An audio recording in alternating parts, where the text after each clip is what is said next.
Christ, Hamashiach Yahushua. It's your brother, Chief Priest Alazar Lawyer, aka the Grla Hebrew from Sakari. And I just wanted to share this with y'all, with the Hebrew Israelite community. Just had something to share with y'all, the Israelite community. Y'all know I stepped away and disassociated myself as a member of the overall Hebrew Israelite community back in July.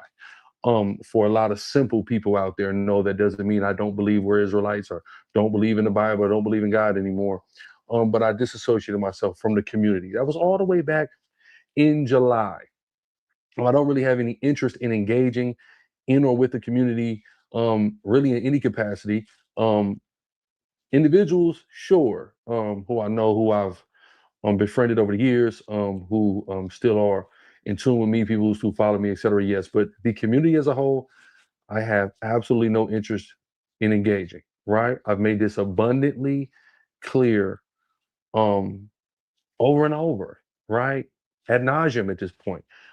Back in November, of course, Cat came out the bag that Genesis, which is Hasad and Deacon, or whatever they call themselves now, they they believed it in Gentile salvation. Cat came out the bag. Vocab approached me. He approached Captain Zariak, and about possibly debating them, etc. Whatever. We all know what happened. I told everybody I wasn't going to come to the rescue and save the day, and I wasn't going to combat what Genesis was saying. I let them have it. So I get a phone call today from Sergeant Yatab, big up to Yatab up out of Seattle, and he been telling me, because me and him talk pretty much every single day. So he tell me like, oh yeah, boom, like, man, I don't know, Hasad been hitting me up, man, I don't know what the hell he wants. Hasad had been hitting him up for days, and Hasad had been urging him to call him back. And finally, Yatab called Hasad back today, and then he called me and told me what Hasad wanted. So apparently Hasad wanted a debate with me, and apparently Hasad and Deacon had found somebody who would up the financial compensation in which that would motivate me to participate in a debate. Because again, I'm not really interested in debates, but I'll take 5,000. That's cool. You know what I'm saying? I don't need it, but shit, who couldn't use an extra little 5 racks? I know I can. So, he calls him and he said, hey, we got somebody 5,000. I said, okay, cool. Now Hasad know me. Hasad know me many years. Hasad sat under my feet many years.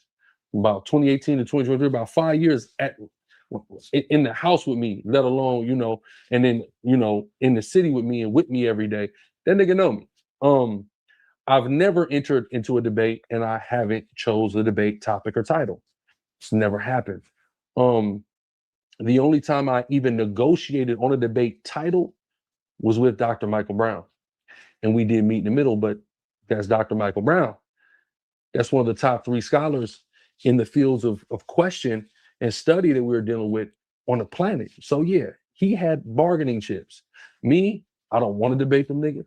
I'm not thinking about debating anybody. I'm not engaged with that community. Those individuals are not really on my radar unless somebody goes out of their way to try to make me known about something they're doing that I really don't have any interest in. So I don't want to debate you. You want to debate me. So if you want to debate me, it'll be on my terms. Of course, the financial compensation will be where it is. And the title is going to have to be, what I would like it to be. That's what I do in debates. He knows that. So let me explain to you guys what happened. So your time called me. I said, oh yeah, for 5,000, I'll do it. Oh, I'll do it. Right. I was even going to say, I'm going to need the deposit. I'm going to need $1,000 deposit to even come to the negotiation table, but I bypassed that, had your time call Hasad just for us to start negotiating, right? So your time first called Hasad back, right? And Hasad go, he let him know like, boom, yeah, he with it. Then Hasad go, oh, what if you run off with the money? That nigga you with, he's Mr. Run Off with the money.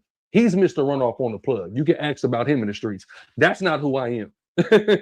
That's not what I'm known for, right? And more importantly, I'm bound by the Torah to not do that, right? I am an avid upholder of Torah, right? Praise the Lord. So, nah, right? I ain't finna do that. And I told you, I said, I'll sign a contract. And I'm telling you, I would have signed a contract and agreed. I would have wanted half up front and half day of before the start of the debate, and I'd have showed up to the debate. I would want say so on that title. I want to choose the title. Other than that, they can have everything else. If they want to do 2-on-1, if they want to do 1-on-1, if they want to do open forum, if they want to do structured debate, if they want to do their platform, if they want to do neutral platform, if they want to do my platform, if they want to do their platform, my platform with moderation. Now YouTube got it to where we can all collaborate. I mean, we have so many things possible. I wasn't tripping on none of that shit. Pay-per-view, whatever. I wasn't tripping on none of it. If I got my bread in the title, that's all the hell I cared about.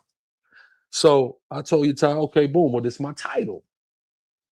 Is the prophesied Messiah coming to save heathens? That was my working title, right? I want everybody in the comments, let me know if that's a fair title or not. Is the prophesied Messiah coming to save heathens or going to save heathens, right? Because I wanted to be very specific, right? I didn't want it to be open-ended and ambiguous. I want to be specific because when the Christians come to us and say Gentiles can be saved, what they mean is that Jesus Christ, through the belief in him, he died for these individuals and is returning to save these individuals from eternal damnation. That's what that topic and that concept is. So people use these ambiguous phrases, but really mean specific things. So I just want to be very precise, concise, like me and Deacon have always been. As long as everyone knows, me and Deacon always said what? To be precise and concise and to use linear logic, not in ambiguity. See, we come from Hebraic culture and customs. Hebraic culture and customs and language is concrete. It's not abstract. See, Hasad wanted to have an abstract, ambiguous title. My bad, y'all. My mic went out. Had to cut back in, power the other mic up. Praise the Lord, praise the Lord. So yeah, man. You know who the world calls Christ Yahweh Shai is coming to do the most miraculous and marvelous thing that's ever happened, the most important thing that's ever happened in history. He's going to return and he's going to save people, and that's what I want to talk about. Who are those people who he's going to save? Is there inclusion of people that do not patrilineally descend from Abraham, Isaac, and Jacob? That's the topic. That's what everybody's up in arms about. People aren't up in arms about anything else. People are up in arms about, hey, we're in America. We've been in captivity. We've been in exile. We need deliverance. We've been in the hands of our enemies, etc. And you guys are now trying to come and tell us that, well, yeah, but some of those people who we would have considered enemies, who are not of the lineage of our people, can also be included in this salvation if they simply believe in Jesus. Kind of the same thing that Christianity says. So that's what we're here to talk about. That's what we want to talk about. We don't really want to talk about anything else. We're not interested in anything else. I don't think the people are even interested in anything else, quite frankly. So yeah, that's the topic, like I told him very cleanly and plainly. He doesn't really have any bargaining chips. He's the one sitting over there plotting on how he can get in the debate with me to validate himself, because his validation is predicated upon whether or not his doctrine stands up against me. He has a complex. I don't know if it's a big brother, little brother complex, whatever complex Hasad has with me. His validation in his mind of himself, his sense of self, his self-worth is all predicated on his ability to defend what he believes against me in this specific instance, indefinitely. So you're the one who wants to debate, pimp, not me. I don't care. Doing all kind of things. Vocab just tried to have me debate on one of the biggest debate platforms out right now last week, twice. I turned it down. The platform, the Daily Social Hour that Tazariak was just on, he got I think of like 165,000 views. I just was looking at it with the Muslim dude. My last debate, of course, no jumper, I'm showing here, it got 150,000. You feel me? My debate with Michael Brown, well over 500,000. I did 3 million views across social media just last month. I've been going up through the spirit and power of Yahweh Hashem Yahweh Shai in different lanes also. So I'm not too interested in going back down here in the muck, right? Going back to JUCO and playing the JUCO game while I'm on the way to the big leagues. It actually doesn't even make sense to me. But for 5K, I'll do it though. You know what I'm saying? I'm definitely interested for $5,000. Praise the Lord. So but those are my terms, and I just wanted this to be out so everybody knows in the Israelite community, what just happened. how that just went. Again, Hasad called me a coward. Then he walked it back. I said, Hasad, well, wait, I'm a coward, but you sat next to me and watched me pick the titles of all of my debates. You watched me do it, applauded me for it. I wasn't a coward then. I was your big bro. I was the people's champ then. Now I'm a coward because it's going to be a bad day for you, and you don't have enough lunch to bring to that table for that fight. But hey, it is what it is, man. We're gonna tell you, just like me and Flocka was telling C-Mac, man, y'all could sign a contract. Y'all know my terms, y'all know my price. It's $5K. The debate title again, will the prophesied Messiah save heathens? Right? Who is the prophesied Messiah? To be very concise. The person that the world knows is Jesus Christ, the historical figure. Right? Who are heathens? People who are not patrilineal descendants of Jacob. That's pretty much it. I know there's been some confusion in chatter in regards to the calendars. I will be putting out the Sakari Exodus 17:15 calendar exclusively for Sakari members and Grla.tv members only. That's the people who have access to the calendar when it comes out. So if you're not a member of Sakari the camp, Exodus 17:15 the congregation, or Grla.tv the site, I don't know what to tell you. Shabbat.data is offline. It is what it is. I'm seeing some of these struggle calendars come out. Man, y'all should have humbled yourselves down and made a phone call, because some of y'all do not know what you're doing with them calendars. Ridiculous what I saw. Laughable shit on them calendars. Whatever though. That's on y'all. Praise the Lord. But that's essentially it. In the spirit and power of Yahweh Shem Yahushai, he apparently got somebody. I'm sure they got some good Gentile pay pigs over there, and he got somebody, and they apparently said they finna up their fire racks. Smooth. All right, let's move to the response by Hasad and Deacon. Let's see what they have to say in response. So Gorilla's video says Hasad ran from a debate with Grla. Their video says Grla Hebrew ran from Hasad, rejects $5,000. Let's take a listen, man. So I gotta be balanced. So just kind of wanted to address that, just because the brother put that information out there. So only felt that it was fair to address that. So let's, of course, rewind back in November. Priest and I, we did a video where we expressed that we believe the Bible is teaching from beginning to end that Gentiles can be saved. Did they, put out the presentation, offered to have a discussion with Grla Hebrew and some other people, and they subsequently said no problem, no big deal. Didn't really pay it much mind. So yesterday, a brother, and Deacon can, when he's ready, can come off mute and kind of speak to this. So yesterday we have kind of updated and added more slides to the PDF. And so now the Gentile Salvation PDF has about 500 slides. I believe it's around 496. So about a 500 round drum. And we shared it with the brother. What's up, Mika? Hey, what's up? 5K for a debate. Jeez. 5K for a debate, man. I gotta change my price. For $5,000. For real. Yo, but listen. When you hear there's a fourth video now. So there's a video response by Grla after this, and another video that he's talking about a whole $6,000 for 2 debates. This is just funny as hell. Yeah. So he's like, let's work on a deal, a 2-for-1 special.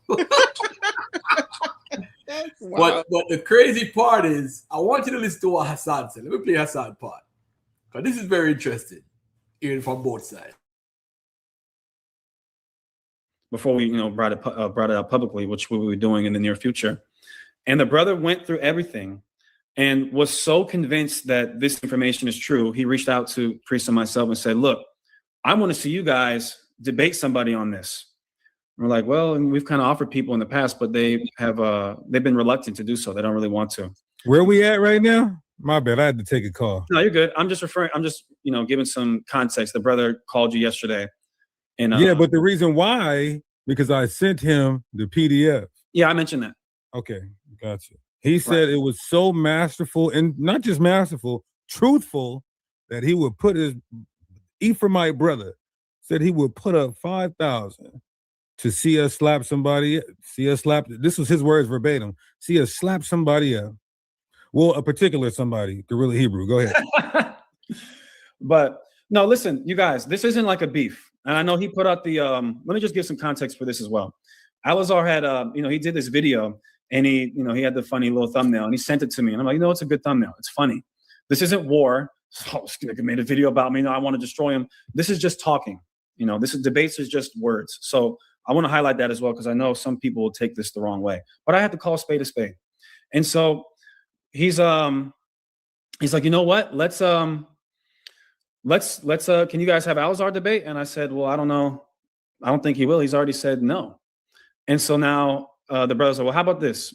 I got $5,000 for Alazar to accept this debate. I want to mention this too. I don't know if this is what Alazar said, but if he did say it, or if anybody's getting this notion that some Gentile hit us up and gave us a bag to now go and give to Alazar to accept the debate, that's not true either. This is a Israelite who, offered this. And so it was just, hey, Alazar, if you want to have a debate with these brothers, I'll give you $5,000. And so through a mutual friends, Brother Yatab from Seattle, I know how much he hates even being mentioned in these videos, so I'll just say it one time, the brother in Seattle, what we'll call him. But I called him, I said, hey, brother, this is what the brothers offered. Do you think you would be able to put that together? He says, okay, sure, no problem.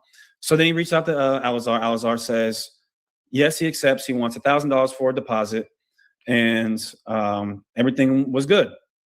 So then Alazar and I get on the phone, and this is where we're starting to get into the meat and potatoes of this. Alazar says, he wants to offer the topic of the debate. This is what he said. This is his offer initially. Will the prophesied Messiah save heathens? Now, mind you, if you're giving me, I just want to say this. If you're giving me $5,000, and if you're giving me $5,000, I don't have to put up my money. I just get $5,000 to debate. You can pick the title. You can pick my hat. You can pick my hairline. I'll show my hairline. You can pick my clothes. You can pick my screen name for $5,000. You can pick the title, the format, the rounds. You can pick it all for $5 bands. Yeah, you can title it, Grla Hebrew versus Braun Shoemaker. That's crazy. But he offered that title. Now, in the discussion that I had with Alazar, but matter of fact, before that, in the video, I heard Alazar say that, that I know him. And because I know him, he knows that he picks the titles of his debates and he tries to make them very specific. That in and of itself, that is true. But while that's true, I think this is something that is certainly worth highlighting. When I said initially, I think that's a bad title. I think that's a ridiculous title. And my offer was this. This is a very clean, and he said it's ambiguous. I do not think this is ambiguous. And chat, you're free to let me know if you think this is ambiguous. The title I offered was as follows. Can Gentiles be saved? Period. That's it. Can Gentiles be saved? He said that's an ambiguous title. I'm not talking about whether or not Gentiles have been delivered in the past, or whether or not Ruth received a crumb or a trinket, whatever the words he used. He says something to that degree. But the title I offered is, can Gentiles be saved? Period. I think that is straight to the point. He disagrees. Is Deacon having a fan blowing on his face while he's recording? Is that something that people do online or something? Maybe he hot. I mean, usually I see women do it, but I've never seen a man have a fan on his face. You starting something, Golf? No, I'm not saying no. Deacon, my dude, but I'm just saying, what the hell is that all about? Maybe it's hot. Maybe it's hot. Got a jacket on too. Men don't do that. That's what women do when they on live streams and they have fans to let their makeup come out properly so it don't sweat. Yo, so that's what women do. I just find that kind of crazy. But hey, it must be hot in there. I'm gonna give him an excuse. It must be hot. That's why he got his jacket on. Look at Gadal laughing. You see, Deacon gonna get you on the next video. Keep laughing, man. Keep laughing. But I just found that kind of weird. Somebody's talking. He should have let Hasad take him off the screen. Cause look at this now. Not I'm trying to change the subject, but for the whole video, this see the crumb or trinket, sure whatever the words he used. He said something to that degree. But the title I offered is, can Gentiles be saved? Period. I think that is straight to the point. He disagrees. Does he disagree, or is there something else going on? I think, well, hopefully what I'm about to tell you will kind of give some light to that. And so we start to have the conversation. This is like kind of proceedings for how debates go. And so, like the word said, it's a handicap title if it favors one or the other, period. Now, this is where, like I said, the meat and potatoes start to begin. I said, well, the prophesied Messiah, I think I know what you're trying to do. And I said to him on the phone, I said, I think that is a cowardly tactic. Because what he's trying to do is this, is if the title is the prophesied Messiah going to save heathens, that means the bulk of the majority of our debate will be spent in the Old Testament. Now, one would probably respond, well, what's the problem? If it's true, then you shouldn't have an issue with going to the Old Testament. Normally, that would be the case. But as we continued in the discussion, I said, you know what, how about we meet halfway? I have my title, you have your title, let's meet halfway. Let's make this fair. How about the title be, Will Jesus Christ Save, or what did I title? Now this doesn't look good. I'm forgetting the second title I came up with. It was Christ Save Gentiles. Yes, will Jesus Christ save Gentiles? He said no. So I'm like, okay, wait a minute. The initial title is clear that you're trying to put me in a box to where we don't spend time going into the New Testament. And these are his words verbatim. He said, I said, that's clearly attack. Like there's some type of game that you're playing. There's a, I won't say necessarily a game. It is kind of a game, but it's more so of a tactic. And he said, yes, I'm a tactician. You know me. And then he said, this is kind of where the rubber meets the road. He said, of course, I'm a tactician and I don't believe in those books. Now, before anybody says, well, he denies the Messiah, I'm not saying that he denies it. He doesn't deny the Messiah. In this video, he starts talking about Yahushua and things of that nature. But what he's referencing is the book of Hebrews, if you've heard before. You know, the brother has an issue with the book of Hebrews. But it's not just Hebrews, it's Paul's epistles in the general sense. Now, he's free to, because I'm not trying to make this a back and forth. I just wanted to, he said I ran, it's only fair that I respond. But what he's essentially doing is conceding to the fact that he knows that the majority of the New Testament, which is written by Paul, does confirm that Gentiles can be saved. How I know is when I've had private conversations with him, for example, the first time I ever read to him 1 Timothy chapter 2, verses 1 to about 6, his words are, and I'm not making this up. You guys know how people say there's three sides to every story. There's his side, the other side, and somewhere in the middle is the truth. There are two sides to this story. There's what he's saying, and the truth is what I'm saying. And in all seriousness, when I read to him 1 Timothy chapter 2, he literally said these exact words. He said two words, F that. He said, F that. So this isn't something that I'm sure is news to a lot of you, but what he's doing essentially is conceding to the fact that he knows that the New Testament, not in its entirety, because he would say at least that Matthew or John, whatever, they don't teach Gentile salvation, but he concedes to the fact that Paul, in at least some of his epistles, does. Maybe Hebrews does. And if I were to go to Acts 17, he's also expressed to me that he has an issue with Acts, the 17th chapter, as well as other verses in the book of Acts. That would mean we got to get rid of Luke. We got to get rid of Acts. Probably got to get rid of Mark. Get rid of most of Paul's writings at the very least. And so those are terms that I will absolutely never agree to. I didn't run from anything. I can't challenge you to a debate and then run from that. As a former member, he said that. Maktazah. He said that literally. I'm not making this up. You guys know me. I have no reason to lie. And Alzar knows I'm not lying, and I'm not making anything up. I'm not saying anything disrespectful or mischaracterizing the brother. Those are his positions. That's what he believes. And somebody said he's smart. He don't want a true L. That's what I believe. Absolutely. And so in an attempt to pick a title that is, and it's smart from a tactical standpoint, to pick a title that, of course, best suits and is catered to your ideology. But that's the gist of what happened. Somebody said, why are you putting up $5,000 for a debate? I don't have $5,000 for a debate. All right. This is a brother hit us up and said, yo, I'll put up the money so that he can have this debate. So I didn't run from anything. I want to have a fair debate.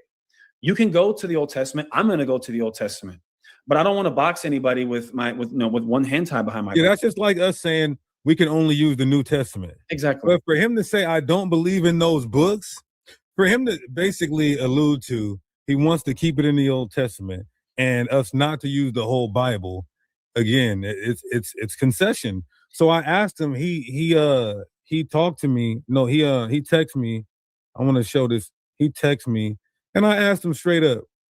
I haven't got a response. Let's see. Okay, yeah. So he texted me. He sent me the video that he did, and he said he ran, talking about It's an Hasad inside ran. joke. Yeah, it's an inside joke. Inside joke, right? So I asked, why you trying to handicap my boy? He can't use the New Testament? He said, it's called strategy.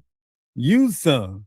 And then he said, and who said that? LOL. Well, it was Hasad and Yatab on the line. Yeah. So if Hasad and Yatab is on the line, then we have three witnesses. We have Alazar, Yatab, and Hasad. Mm-hmm. So the point is I asked him, I said, you said you don't believe in those books.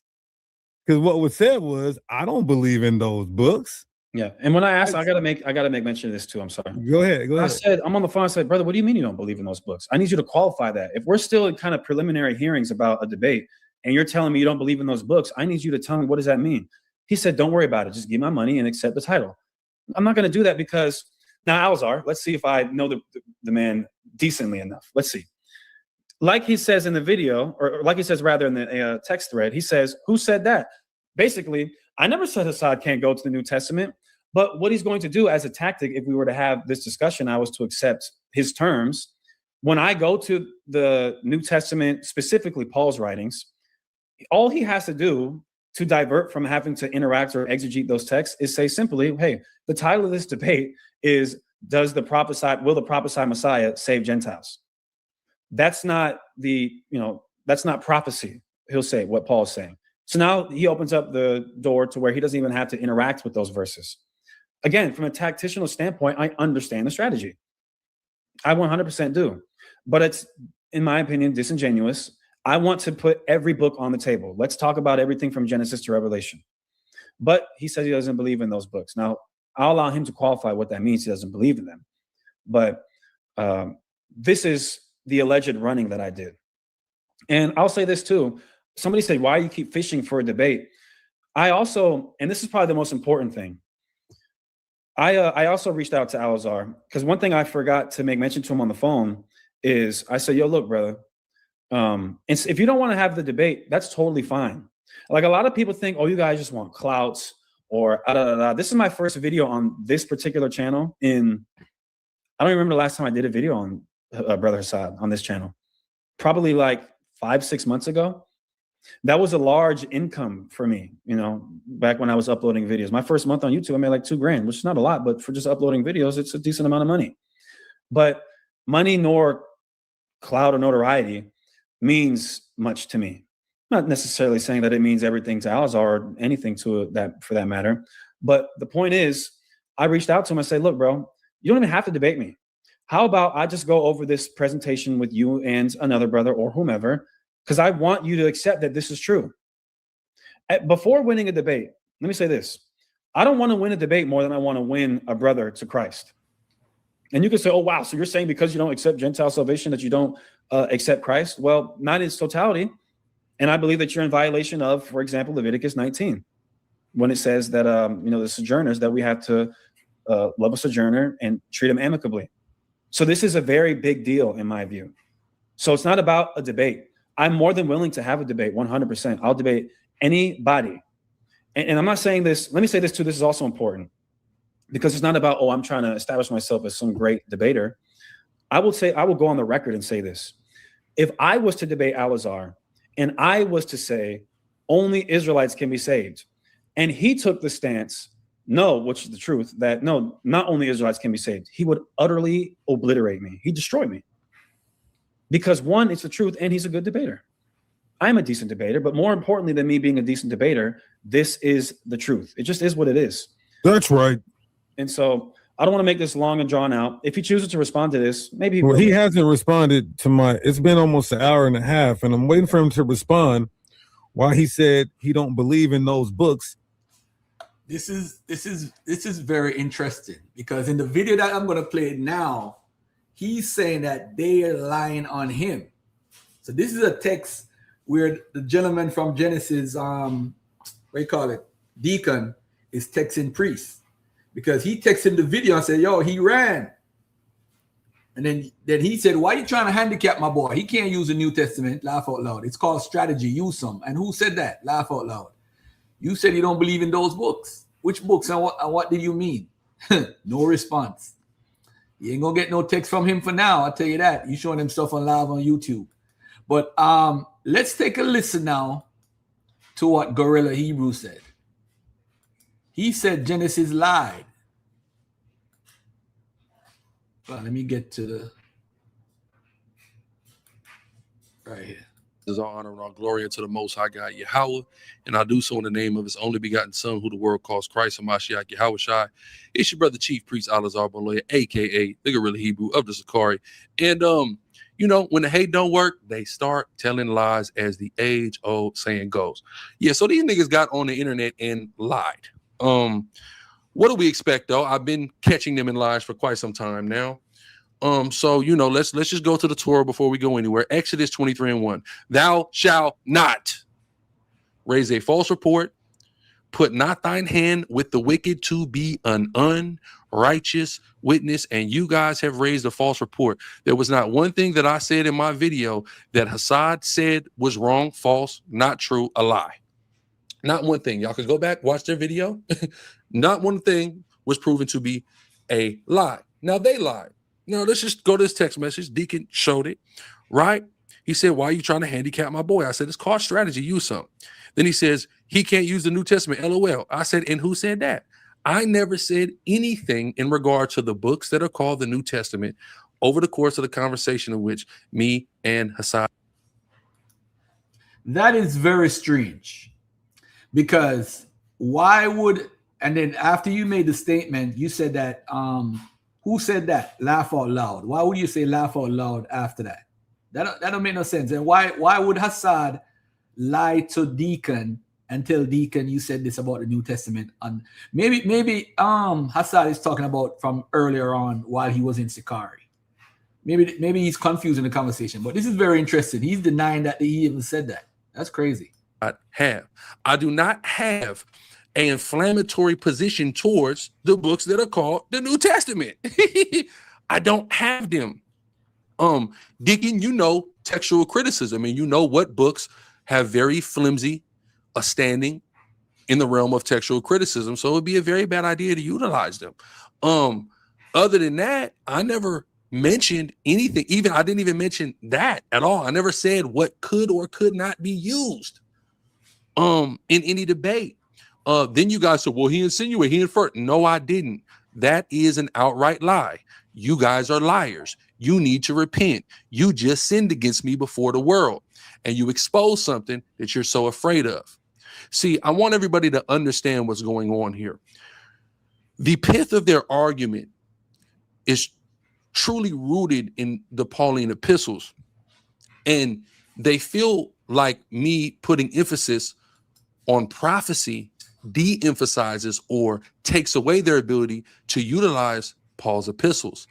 And their insecurity is being projected. Their fear of not being able to utilize those particular writings is being projected. See what they did? See how I just lured them out and got them to expose their hand? That's why I told them it's called strategy. Use some, right? What you just did was fall directly into my strategy, idiot, that I came up with in 90 seconds on the phone with your top. I've lured you guys out. Now you've shown the world that you're afraid and that the bulk of your argument is rooted in Paul's epistles, and you're afraid of prophecy. See, but there's a reason why there needs to be a prophetic emphasis. Let's go to Revelation. Let's go to Revelation 19:10. And I fell at his feet to worship him. And he said unto me, see thou do it not. I am thy fellow servant and of thy brethren that have the testimony of Yahushua. Worship God. For the testimony of Yahushua is the spirit of prophecy. So the whole thing is, who the world knows is Jesus Christ, Yahushua. He is the Messiah, right? According to prophecy, right? His Messiahhood is all predicated upon prophecy.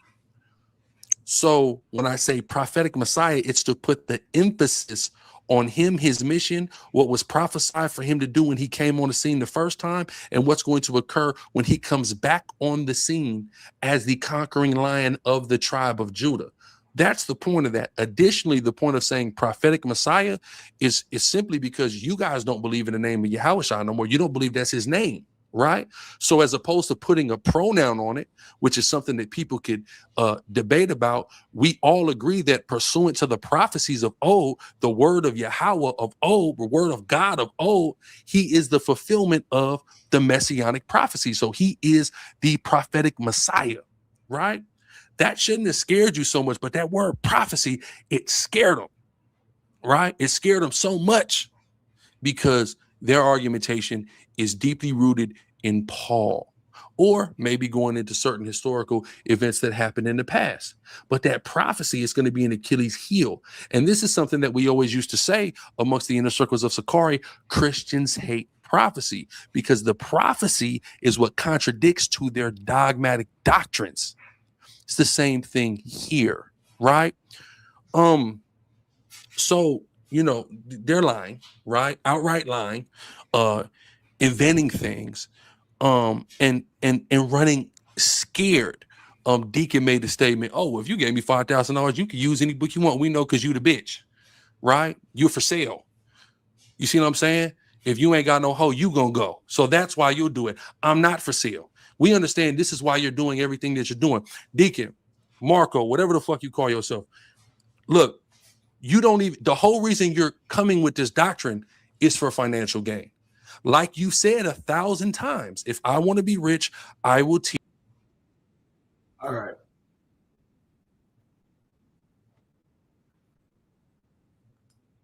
All right. Old personal stuff. I ain't got time for that. So now he's saying that they're lying, and he makes another video, a third video. I want y'all to check this out. New Year. All praise to the Most High. But now, listen, it's Grla Hebrew. You know, it's New Year's. You know, Deacon had you guys celebrate New Year's on Valentine's Day. Hope you got the bitch some flowers. Anyway, listen. Did y'all like that song too on the intro, by the way? Right? If you want the whole song, man, get on over to grla.tv. Get over to grla.tv, man. You can listen to that whole song. And y'all let me know in the comments if you want me to drop it on the YouTube, man. I'll consider it. We also got membership now on the channel right here on YouTube, so you don't got to go off platform if you prefer to stay on platform. We got memberships here on Grla TV YouTube channel now as well, too. And I've been thinking, you know, and it's clear to everybody, you know, good old Deacon, good old Hasad, they're shaking in their boots. They're scared.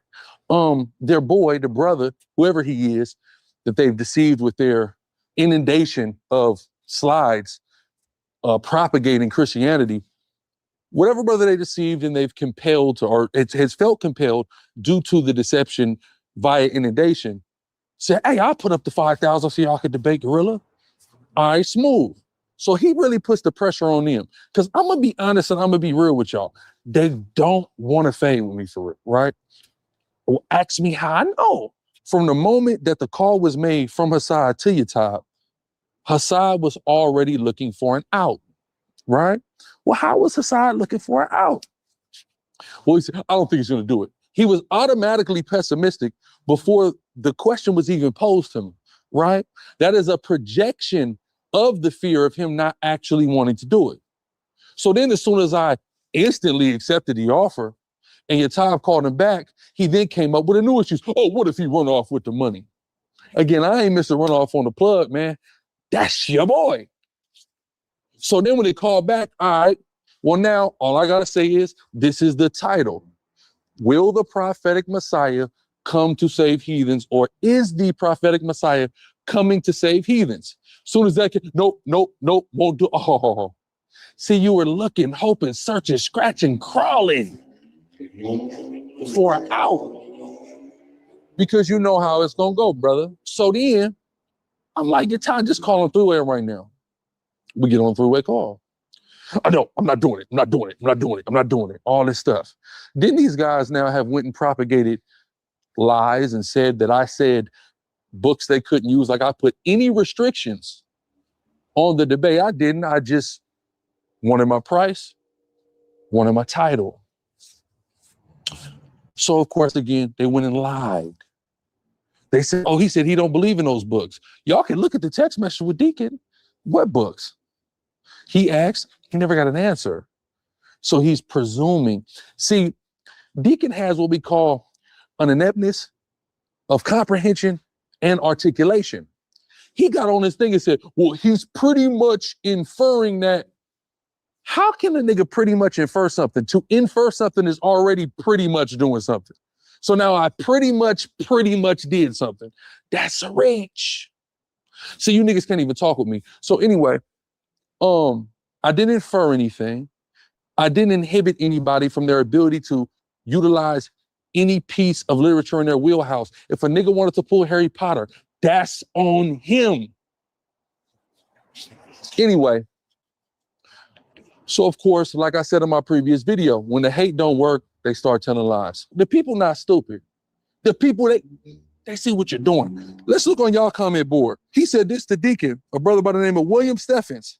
If he can pick whatever title and you would do it for 5K, why don't you just debate him instead of Hasad on this topic? You know why? Because I smell pussy, right? And I smell somebody who really doesn't even believe in this, and they're just doing it for the money. Let's keep going on. Look at this.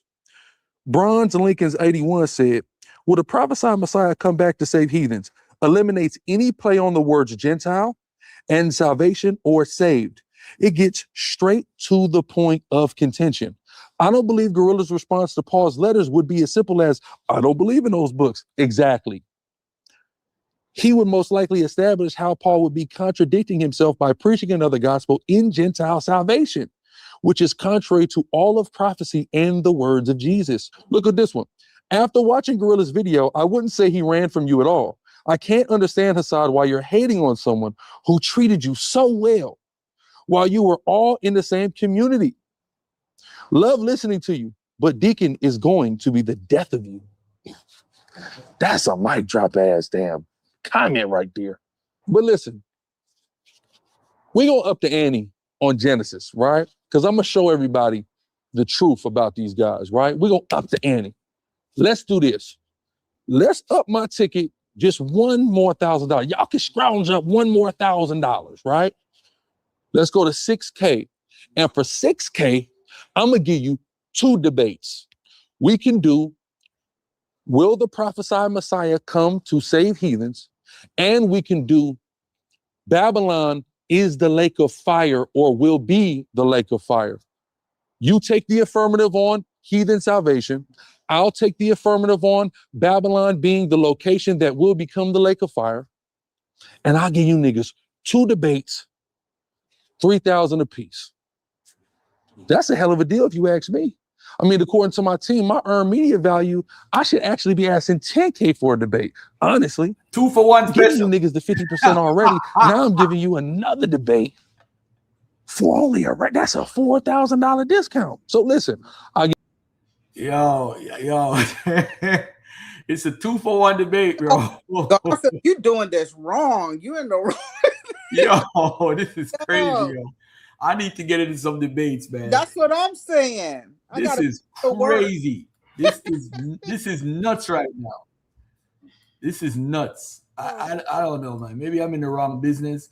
But I do want to put a challenge out to anybody that holds to the One West doctrine or anybody who's a Hebrew Israelite or claims to be an Israelite. I would love to do a 70 AD debate.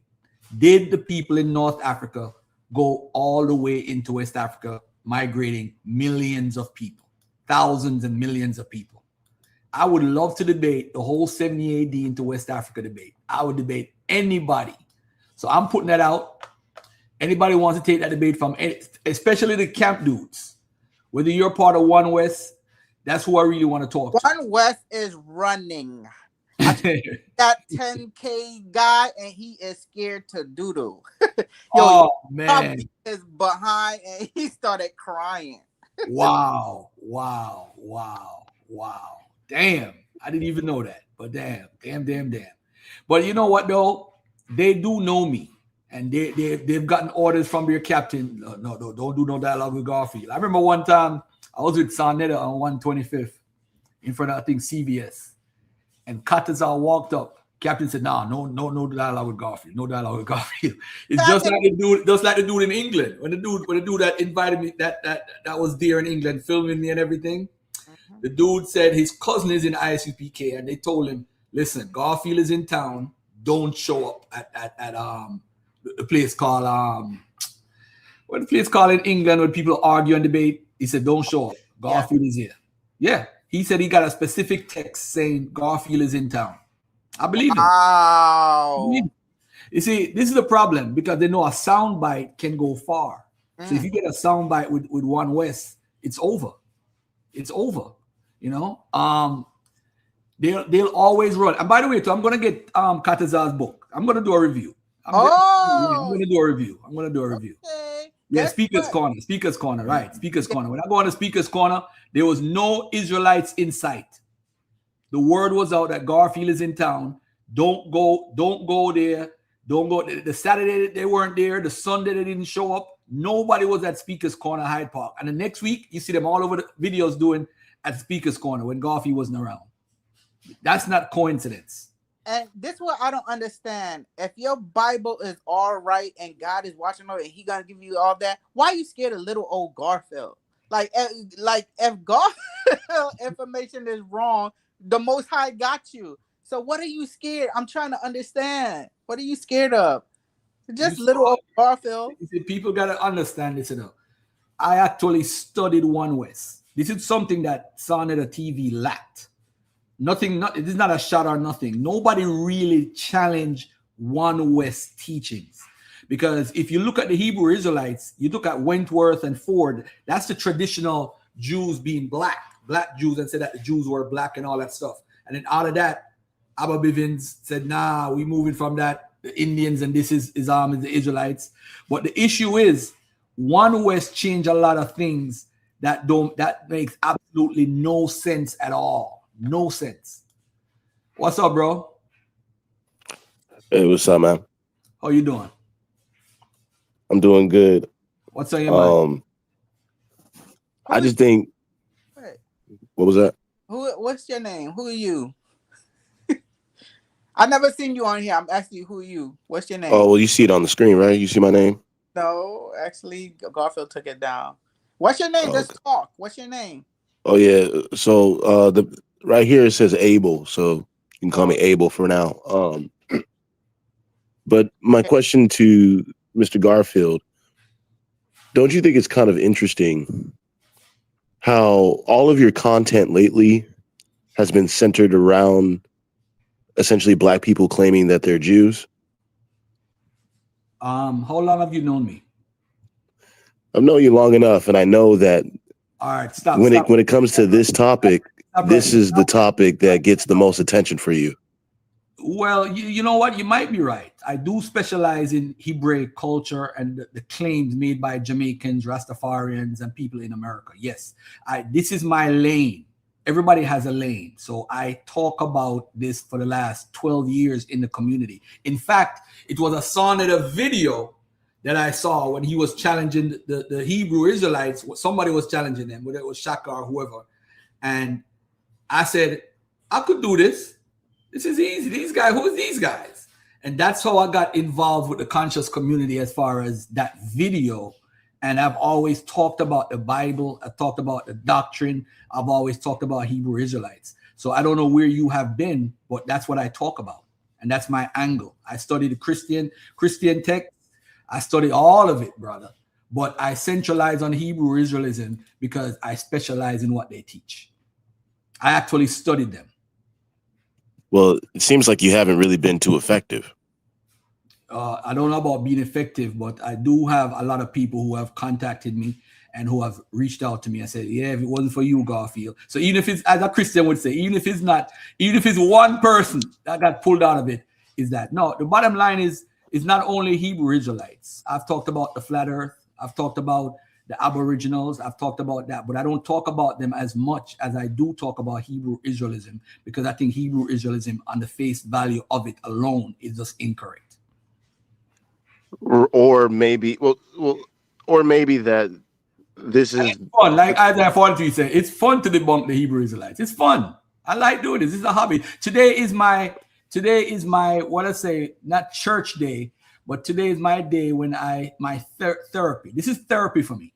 I like coming on here and talking about the Bible, and I like talking about what the truth of it is, because there's truth in the Bible. There's historical value in the Bible. But to say that we come from the ancient Israelites when we have no linguistic, no archaeological, no historical, no genetic connection, it's plain stupid. so. I don't believe. I believe you come up against it because this is the biggest movement right now. I really want to ask you. I want to ask you. Biggest movement where?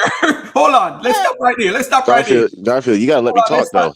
Let's stop. Hold on. You gotta let a brother talk. You know what I mean? That has to be dealt with. No, that's a major. Okay, but why couldn't you just wait until I was done talking to say that? We're going to deal with that right now. But why did you have to interject me? Hold on. Why did you have to interject me though? Down. Let's slow it down. That wasn't polite. I wanted to finish saying something, and you cut me off just to. Guys always want to finish. You know what I mean? Let me finish what I gotta say, and then we can address that point. Always finish. Let's go. Let me address that right away. Listen, people who are in the Bible, we know the statistics is 90% is normally Christians, straight up Christians. 5% is about Islam. Other religions fall under 1% of the population. The Hebrew Israelite movement is not huge. It's not large. Just because somebody gets 40,000 views or 100,000 views don't mean you're a movement. You have over 50 million black people in the country. So for you to say that it's the fastest growing movement, where is the proof? Where is the evidence? Where is the evidence of this at all? It don't exist. But anyway, continue. Yeah, Garfield, I want to know, was he an Israelite? Because what's his point? That came on the last 2 weeks. Listen, this conversation won't be fruitful if we just cut people off and stuff. You gotta let them finish. But it looked like you're hogging up the conversation. What's the problem, dude? Well, the problem is that I didn't get to finish what I wanted to say. And what I wanted to say is that right now in the black community, what is bigger than the Hebrew Israelite community? Is it the Nation of Islam? Is it Aborigines? Is it Egyptology? Is it the Egyptians? Is it Kemet? What is the biggest movement right now in the black community? First of all, nothing can progress in the black community if it's not attached to the black church. So whether we accept the church or not, or we believe what they believe, they are the number one movement who has made everybody right now who's in the chat able to live free with the civil rights movement, whether we agree with integration or not. Because if we were in segregation, we probably couldn't even be on YouTube or Clubhouse. We would have been segregated and have to have our own thing. So at the end of the day, the progress we've made in this country belongs to the black church. This is why none of these movements can survive, because they are not aligned with the network that has propelled the black community all over these years. So now, as far as which movement is biggest movement, the Nation of Islam is way bigger than any Hebrew Israelite movement, way bigger, and has done way more than any community up to this day. So at the end of the day, as far as the Egyptologists, I don't know about Egyptian. I don't think the Egyptian movement, it's there because of Ra Unefer or whatever, Asar Oset Asai. Bro, let me finish. Go back on mute. Because you're tempted to talk. My boy said, I never met a Hebrew Israelite in real life. You're right. So the issue is, what's bigger? You have the Nation of Islam that's bigger. You have the black church that's way 10, 20 million times bigger. You have different movements. All these movements that you have with like the Morris Science Temple is not bigger than the Hebrew Israelite. I wouldn't agree to that. I don't know. I don't know their numbers. I can't speak towards Morris Science Temple. I don't know. But as far as the Nation of Islam, because I was definitely a part of that, and I still up to this day follow up and see what they're doing. And you see their examples of what they're doing in the community on a daily basis. I could tell you that the Nation of Islam is probably 3 times bigger as far as membership than IUIC, which has the most membership. If you remember, any group that's anti-Jewish, Nation of Islam, Hebrew Israelites, always have agents in them.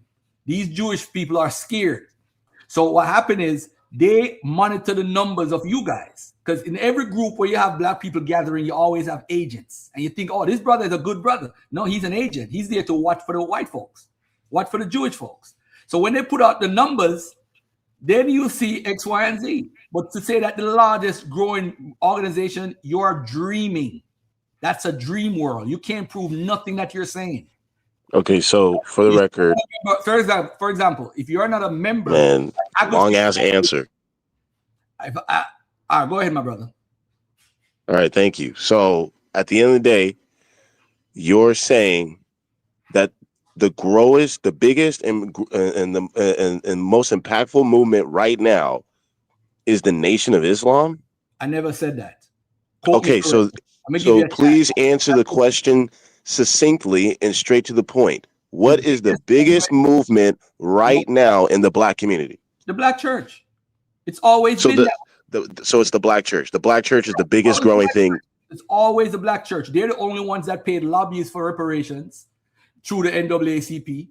It's always the Black church. Everything that progressed. But the Black church, the statistics show that the majority of the Black church goers are women, and that men are leaving the church and in the highest rates that we haven't seen before.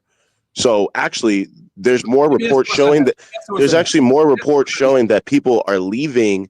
They're leaving. What is it called? It's the Protestant. They're leaving the Protestant movement. They're leaving the Protestant church, which would be the Black church. So the statistics show otherwise. No, it wouldn't. Hold on, Sabio. All right. Now let me say this. On average, let's go to blackdemographics.com, right? And this guy always come on my channel and try to say, "Oh, I'm talking about Hebrew Israelites." So you get personal and get blackdemographics.com. Hold on, let me change the subject and all this craziness. Let me put this on the screen for a second. Let's take a look at what blackdemographics.com says. Let's deal with this head on. We're not running from nothing. Because ain't no way you're going to say a bunch of Black men are going to the Black church. There's a movement of Black men going to Black church. That's ridiculous. All right. Excuse me. Relax yourself. Relax. I'm relaxed. I'm just making a statement that Black men are not going to Black church no more. So that's a lot. No more. You see that comment that you just made? Black people are not. This is from 2023 to 2024. I said Black men. I said men. Religious. It doesn't matter. We're going to do both of them. Religious composition of U.S. Black adults. So the Baptists, which is Protestant, non-denominational Christians, which is still fall under Protestants, Pentecostal Protestants, Methodists, other Christian groups, Catholics, Jehovah's Witness, unaffiliated, other non-Christian, unaffiliated nuns, 24%. I guess that would fall under atheists or whatever. But let me say this carefully. This is the statistics that they're coming up with right now for 2023, 2024. Let me look at this right here, if there's a separate between men and women. 6% National Baptist Convention, Pentecostal. Are you using ChatGPT? What is that? This is blackdemographics.com. Oh, okay. We're not Hebrew Israelites. We don't use ChatGPT for answers. I don't use ChatGPT either. Rose from 16%. And what are you? Since you're not a Hebrew Israelite, what are you? You're a Black? Is that what you are? You're a Black? I'm a Black man. I'm Garfield. That's all it is. No, you're a Black. No, I'm talking to the other guy. Are you a Black? We're talking about this right now. This is not your show. He's a Black. Okay. Shut your mouth in my Captain Tazaria voice. Shut your mouth. Look at this right here. Over time, Christian identification among Black Americans has declined modestly, while nuns have grown. A trend mirrored nationally. PRI's 2024 census shows unaffiliated Black adults rose from 16% to 24%, with a corresponding drop in those identifying as Christian. This shift is driven. See, there you go. See, there it is. So we're leaving the Black church. Shut your mouth while I'm talking. What the hell is your problem, bro? How you an Israelite? No discipline. You read the fact. It was right there. They're leaving the Black church. So end of 2023 census show unaffiliated Black adults rose from 16 to 24%, with a corresponding drop in those identified as Christian. This shift is driven largely by a generational replacement. Younger cohorts have higher non-affiliation than older ones. Still, Black Americans remain more religiously affiliated than the U.S. average, and the Black church continues to be a major cultural and civic institution. Notes on Catholic and Muslim and other groups. Catholic identity among Black Americans holds near 5 to 6% and has been relatively stable. Muslim identity is about 2% of Black adults. Black Americans constitute a notable share of U.S. Muslims overall. Other Christian identities include Jehovah's Witnesses. The largest in this other Christian bucket, along with Orthodox and LDS, each at very small shares, Pew Research Center. So the percentage of black adults, 32% are Baptist, 10%, that's 42, 42 and 8 is 50, 55, 55 and 9 is what, 64, 64 and 5 is 69, 69 and 2 is 71, other Christians, 72%. Then you have all the stuff. And so, hey, it's still the majority of black Americans are Christians. We don't want to say that they're losing or whatever. It's still the majority are black Americans are over 70%. That's still a large amount of black Americans are identifying with it. So I don't know. I don't, by the way, too, if we go by the Pew Research here and whatever, I mean, 70% of the population still identifies as Christians, and the younger generation is identifying as others or whatever. We don't know what it is specifically. Hey, but did we saw a jump from 16 to 24%, right? That's the young people who are actually no. Don't say that. We don't know who it is. It doesn't say. It does say. It says unaffiliated black adults rode from 16 to 24. So there's a that's not good, right? That means that they're no longer wanting to associate with Christianity. So the question that I originally asked was, what is the greatest movement right now in the black community? And you're saying that it's Christianity. The fastest growing. I said the fastest growing. My fault. I said what is the fastest growing movement? You know, the Muslim community, the black Muslim community has been the fastest growing for the past 20 years. So we know that for a fact. What happened is we don't have no statistic to actually boil down to say, here what, these are this or these are that. Because technically speaking, some of those people, maybe you have a better argument by saying these people are Christian because Hebrew Israelites believe in Christ. Most of them do. So if you want to say, well, this is a part of the Hebrew Israelite movement and that's why they increase or whatever, we don't know because atheism is on the rise, agnosticism is on the rise, other things are on the rise. Kemetic teaching is on the rise. It's not Christianity.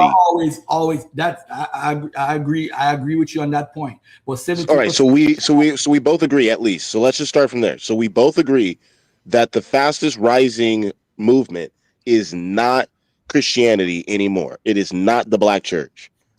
Now, as far as rising, we don't know. We don't know. We can't say. I'm just saying the majority of these people is still claiming to be Christians.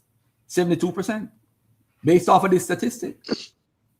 Well, I mean, would you throw the Hebrew Israelites in that category as well? As being Christians? In the 72%? I mean, yeah. No, because they no, hold on. Listen and stop trying to be right. Listen and stop trying to be right. Learn. If you notice, it says religious composition of US black adults, and the percentages that I read, they state who they are. Other Christians, non-Catholic, not listed elsewhere, Catholic, Jehovah's Witness, other Christians, Orthodox, LDS, etc. You see, these don't have no categories for the Hebrew Israelites. So it can't be. So if you want to put in anywhere, it would probably be, I don't know if unaffiliated. They would. So the study is inconclusive. There you go, interrupted. This is what I'm going to break down to you. This is what, look what we have right here. We have unaffiliated, right? 24%. And we have other non-Christians. What would other non-Christian be? That could be Hebrew Israelites. It could be. But I mean, it could, they teach Jesus Christ. Listen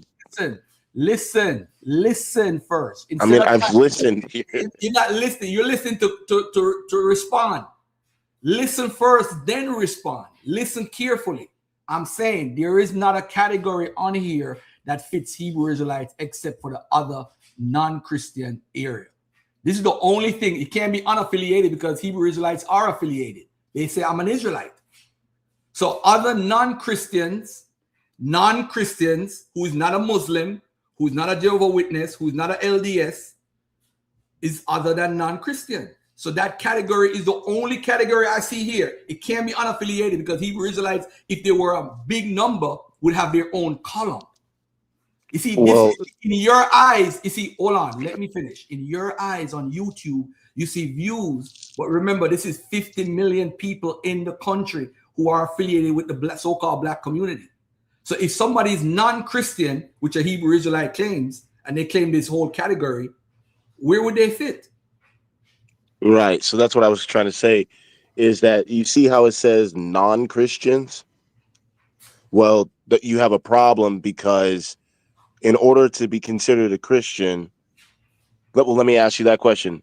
In order to be considered a Christian, what must you do, or what must? Don't you know? Don't you know? Hold on. Calm down. Hold on, Mr. Black. Hey, Black. Be quiet, Black. All right. No, don't talk to nobody on my panel like that. Don't do that. You're a guest. Act like a guest. Act like a guest. You're asking. Let me rephrase your question. You're saying that Garfield, seeing that the category for Christians is you have to believe in Christ, right? There's also Old Testament only people who has a good amount of population also. Not a lot of people believe in Old Testament only. But let's just look at it right now. You have it right here. It says Baptist, non-denominational Christian, Pentecostal, Methodist, other Christians who are non-Catholic, not listed elsewhere, like Presbyterians and so forth, Catholics, Jehovah's Witness, other Christians, Orthodox, LDS, and what do you call them, other groups? Those are Christian groups who are outside, like the Latter-day Saints and those type of people. Where is the category that you would put a Hebrew Israelite, although he may believe in Christ? Which category? So, right. So I just wanted to slow this down. So the definition of a Christian, according to you, is one who believes in Christ, who believes in Jesus, that he's the Messiah. Well, One West, all of One West, that's what they teach. So what should happen is that One West should fall under the category of Christian, and it should be right under LDS. It should be right under all the other ones. Okay, so like other Christians, right here, where it says 1%. Technically, right? Okay. So technically, our numbers are a part of those Christian numbers there. The other Christians. Well, we're a part of those numbers. We would have to be. Okay. All right. That's fair. So, and not only that, you see how I listen to you? I listen and I respond accordingly. You should try that sometime. I mean, I do it all the time. So the point is what's also important to note is that we have a lot more prominent figures turning away from the Black church and embracing Hebrew Israelism. They're embracing their identity as being Jews, as being Israelites. They're no longer going on the internet saying ignorant statements like even though their skin is brown, they call themselves black. They're not doing that anymore because they're smart now. So that's another big that's another big dig at your efforts, because ever since you came into this thing trying to debunk us, let me ask you this question, Garfield. Has the movement grown since the time that you've been going against us? Or? Yes, it has. So it has grown. You really haven't been that effective. Hold on. It has grown social media wise, numbers wise. I see brothers and sisters who are walking away from this knowledge. If you go on my timeline, you see people there. Thank you, Garfield. Thank you. Hundreds of people, or probably even thousands, have changed because of that. Now, as far as everybody starting a camp, because what happened is, say for example, you have Sikari, you have GMS, right? GMS have their numbers. Grla Hebrew broke from GMS and started Sikari. So the same people that was in GMS joined Sikari. So that's a new camp. Then you go from Sikari to Genesis. It's the same people that was in Sikari and GMS is now in Genesis. It's not growing. Camps are growing because everybody want to be this teacher and think that they know everything. So the movement is not necessarily growing on a social media presence because we have YouTube and we have all these things. You see a growth as far as numbers, as far as videos, as far as camps. But it's the same people being recycled over and over, leaving one camp to go to a next. So it's not a matter of growth. It's a matter of vision because of social media, TikTok, Instagram, YouTube, Facebook. They're growing as far as camps, but the numbers is not. This is why I was arguing on my Facebook, and Dr. Tudor Parfit said to me, Garfield, how many people do you think is in these groups? And I said less than 1% of the black population. In other words, it was a rhetorical question he asked me because it's not that many people anyway. You think it's a lot of numbers because you're on social media. And some people who are Christians have the idea that, you know what, maybe we're the Israelites, but they're not Hebrew Israelites as far as religion, as far as all you guys hold to it. So you saying they are growing or what is not growing or who not growing is totally irrelevant. That's not going to stop me from telling the truth.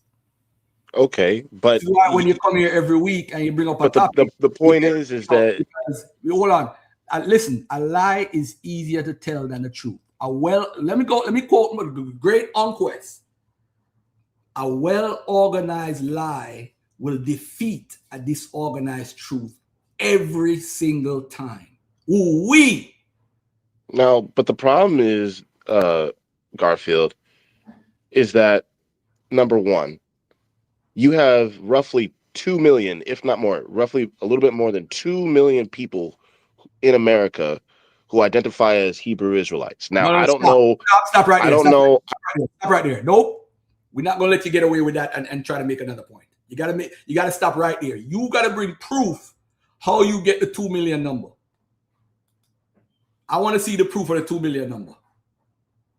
Where you get that number? Right. And before I continue, I just wanted to finish my point. No, stop right there. You gotta prove that number. You just said 2 okay, million. I'm not going anywhere. Just let me finish what I want to say. I'm not going nowhere. Let me finish what I want to say, Garfield. You just agreed that you can't do that. If someone is in the middle of a sentence, you can't stop them. You got to let them finish and then stop them. You can't tell me what I could do or can't do. All right. Well, if you want to have a fruitful conversation, that is. If you don't, and you just want to steamroll everybody, then fine. We need a timer. All right. Thank you. So the point is that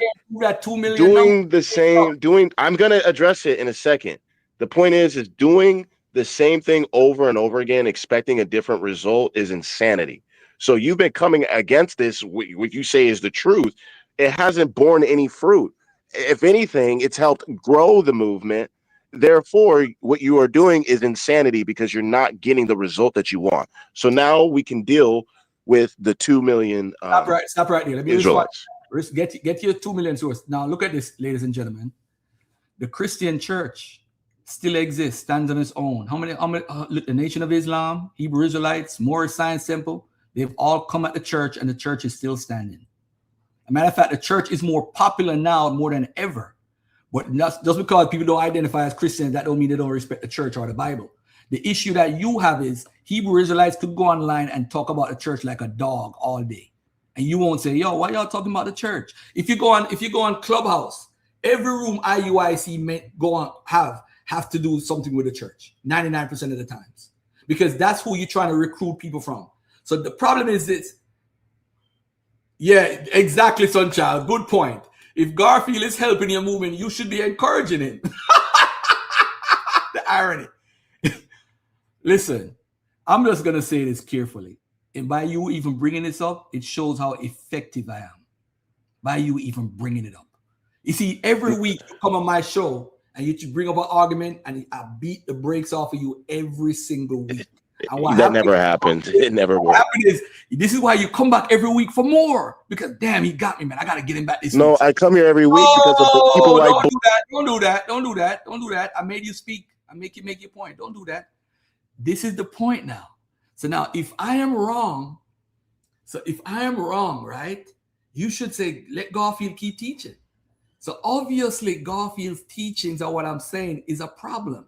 You see, this is why you never hear a Hebrew Israelite make a video and say, I'm calling Garfield out. I'm calling Garfield out. For over 10 years, I've said that show and prove somebody coming off the shores of the United States, North America, coming off and representing the Hebraic culture. They have not shown it in 10 years. 10 years. This is why nobody will call me out. They're not going to say, yo, Garfield, I'm going to call you out of this. Garfield, I'm going to call you. They can't do it because they know they're going to get beat up. And this is the problem. Nobody, you see, people say, oh, I'll debate this, I'll debate that. I'll debate this, I'll debate that. They never call Garfield out. They always send like intermediate and say, yo, ask Garfield if he'll debate this. I'll go, hell yeah, I'll debate.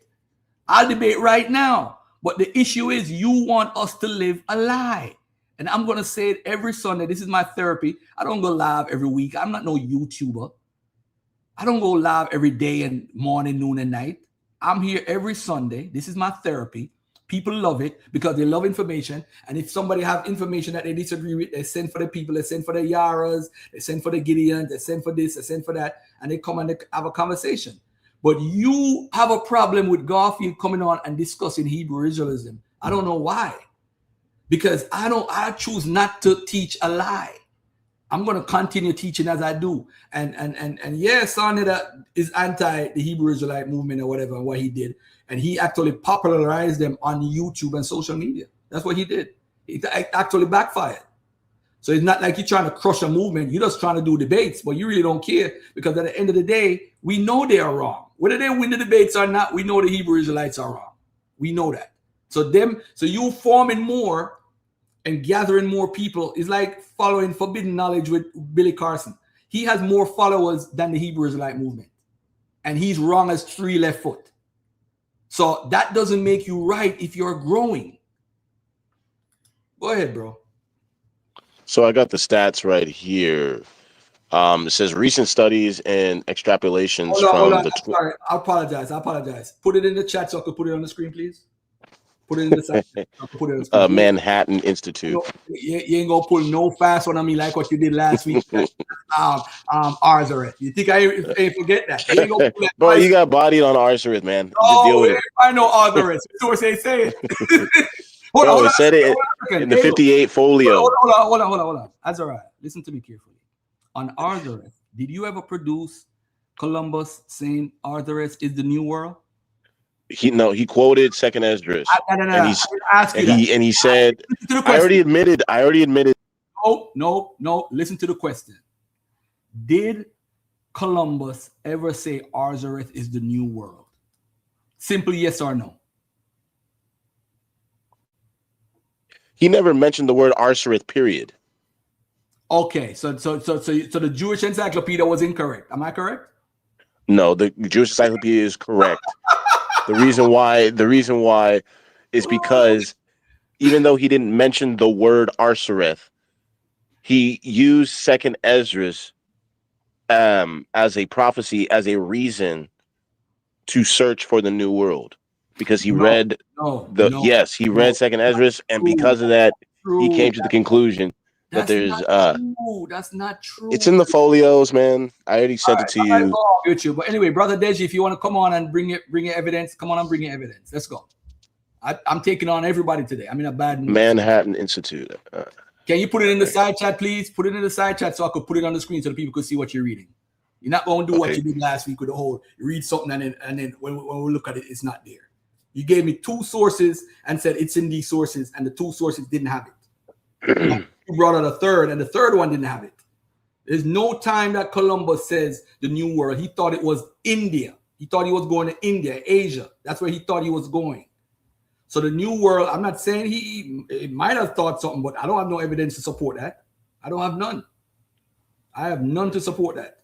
But I know he called it, we have documentation of them being called Indi, and they call them the Indians. We have documentation, primary sources for that, but not saying that they know Israelites. He thought the rabbinical Jews who didn't accept the Apocrypha were the lost tribes. So, hey. But anyway, put that source, before you start reading, put that source in the side chat, the private chat, so I could put it on the screen so everybody could see it. And Deji, if you come on, I'll give you your time so you could explain the Hebraic traits that was brought over on this transatlantic slave trade into specifically for North America. I want to keep it short and simple.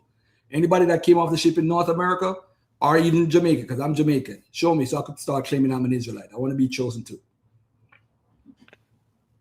Well, you are chosen, brother.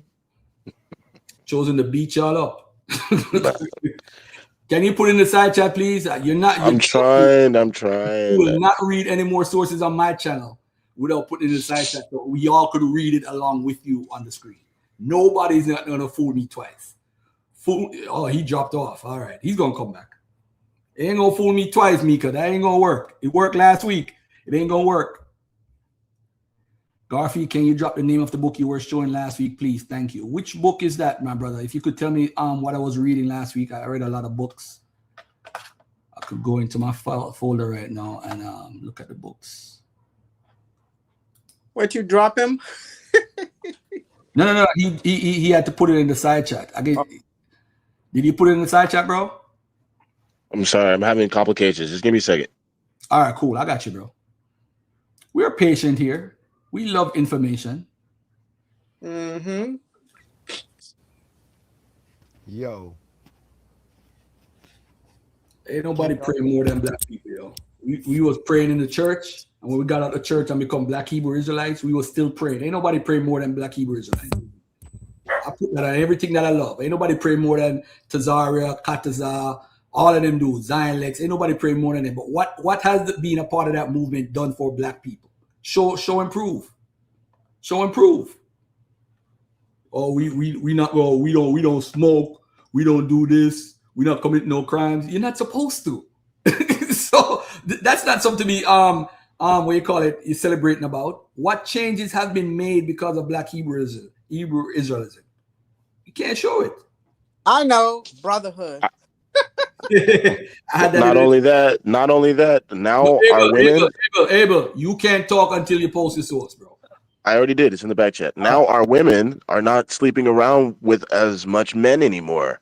How do you know that? I listen, because I know you women on here who listen to Garfield. I know that's what you girls like to do. But when you join the Hebrew Israelite community, you don't do that. Hold on. First of all, you ain't gonna violate no woman that watch my channel. Because you could be a faggot trying to pretend to be an Israelite, to be amongst men. We don't know that. So for you to make that to the woman who watch my channel, I should have kicked you off of that bullshit. I defend black women morning, noon, and night. I don't disrespect black women. You're crazy. You lost your mind. Let me see what you're going to say when you come back. The mic is yours. Let me see what you're going to say. Listen, the data don't lie. The data shows that our women are the most promiscuous, probably out of everyone in America. The STDs don't lie. No. We're talking about the STD, single motherhood. It don't lie. We're talking about the woman that watch my channel. I'm not worried about that. You need to retract that statement and apologize to the woman that watch my channel. I apologize to the black women in this channel who don't sleep around. But for you black women that do, y'all be watching this. So don't y'all watch this. So it is what it is. We don't know them. Well, we know that they're here. Statistically, they have to be here. So I'm talking to you hoes in the. I don't know any of them people. All right, so I sent it to you in the back chat. It's right here. There it is. Let's go through it. Actually have this article. Well, go ahead, continue. Okay. So let me see.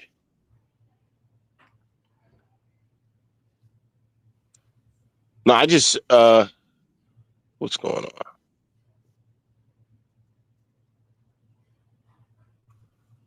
Let me find it in the source real quick. Let me find it.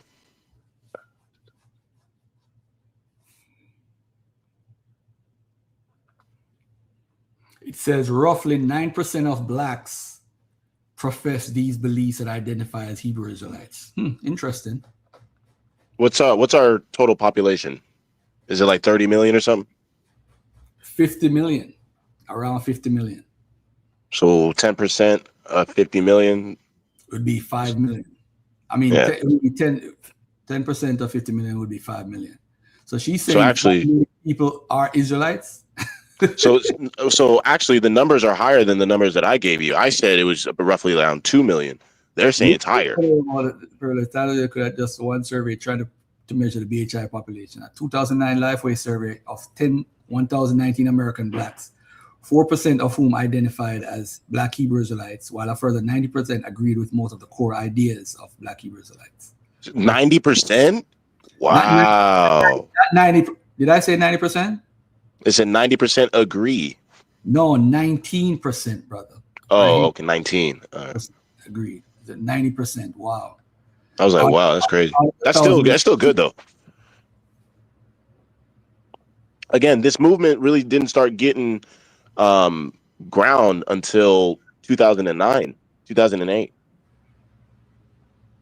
So around 2008, 2009, that's when you started seeing videos of brothers and GMS on down there in New York. That's when you start seeing them on YouTube. So it's only been like 18 years, something, 15 years of this truth. and Christianity's been here since we've been in slavery.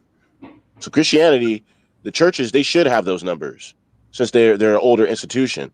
But the fact that we just started in 2008, 2009, and it's grown to dang near 5 million, and you have celebrities agreeing with us, and the movement is growing across the world too. Like, bro, all you got to do, if you give Hebrew Israelite institution, if you give us the same amount of time as Christianity, the whole black, all of our people who identify as black will identify as Jews within 20 years.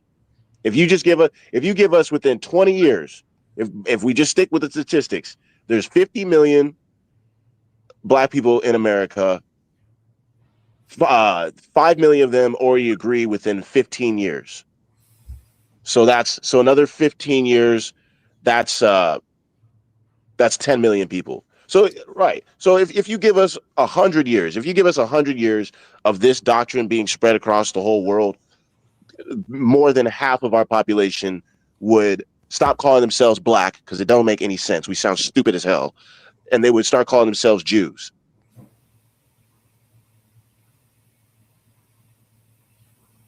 So this is the biggest movement on earth right now. And that is why you target it. That's why you speak about it so much. That's because if you talk about anything else, Garfield, no one's listening. You want to talk about Kemet? Oh, okay. Boring. You want to talk about Christianity, black Christians? Boring. But you know what? Actually, let's talk about these Hebrew Israelites. That's the thing to talk about right now. We are, what's that brother's name? Mr. Tendernism. We're Mr. Tendernism. We got the sauce. Y'all ain't got the sauce.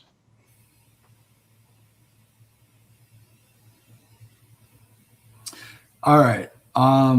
Let me say this, right? And we got to be very careful when you read these things. Let's take a look at what we're looking at here. Because it's blacks who think that they're Israelites, not that they are part of the movement. It's two different keys here. Because there's a lot of Christians that believe that, hey, we black, like my brother Josh from Absolute Bible Truth believe that some of us are black Hebrew Israelites. But that's what we're talking about. But he's not a black Hebrew Israelite. Somebody can believe it, but they're not a part of the movement. So a lot of Christians that doesn't matter as long as they accept and they profess that they're Hebrews. Yo, relax. Listen. Look at this right here. Roughly 26% of the black population and 14% of the non-black population plausibly profess to believe that modern American blacks are descended from the ancient Israelites, the key belief of Hebrew Israelism.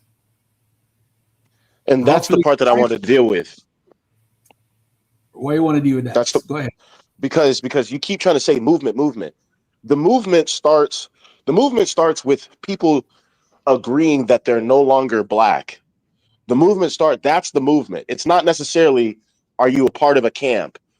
Do you go to every week after week and attend these things? No, it could be somebody who goes to your mosque, who's a Muslim, a so-called Muslim. But if you ask him, what do you identify as? Do you identify as black or do you identify as a Jew, as a Hebrew? They're going to say, the person in your mosque, he's going to say, I identify as a Hebrew, but my religion is a mosque. Now, why does he identify as a Hebrew? Because of the Hebrew Israelite movement. So the movement is bigger than just, oh, I'm a part of GMS. I'm a part of Genesis. The movement is accepting your identity that you're not a black, you are a Jew that was taken as a slave from the west coast of Africa. That's the movement.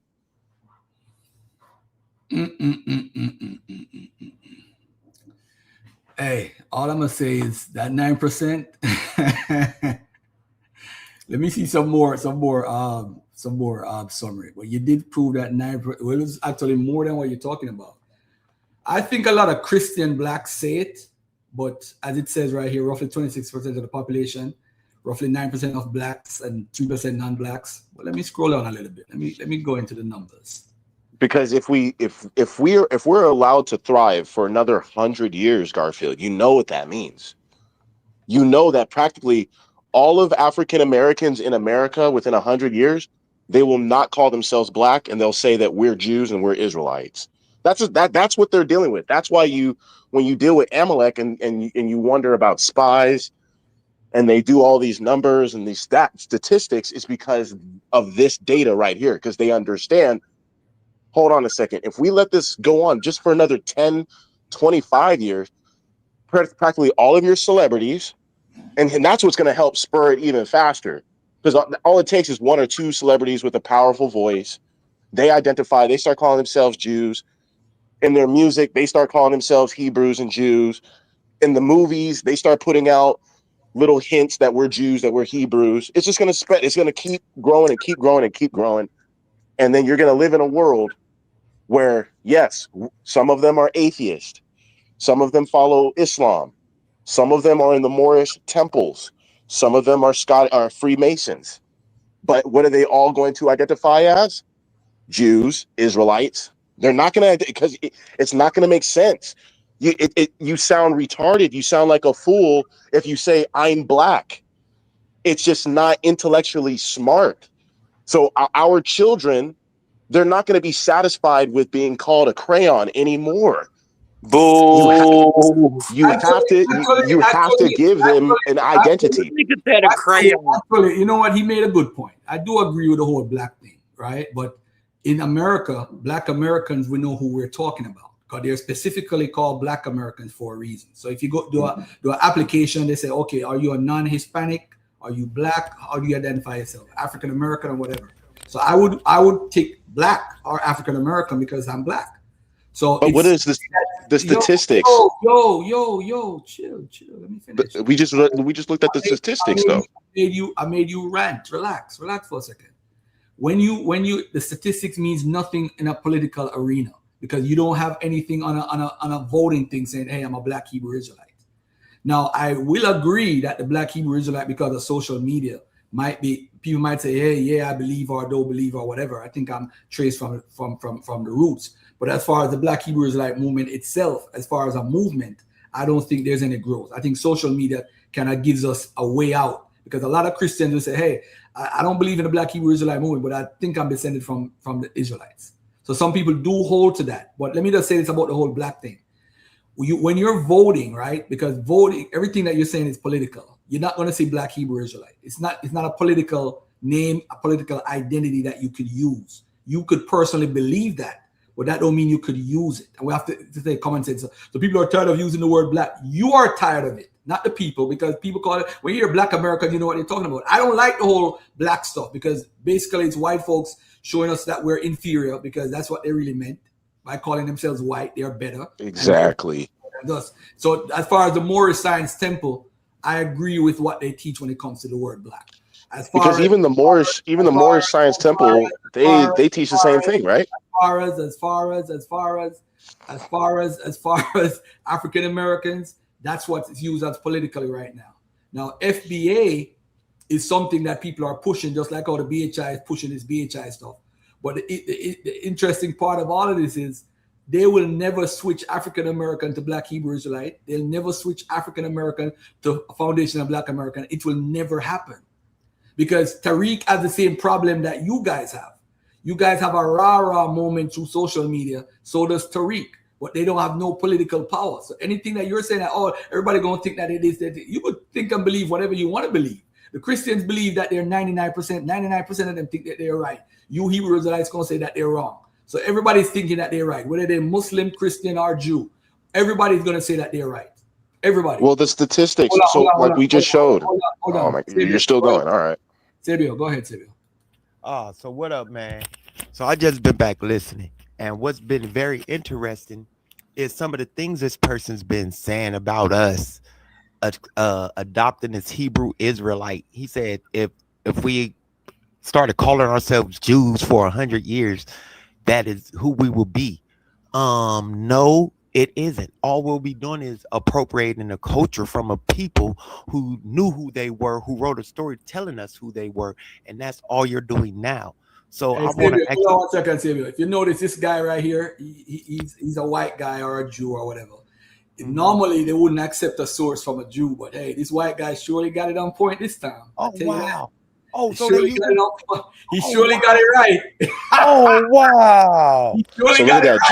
Jewish people. Hold So on, look at that. hold on, bro. He surely got it right. Jewish people care about what black people think about. Hold on. Why do they care about what black people think? Hey, bro. I was in the middle of speaking, so I was going to ask you a question. So my question is, how many lies is it going to take for our people to actually figure out who we are, bro? How many lies? Well, the You know problem what? is that the problem. I'm trying to answer. Let me answer the brother because he asked me a question. So to answer your question is that it only takes the truth. But when you're born into a situation where everything around you is a lie, from how America was established is a lie, history practically is a lie. So when you're surrounded by nothing but lies, and then the truth finally comes, talk to you to accept it, and you'll reject it because everything else around you is a lie. That's But not brother, an answer. I That's wanted. not an answer. That's not an answer. That's not The an truth answer. is, That's a you deflection. said That's how many? hey, bro. You asked me. Hey, bro. That was not an answer. I'm going to ask you very distinctly and clearly. I don't want a deflection because all you said was that everything is a lie. We were raised in a situation that's a lie. And somehow the story that you're telling us isn't a lie. So again, how many lies is it going to take for us to actually realize who we are as a people? Is the history that our people wrote about who we are, where we came from, is that a lie also? If that's a lie, then everything we've been told and the things that you said are a lie also. So at this point, shut up.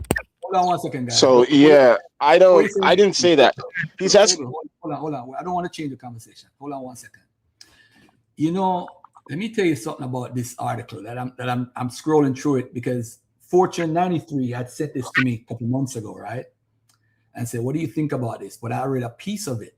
So what happened is, hey, you gotta be careful whenever anyone writes about the black community who is not a part of the community.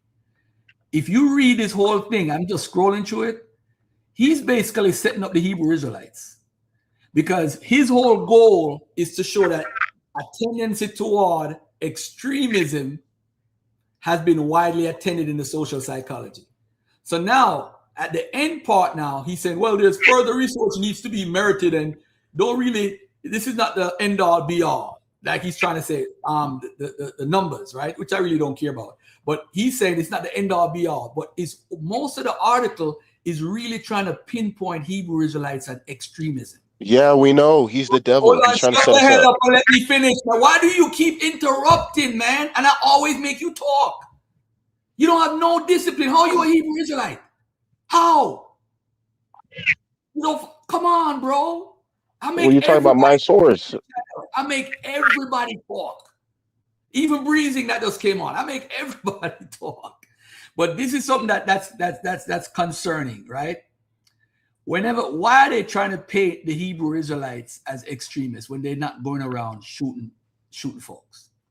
So whenever somebody black does something to somebody Jewish, they try to go on his Facebook and try to pinpoint him to try to make this group an extremist group. But I just noticed that. I just wanted to mention that. But go ahead, Breezing. You want to say something, Breezing? Yeah. Yeah, how y'all doing today? I'm doing good. I'm doing good.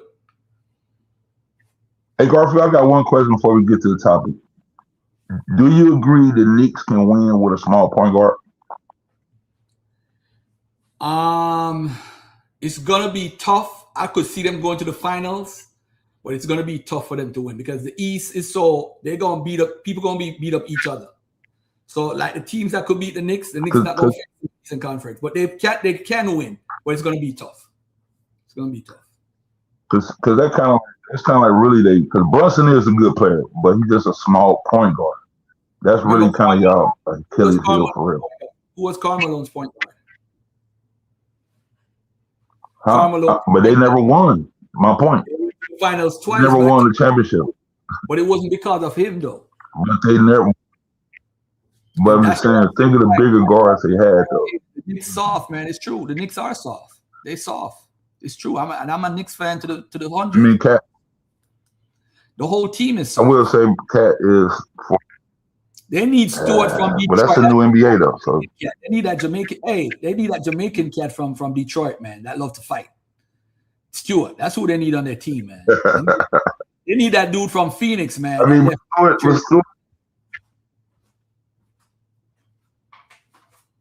hey, with y'all these scores though, even with the toughness though. So all right, let's get back to the conversation. All right. My point is, yes, I mean, let's keep going in and out. I don't know if it's my phone or not.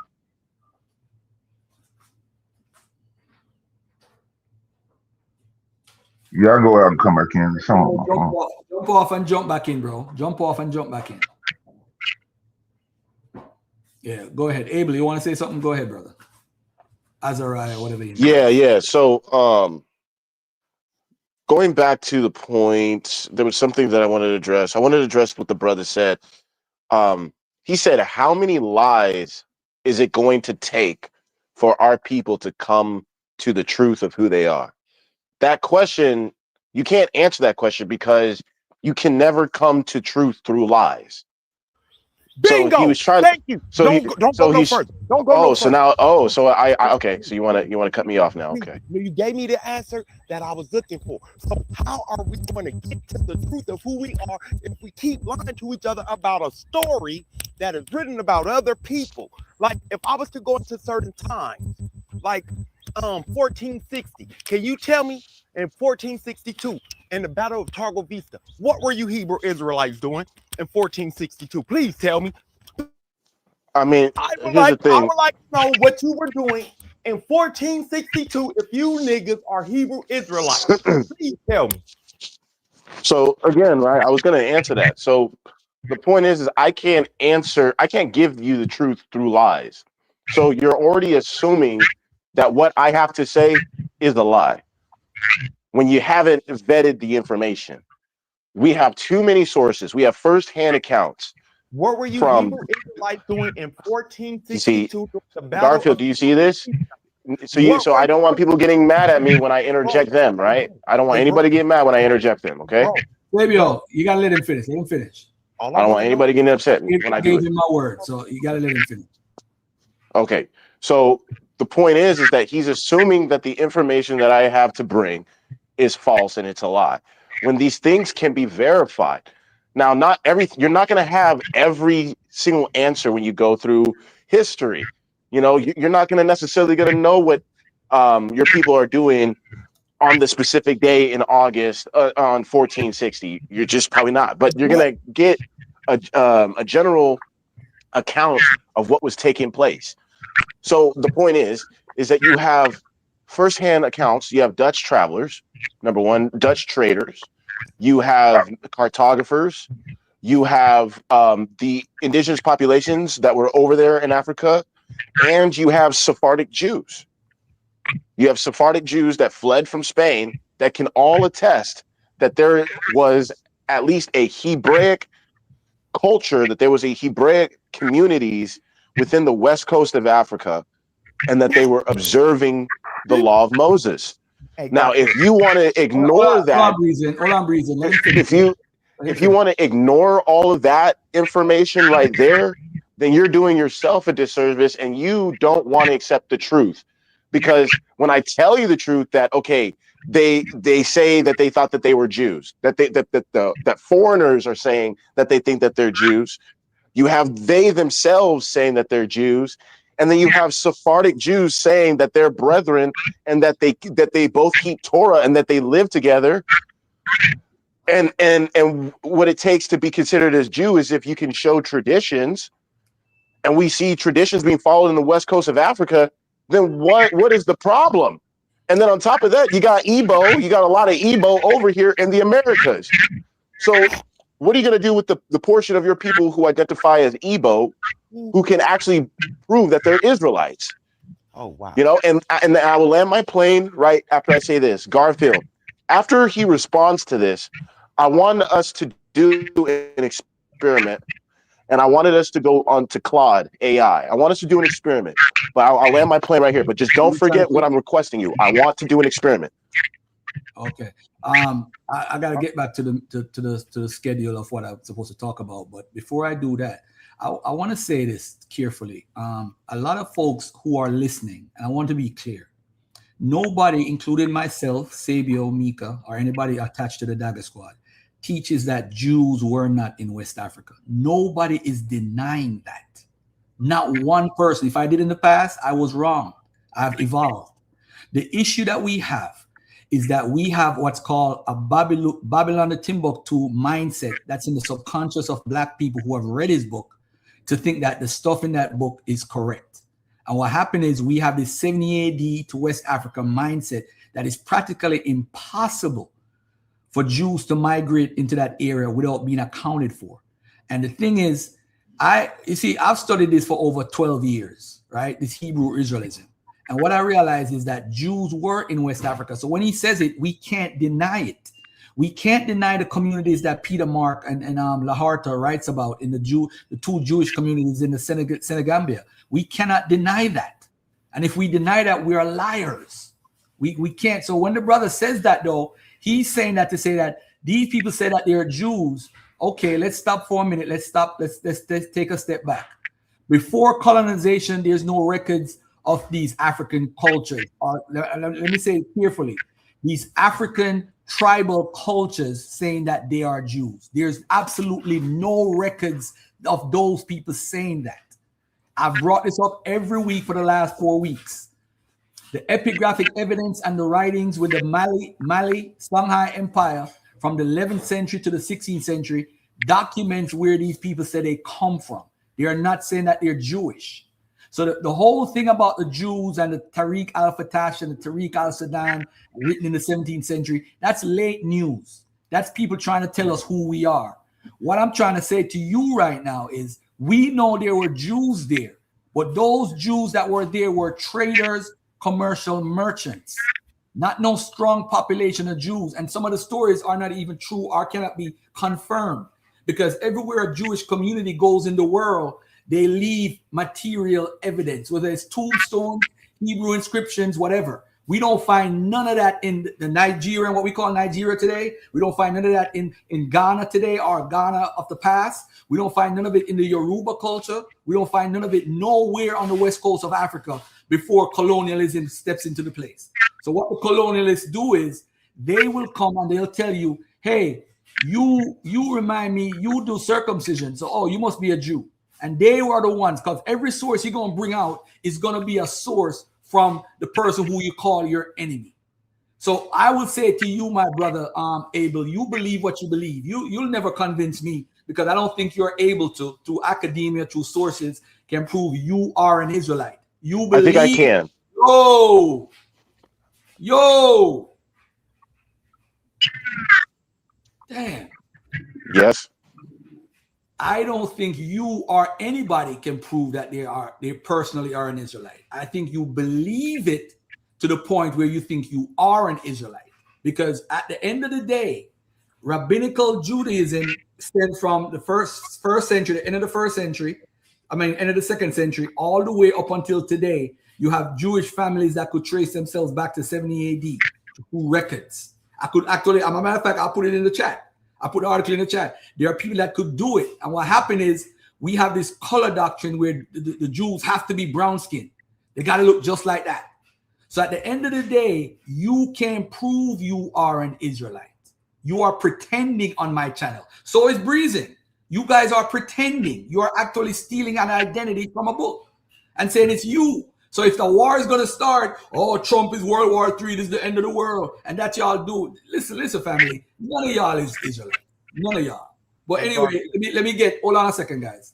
Let me get Sabio's response, then we get Breezing, then I get Abel. So the reason I asked him that was because I posted something in your back chat about from Evo, the Encyclopedia of Jews in Eastern Europe, right? And this is about Wallachia and the Battle of Mehmed the Conqueror. This is right after the fall of Constantinople in 1453. So he had a battle with Vlad Dracul, or the person known as Dracula. And this went on for about 5 years. But what is interesting is I was watching the Netflix series, the Rise of Empires, and I decided to ask a question. What were the Jews doing during the Battle of Targo Vista?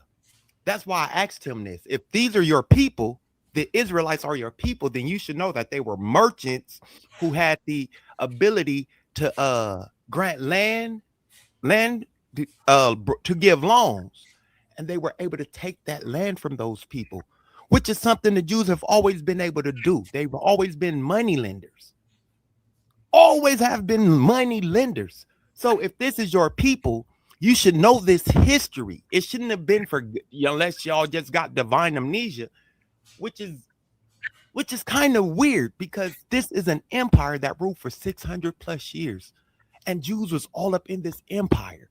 So again, all this make-believe that you're doing is not working, because we're actually using history. So I asked you something about history. A historical battle, the Battle of Targo Vista, 1462. And you can look into this if you think I'm lying. Abel, the liar. I'm done. All right, cool. So I'll address you in a second. No, that's Breezing turn. I said Breezing and then you. Well, I'm gonna forget what he's saying. I So don't care about that. Breezing, it's your All turn. Breezing been trying to talk for like. Let him go ahead, man. You want him to go ahead? All right, go ahead, Abel. all right, cool. All right, thank you, brother. Brother Hey, no, Garfield, can you I please can't- can you thank you, brother. Brother Garfield, can you please pull up Claude AI? Cloud AI. Claude. CLAUDE. Claude AI. Why you want this Claude AI? Why? Why specifically that? So remember when I asked you if we could do an experiment? This is going to answer the brother's question too regarding 460 AD. So you're on Claude. Can you show the screen real quick? Did nobody say 460? I said 1462. Oh, 1462. All right. This man want to go to 460. Huh? You don't listen, man. I just want to talk. Don't want to listen. Go ahead. What's I up? heard you. You're talking about Constantinople and the Jews there. Go ahead. What's the All right. So now what I want you to type in, I want you to type this in specifically. I want you to type in, according to Deuteronomy 28,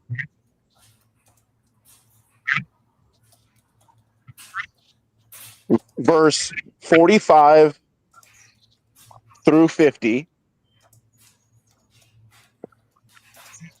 and verse 68. Ah, shit. And the next Bible verse I want you to put is 2nd Esdras, chapter 13. Hold on. I want it to be, so 2nd Esdras, chapter 13, verse 40 through 45. Okay. So what the question should be is, according to Deuteronomy and according to 2nd Esdras and history alone,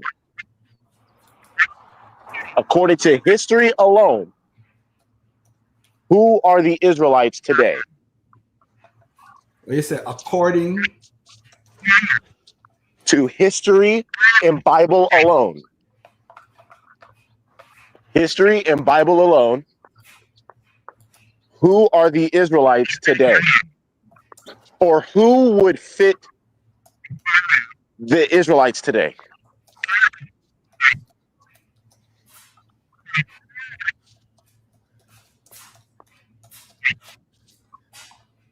And you have to be history alone. No theology, don't add in no outside. Just let the AI think for itself. I've never signed up or logged into Claude, so I can't use Claude right now. All right, go ahead and copy and paste. Click copy and highlight that whole question and just ask it in the Google AI. Okay. I'm gonna do everything that you asked me to do. I like this. Yeah, just any type of AI.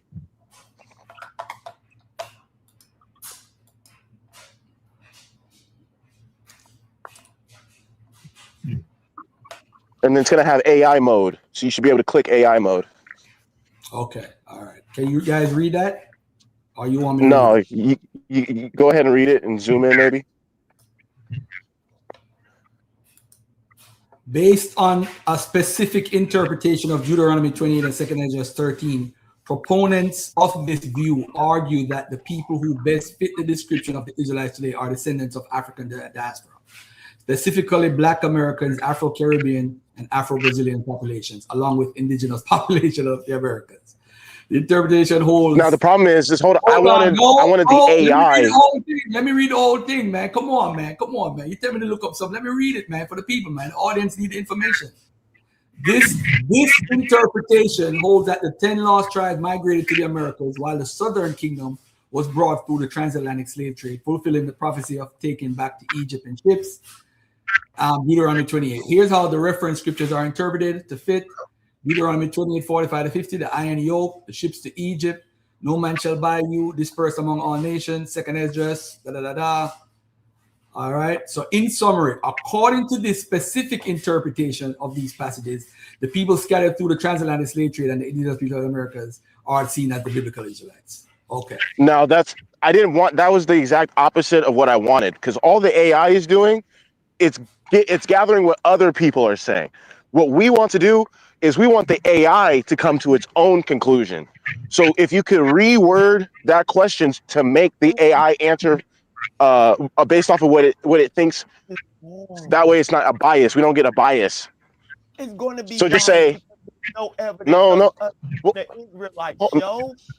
Hold on. The people who created the AI are not going to try to say that we're the Israelites. If anything, they're going to say that we're not. If anything, they're going to say that we're not the Israelites. So that's why this is a perfect experiment. And notice how he's getting all riled up. He's getting all upset because we're not worried about that. We just want it. You see, why do you need to reword it anyway? Hold on, just reword it, please.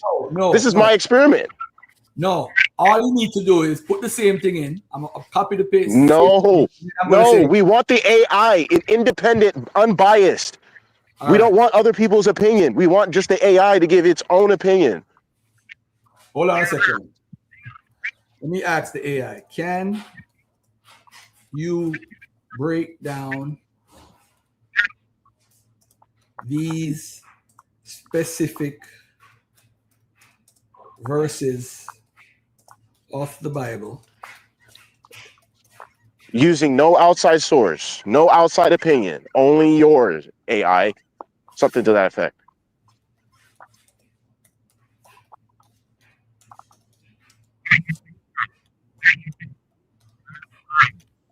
You know what's funny? When you have to go to artificial intelligence to try to prove you something, that's bad. You might as well be asking artificial intelligence, are we aliens at this point? And is there a teapot floating around Venus? Shit.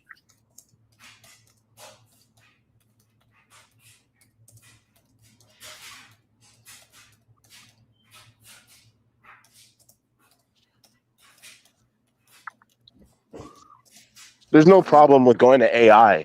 You go to Google. How do you get all your information? You go on the internet. You look up books. That was a good point. Going to AI. All right, hold on 1 second. It don't matter. AI is a tool. It's a tool, man. Shit. Oh shit. You act like we don't go on Google and we don't type in on Google, okay, give me sources to this or give me scholars to this. We do it all the time. It's not an issue. And actually, AI is smarter. AI is smarter than all of us on this panel. Listen. Let me make this bigger so everybody could read it. All right, we're gonna go with the AI. I ask a specific question. Can you break down these specific verses and whatever? All right. Now let's take a look at what it says. This analysis provides a breakdown of Deuteronomy 28, 45 to 50, 68, and 2 Esdras 13, 40 to 45, incorporating historical, archaeological, linguistic, anthropological, and genetic perspectives based on biblical studies and scholarly consensus. These verses constitute part of the covenant lawsuit delivered by Moses, warning of dire consequences for disobedience. Okay, the fulfillment. Historically, these curses were understood to be fulfilled by the Assyrian at 722 BC and Babylonian conquest. The Assyrian siege release validate the brutal nature of foreign conquest described where Judeans were led away in chains. The eagle, the vulture metaphor commonly refers to Babylon or Rome due to eagle standards. Linguistics, nation from far, whose tongue thou shalt not understand, accurately describes the experience of Judeans under Babylonians and later Romans. Besiege thee reflects the common ancient Near East warfare strategy of cutting off cities, which archaeology supports. The curses predict a dehumanization where Israel would lose its land-based identity and become a sign and a wonder, separating from their land and being dispersed, leading to the development of diaspora communities with unique cultural traits. This verse is highly contentious prophetic curse regarding the ultimate consequence of breaking the covenant. Traditional interpretation after the destruction of Second Temple by the Romans, thousands of Jewish captives were shipped to Egypt to work in mines or were sold at slave markets. Jeremiah's example, Jeremiah 43:44, after Jerusalem's fall, violating a direct command. The transatlantic slave review, many in the Black Hebrew Israelite movement interpret this as the transatlantic slave. Scholarly perspective, most scholars argue against the transatlantic view, noting that enslaved Africans did not volunteer to be sold, were not all bought. They were mostly unredeemable property and did not go back to Egypt. The phrase "no man shall buy you" often means no one will redeem or rescue you, rather than no transactions occurred. No man shall buy you, the Hebrew verb kana, often means to redeem or ransom, not just commercial purchase, implying a total lack of rescuers.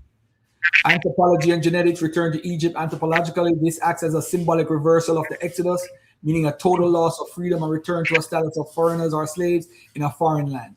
Genetic studies have shown that the Jewish people have a distinct ancestry with roots in the Levant, and that many groups in the diaspora, including African Jewish communities, possess distinctive genetic markers linking them back to the Middle East. Though the claim that all West African slaves were biblical has not been supported by genetic evidence. Second Esdras is an apocalyptic Deuteronomical book. Shut the hell up, bro. Let me finish reading, man. Written roughly in the 1st century AD, reflecting on the exile of the Northern Kingdom. The 10 tribes, the journey, describes a legendary migration where the tribes left the heathen to a place where never mankind dwelt to keep the law. Arzareth, this name is likely derived from the Hebrew Eretz Aheret, meaning another land. No archaeological findings have definitely located the 10 tribes in a specific Arzareth. Historically, they were assimilated into the Assyrian Empire. Key words here: historically, they were assimilated into the Assyrian Empire, although they left a legacy that created many legends of the lost tribes. Anthropology, the narrative serves as a myth of origin or myth of survival for the northern tribes, fulfilling the human anthropological need to believe the chosen people were not lost but preserved elsewhere for a future return. There's no genetic data that shows a large, distinct, isolated body of 10 tribes living separately for 2,000 plus years.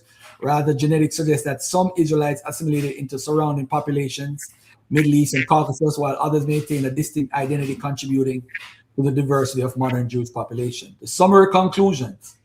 Historically, these verses depict a profound loss of sovereignty and security, with the most direct fulfillments occurring in the Assyrian, Babylonian, and Roman exiles, where captivity and ships to Egypt were literally realities. Second Esdras, this text is a prophetic hope or apocalyptic narrative written long after the event, designed to provide a story of survival and future redemption for the northern tribe, rather than a precise historical or geographical report. Before you enter and try to talk, hold on a second.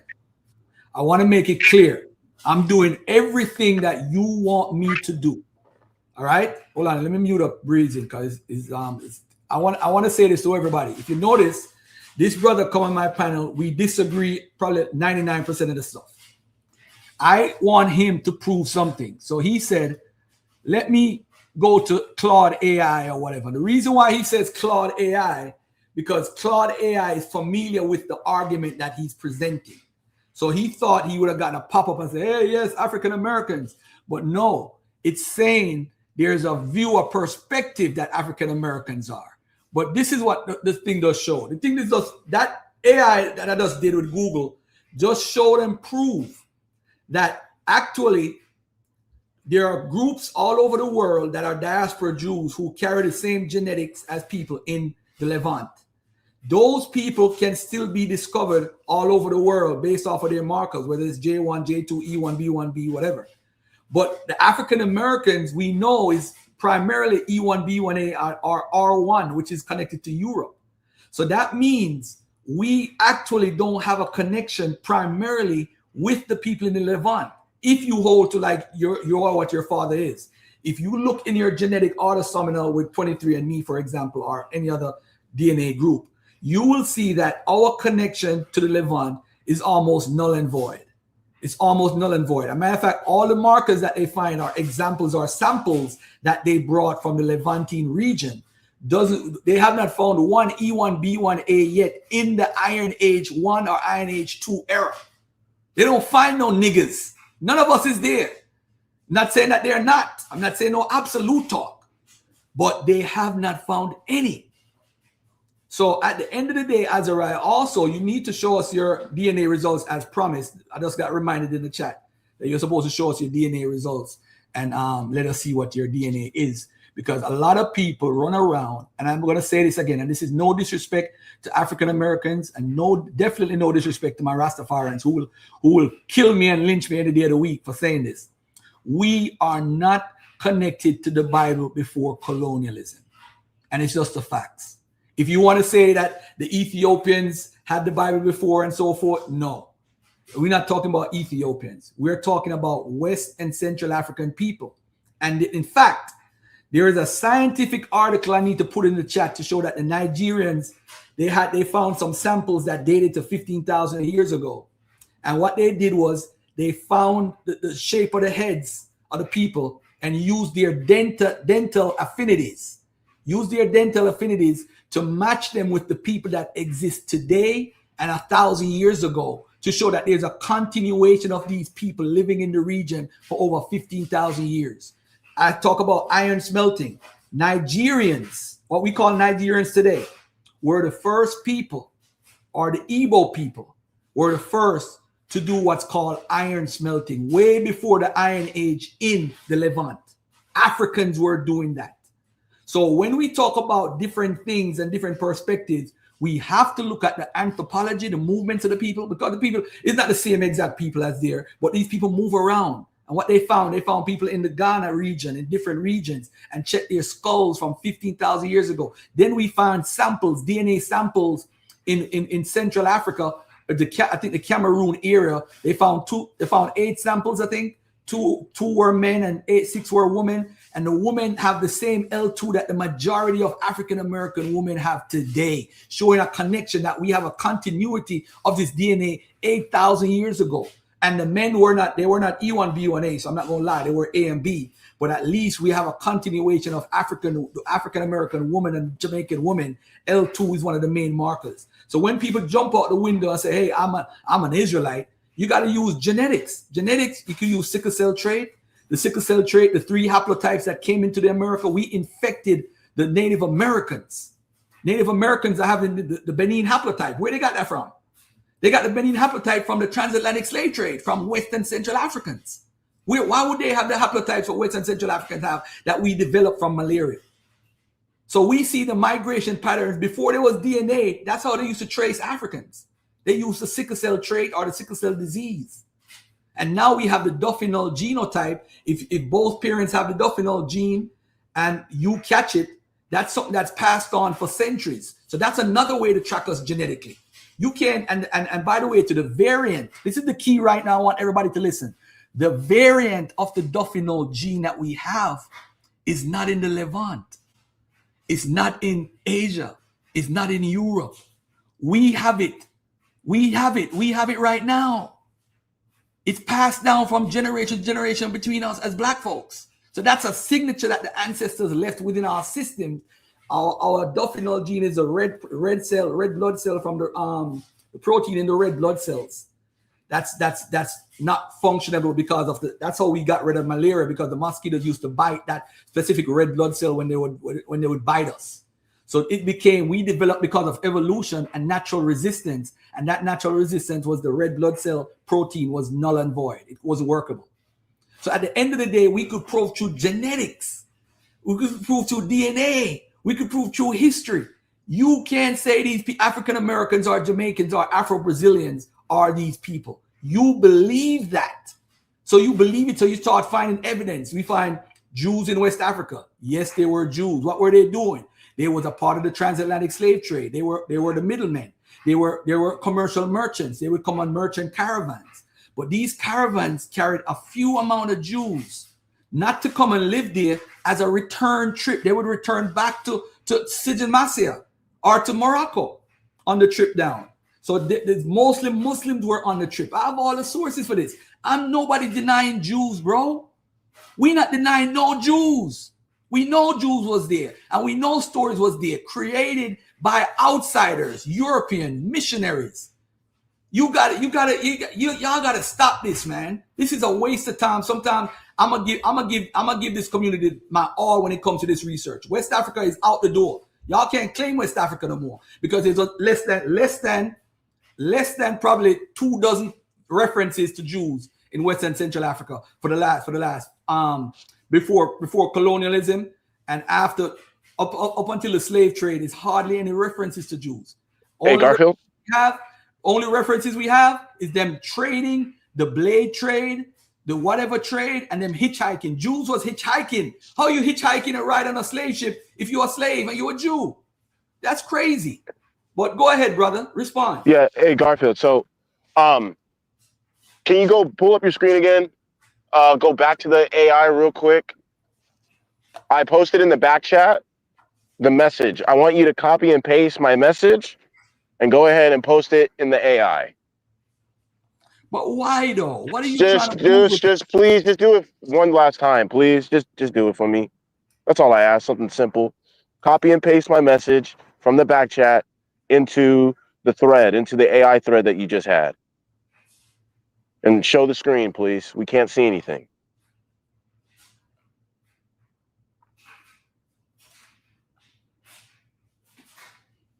I can't see anything. The screen, it's not showing your screen.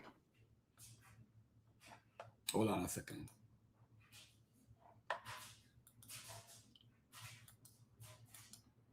So you want the wording to fit. I want you to copy and paste. I want you to copy and paste what I posted in the back chat. Based on a strict interpretation of the biblical text and historical context, several prophecies regarding. Can you show the question that I asked, please, so I can make sure that you copy and pasted my question specifically? Based off of history and Bible alone, no outside sources. Why no outside sources? All right, go ahead. Keep reading. Why no outside sources? Keep reading. I just want to see my question, please. I did copy and paste it. That's crazy, yo.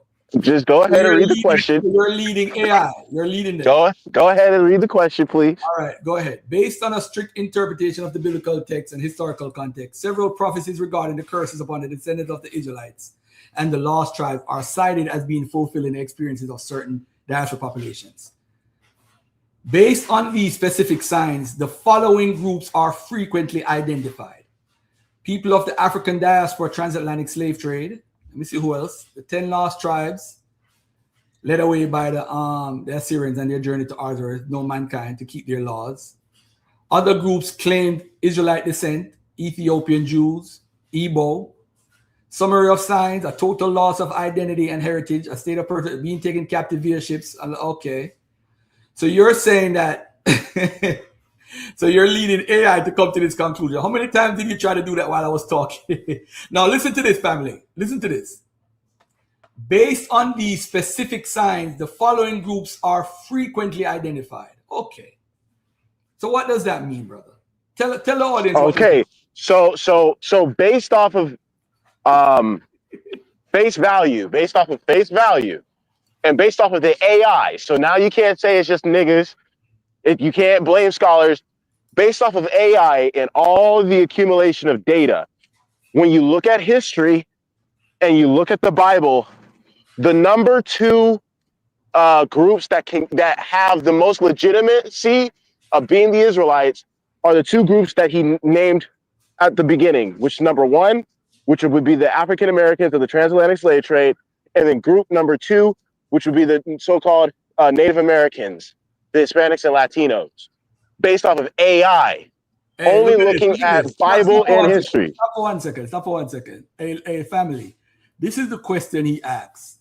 Based off of history and Bible alone, no outside sources. Why? Why no outside sources? If you want history, that means you're handicapping them to just look at it from a historical perspective, and then AI is looking. No, because he's gonna go to some white man Hold on. that says no, they're not Jews. Because we want an AI to be unbiased. We want the AI to have its own conclusion and not use other people. Hold on. Let me do this. I'm gonna change one thing on this. Where you said no outside sources, I'm gonna remove the outside sources are gonna say that we're not. You know that. So why? So what? How are you gonna get the full history if you don't use outside sources? Because Garfield, this whole world is built off of white supremacy. If you come out and say that Jesus is black and the Israelites are black, the white man loses all credibility across the whole world. The whole world will hate him. Everybody will go and try to destroy him. It's not in their interest. All these scientists, all these people at Yale, all these rabbis, that's why you saw the guy who came after us, who did the statistics and the analytics to set us up. What was he? He was Jewish, a white Jewish dude. So these same people, you want them to come out and tell the truth and say, oh, we've been lying this whole time. And yeah, the people that we enslaved and we called niggers, they're the Jews. Why would they come out and say that? One second. You said those people. When you said those people, what do you mean? I am not shifting this conversation from what's going on right now. I'm not shifting it at all. When you said those people, I want the people who listen to the replays to say, who are those people? Man, we know. Well, clearly they're not. They don't look like you and me, Garfield. So you're talking about the Askenazi Jew, right? I never. Hey, you can say whoever, but the point is whoever is running these pure resources, these researches, these analytics, these people who study us, who are monitoring us, who have it. Pause it for 1 second. If you notice, the article with the population numbers, he agrees with it when it's the other people doing the research. You can't trust them, but you trust the numbers that they gave you. You see how crazy this guy is? How is it that he's saying that it's the other people?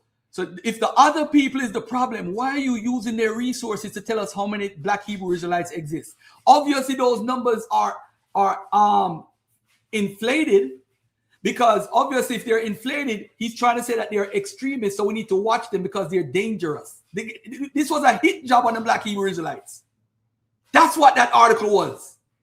That was a hit job to shut y'all down. So now this guy is saying that we can't trust nothing. Who controls AI? So AI, again, it goes back to my whole argument about segregation and we live in an integrated society. This is crazy. So if those people are fake and they're not real, why do you trust their information? Because 99% of the information you have is from them. This makes no sense. So this is what I ultimately have to say to everybody, man. Listen, I love these back and forths because it's therapy for me, and I love it. I actually like the brother Azariah because I need somebody who doesn't think the way I do. I need that in my life. All right. Hold on 1 second. I gotta share something real quick. But Garfield, 1 second, bro. Oh, yeah. War going on. The reason why we call them soldiers is because it's a war going on. It's a war between truth and falsehood. It's a war between righteousness and unrighteousness. So all we want to do is give you the proper ammunition so y'all can be more successful in fighting in this war. Don't let these suits fool you. Just because the brothers in the suits don't make them no different from y'all. He said, why y'all wear suits when y'all come to the hood? He said, anytime you go somewhere important, you wear a suit. Come on. You got a business meeting, you wear a suit. You go to a wedding, you wear a suit. Nothing is more important than coming here and showing y'all love. Right? So y'all can have y'all young children come out here and play. So we gotta understand, our leader taught us to make our communities a safe and decent home. When we do that, we ain't gotta worry about no outside forces. When we heal each other, nobody be able to kill us. All right, thank y'all so much. Oh, NOI be dropping that night. So Garfield, hold on. You asked me why do I trust the white man and all the stuff. I don't trust him, and that's why I wanted to use the AI because. If anything, the AI. You don't trust the white man. I'm trying to address that issue. Is that if the white man is using the AI to go against us, why would that same AI tell us that we're the Israelites? I don't know, bro. Tell me. Exactly, because the proof.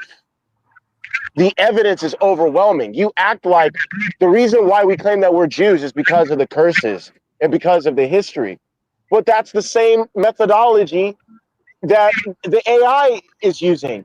If you use the Bible, you throw out the middleman, you throw out all the noise, you throw out these white people who obviously don't have our best interest at heart. If you throw them away and you let the history and the Bible speak, it is very clear who the Jew is.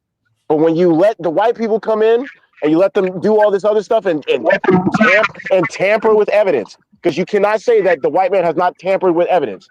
When they came over here to the Americas and they got all these artifacts, you can't say they didn't tamper with it. They didn't take things. You can't act like the Vatican didn't steal treasures. You can't act like Europe didn't steal gold and wealth from Africa and they have it in their vaults. You're not going to sit here and act like they don't do that.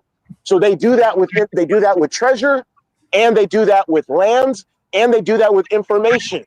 They tamper with information. So again, Garfield, if you have any doubt, why don't you copy and paste my question that I asked that AI? How about you take it to a different AI and ask the same question, and maybe it might come out to a different answer, because we want to have at least two different AIs so that we can come down to see if it's true or not. Because one AI might say something, but another AI might say something different. So when you find the time, I would like it if you could copy and paste my message into a different AI and see if it comes with the same answer. Hold on, let me type a question. All you got to do is copy and paste what I posted. Hold on a second.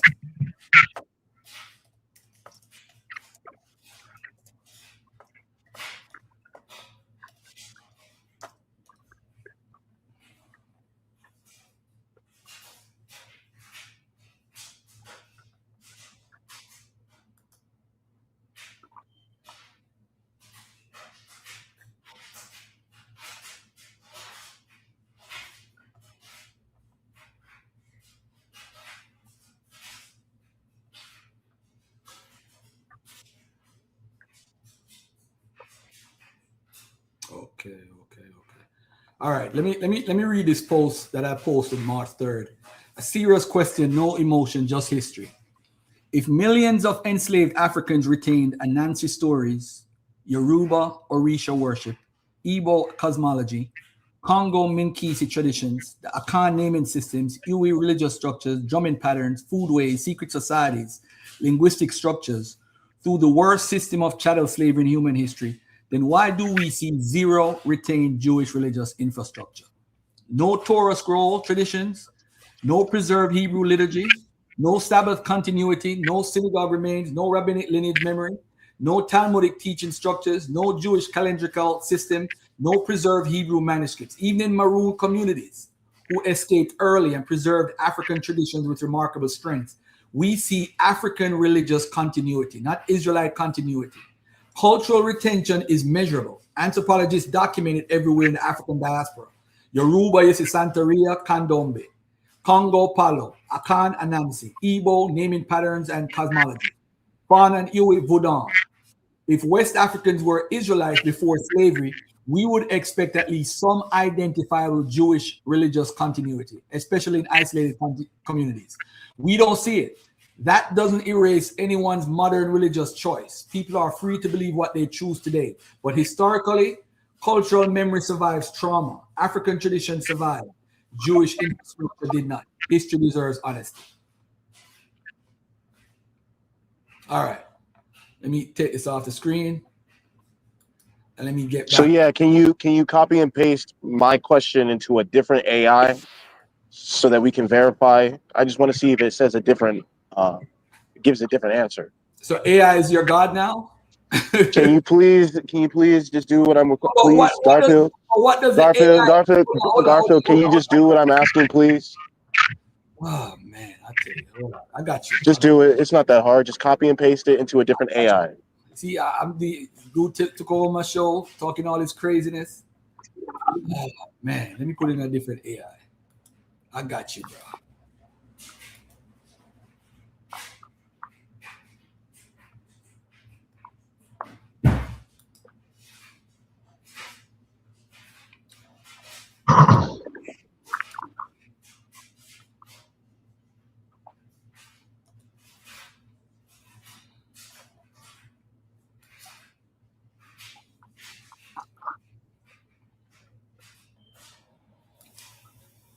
right, it's loading.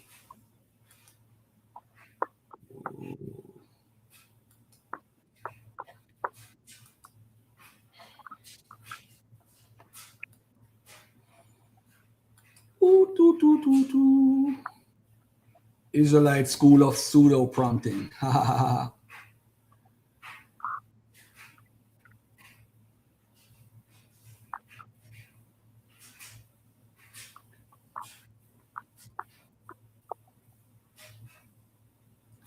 Oh man, anything else anybody want to talk about while this load up on my computer? No, I just want to see that. I just want to see if it's the other AI is biased. Yeah, I just want to see what the other one says.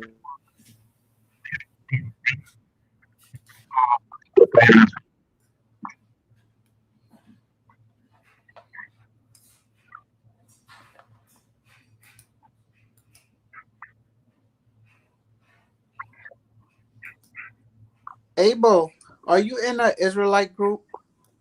No, Azariah is not in that camp. Okay.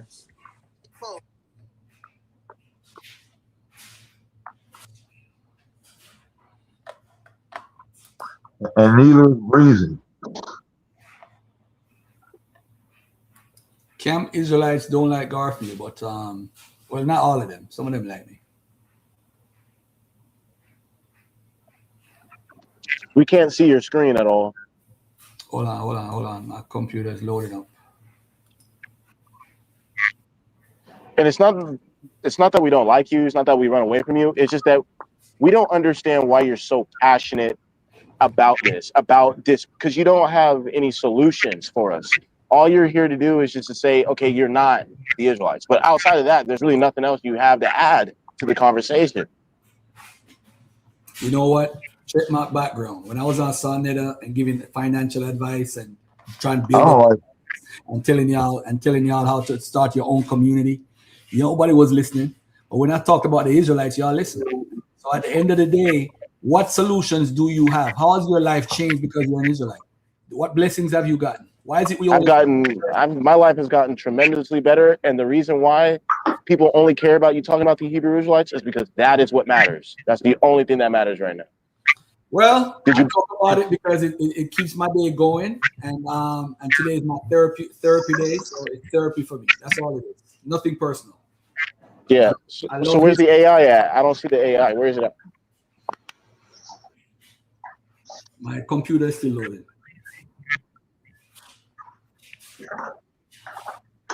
Let me go on my phone.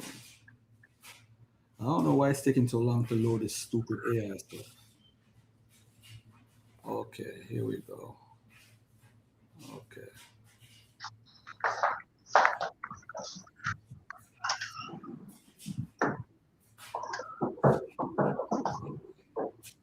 Okay, here we go. Let me do this. Come on.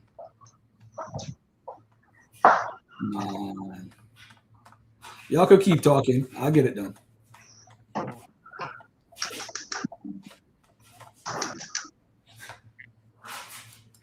So do y'all believe what is Garfield trying to look for? he's looking up the AI, he's getting a different AI, and he's going to post the same question that I asked earlier with a different AI and see if it comes to the same conclusion. That's what's happening right now.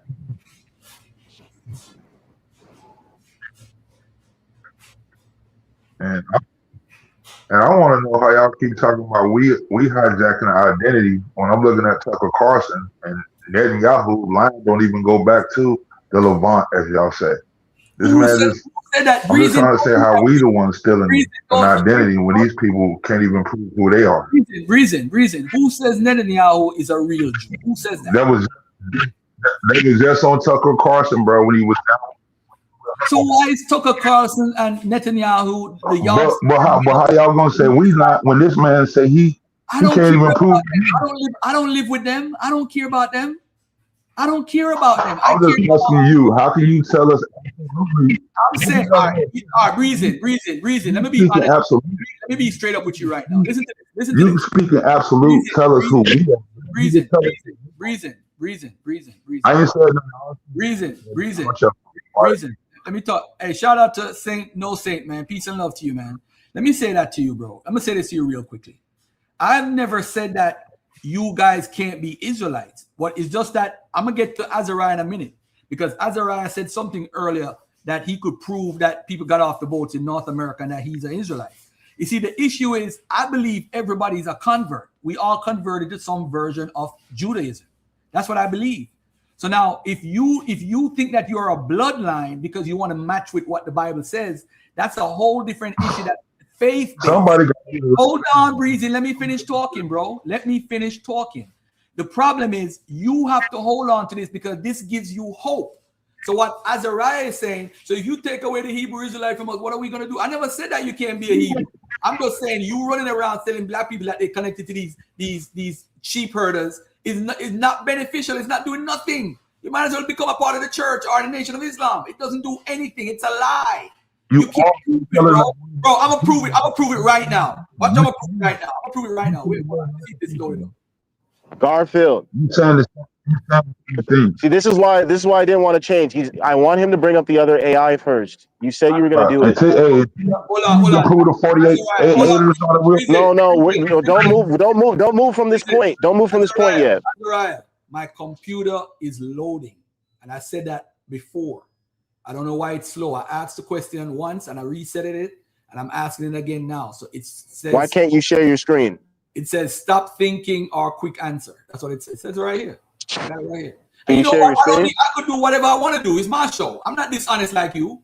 Get out of here. You'll tell me, why don't you share your screen? I can't share my screen. Right here. See? It says it right here.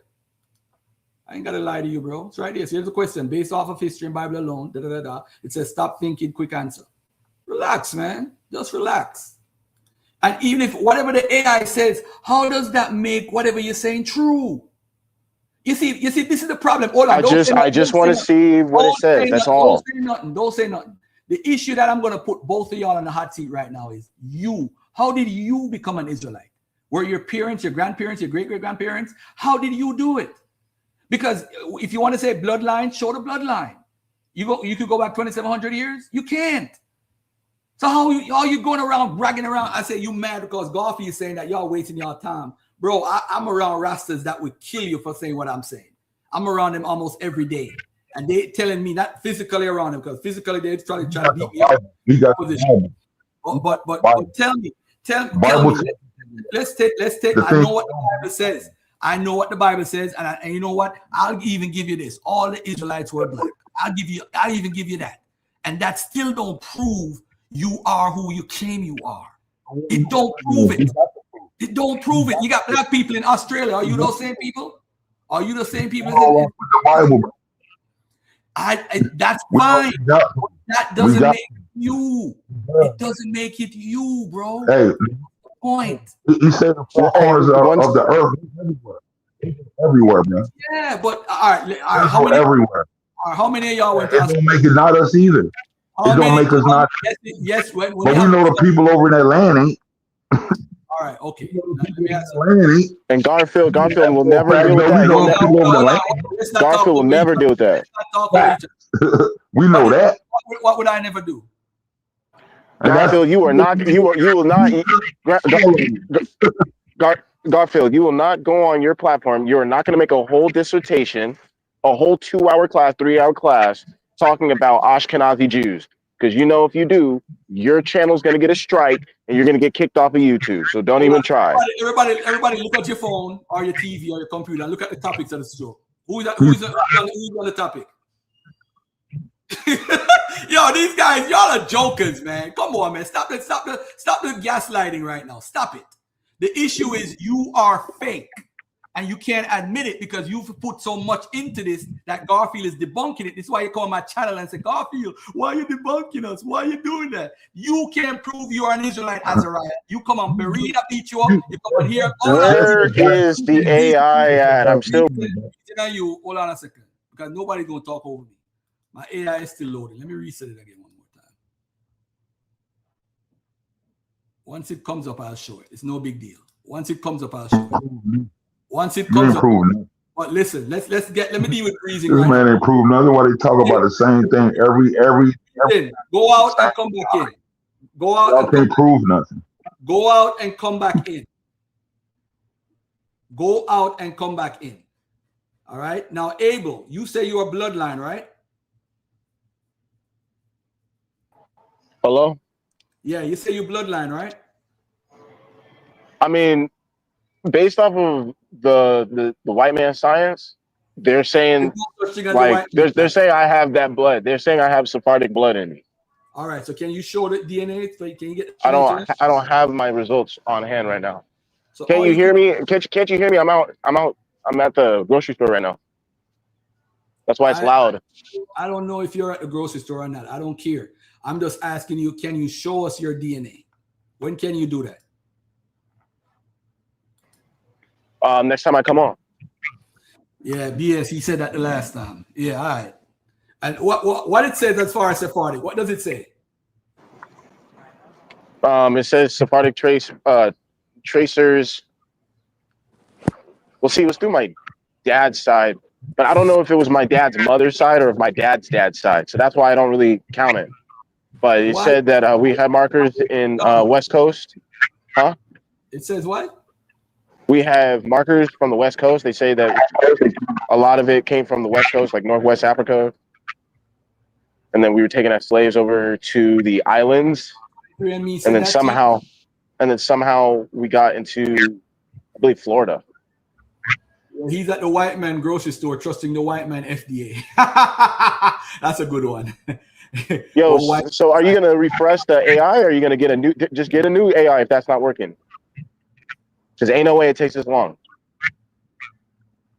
Ain't no way it take this long. Oh man, hold on. Let me do it again one more time. Let me share my And one thing too, all white people ain't the same, bro. Y'all act like all white people just the same. You act like every white person. Remember when the war was going on, it was the British. All these people was at war with each other. It ain't like all these people get along. Y'all act like all these people just friends. Brother, we don't get along on this panel. That don't mean that we're not the same race. That's not the point of what I'm saying, Ash. I'm just talking about they act like all white people just blankly act the same. They don't. That's my point. Yeah, I mean, you're true on that. But the Most High says all of them will be destroyed. Hold on, everybody stop. That's my point, Ash. See, still thinking. See, I didn't do it. That's what I did. I didn't do that. I didn't. Okay, try a different AI. There's more out there. No, I like my AI. Don't worry about it. I like my AI. Matter of fact, let me do this. It's been like 15 minutes already. Yeah. It says exit page unresponsive. Yeah. Because I got the AI cornered with that question. It can't rely on the Askenazis for any help.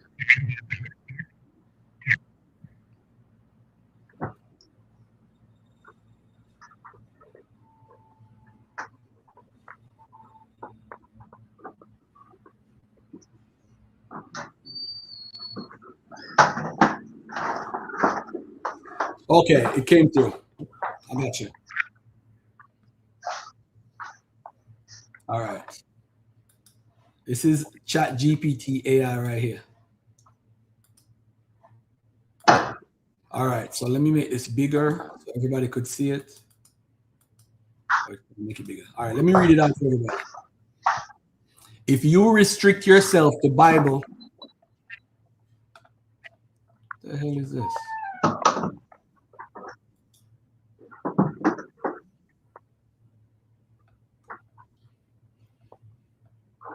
The question is, based off of history and Bible alone, no outside sources, based off the signs being on the descendants of the Israelites, what people groups today fit the prophecies of Deuteronomy 28 that are second Ezra?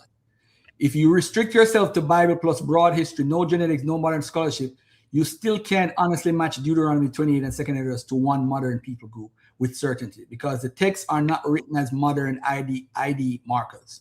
And the descriptions are broad enough that may displace people's could claim pieces. Here's what you can say, staying inside your rules.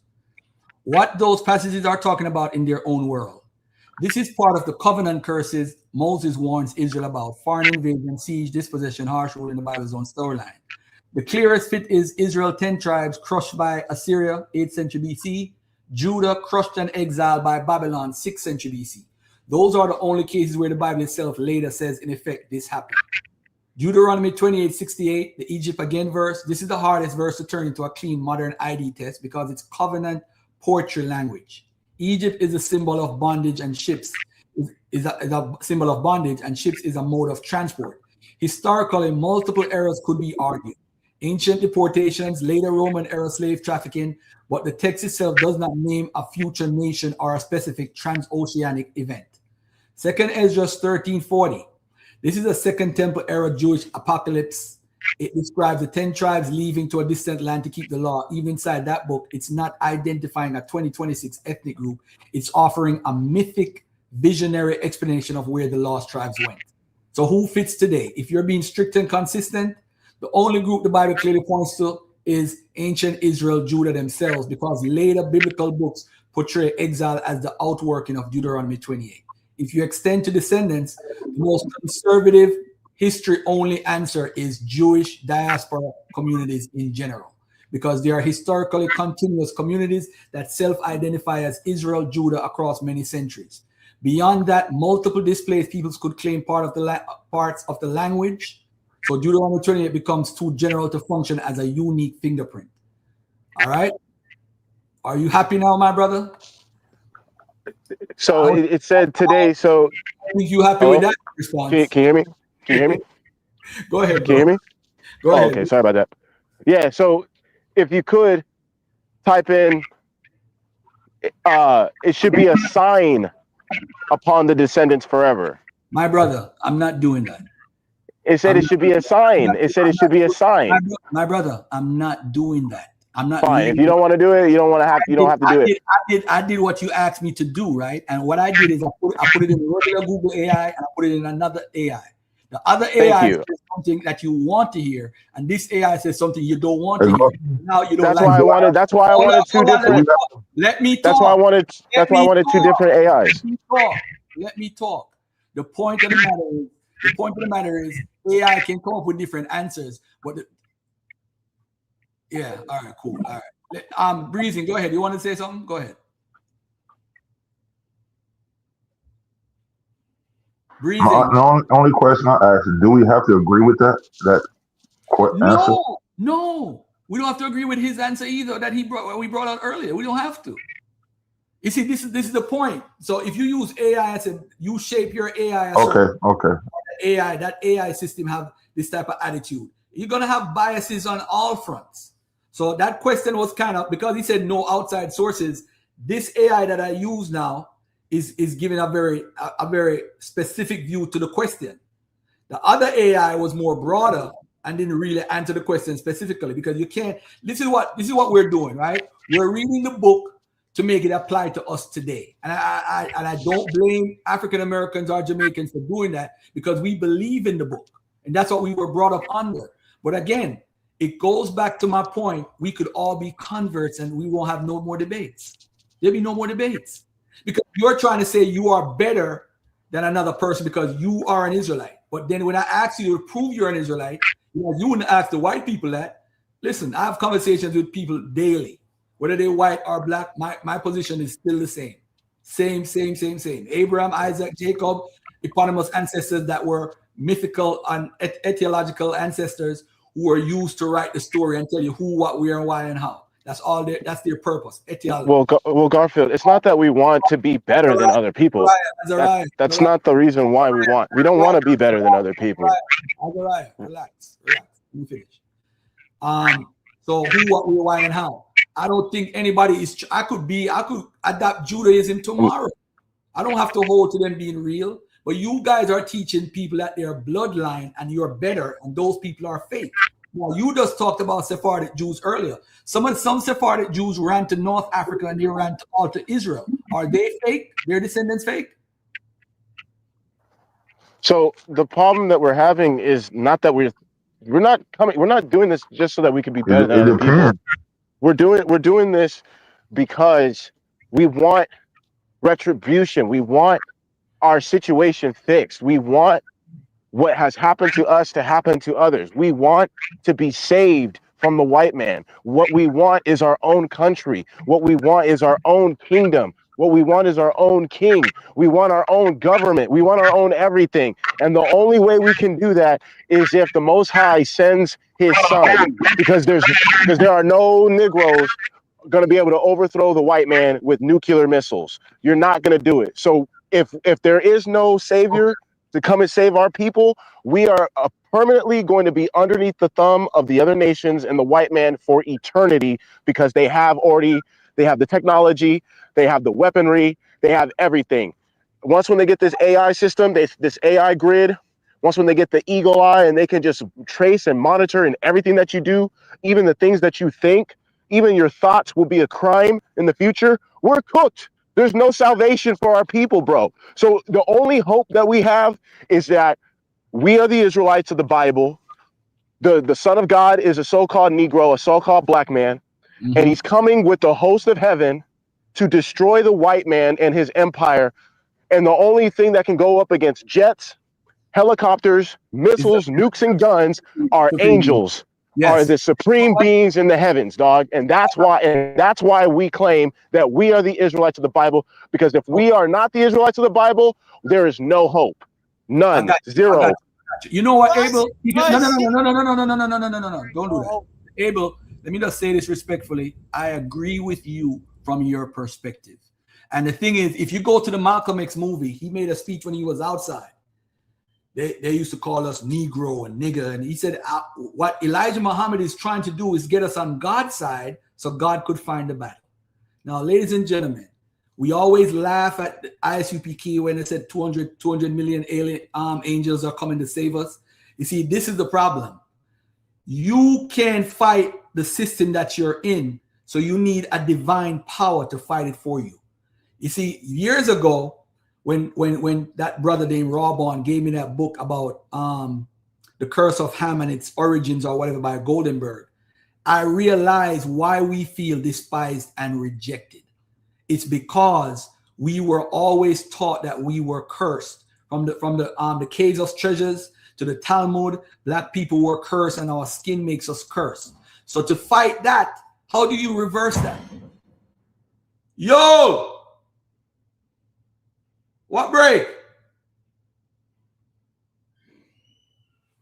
What Someone bro? says I think very little of the black man. That's not true. It's just that I understand that us as the black man, we have been held back for 500 years.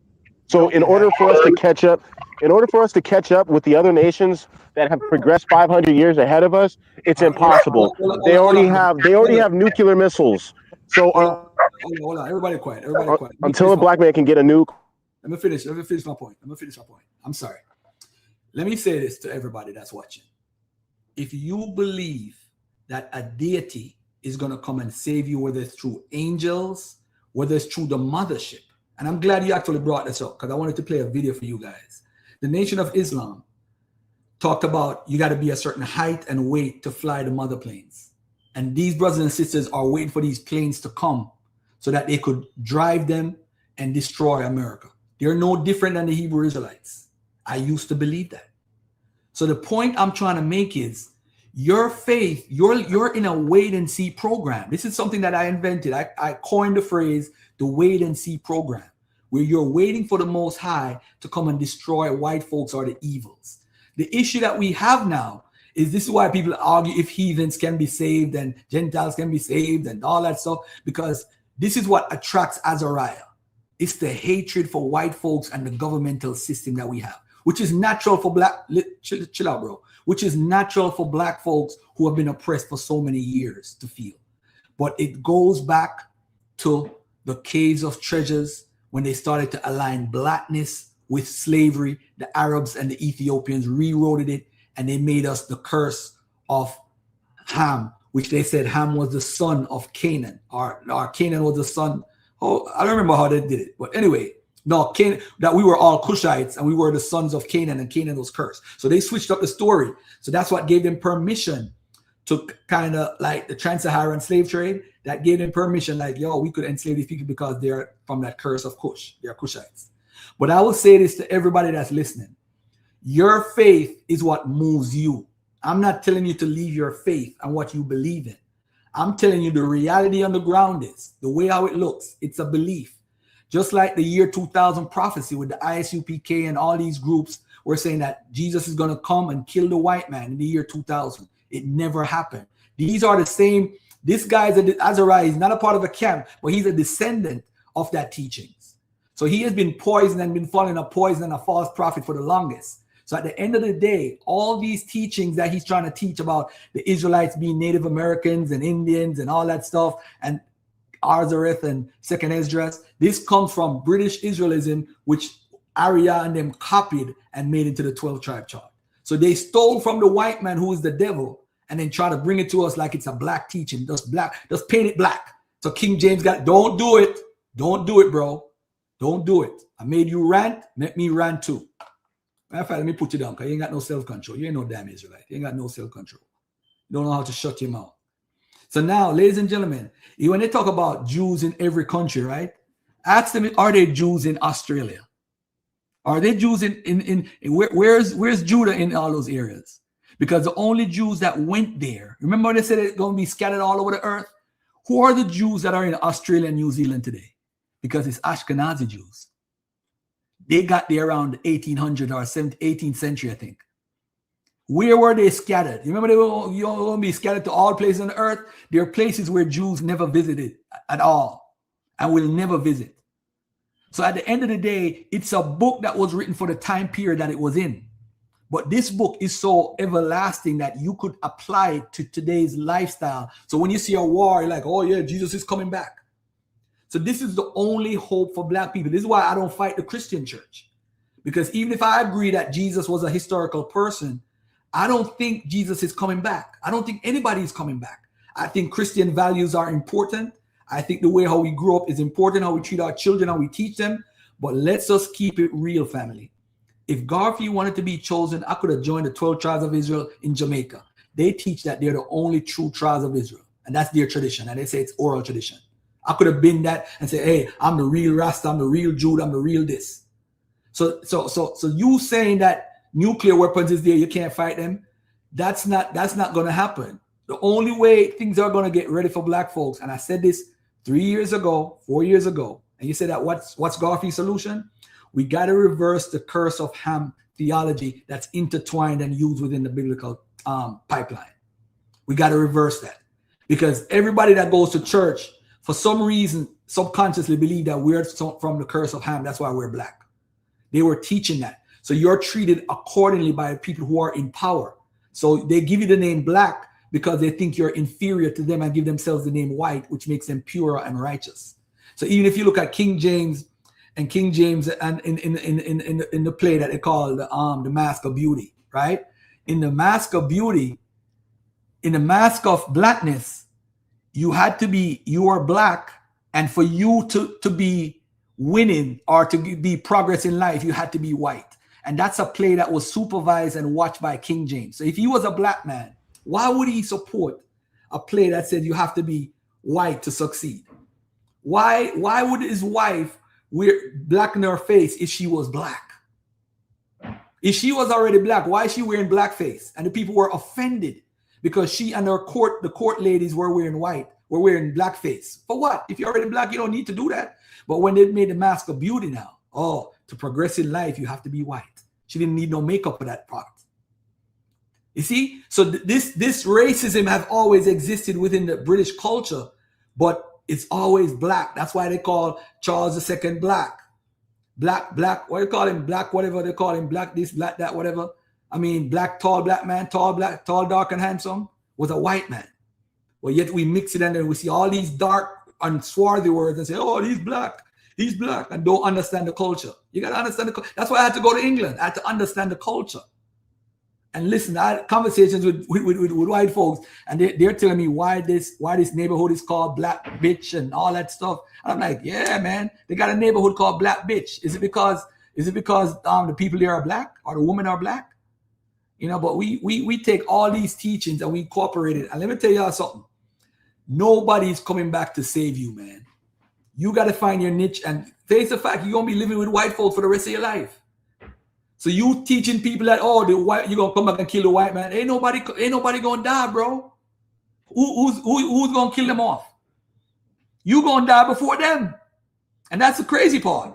Because they're trying to live forever now. They're trying to find whatever reason. You see, Walt Disney locked himself up, killed himself, buried alive, because he's hoping that we find technology to revive him so he could come back to life. So while these folks that you hate, they're trying to live as long as possible, we talking about we waiting for somebody to come back. Ain't nobody coming back, bro. That's how you keep people in the book. This is what makes this book so everlasting. I'm gonna keep you in the book. So the only way we're gonna conquer evil is by saying what? Oh, we're gonna kill the white man. That's what attracts people to these teachings. That's what attracts my brother right here. Let me do this one video real quick and then I'm done. Breezing, you wanted to say something?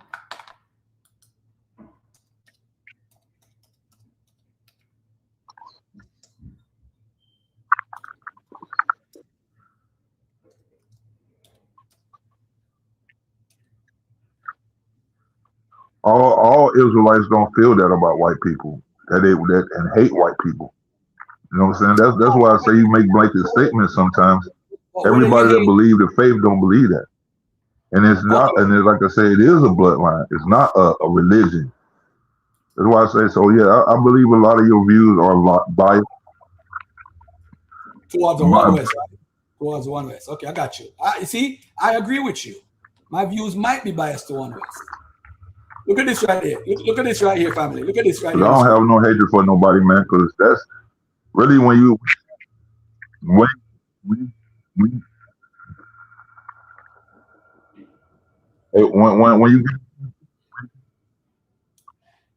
realize there's accountability about your race messed up, the one about white people.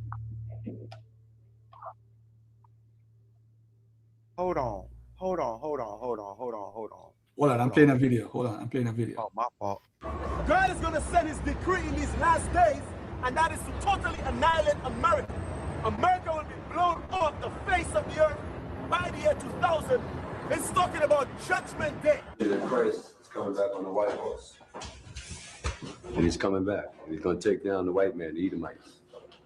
That's why your Pope is down in the ground. It's going to happen by the year 2000. You ready? That's it, yeah. These places that's going to be hit in this thermonuclear war is America. America's going to be wiped off the face of the planet Earth. That's going to take place before the year 2000. That's right. That's going to take place before the year 2000. That's right. That's going to take place before the year 2000. That's right. America has less than... And we are supposed to listen to Azariah, who is a descendant of these teachings, and say, oh, we waiting for angels to come. So what happened in 2000? What happened? 628 days. America has less than 628 days. America has less than 628 days before this country is taken out and thermonuclear destruction. This kingdom, America, is going to be destroyed before the year 2000. Evil kingdom that God spoke of in the Bible. And all you so-called white people, your condemnation, you are condemned to what? Hell. And you're going to be in hell, you're going to be oppressed before the year 2000. Christ is going to come back. Museum America is going to be destroyed before the year 2000 by thermonuclear destruction.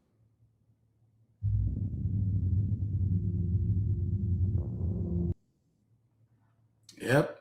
That they don't number one. So, but hold on. So if you're going to deal with my community and my culture, because that's what you're dealing with, my community and my culture, within our community and within our culture and within our tradition, right? Within our tradition,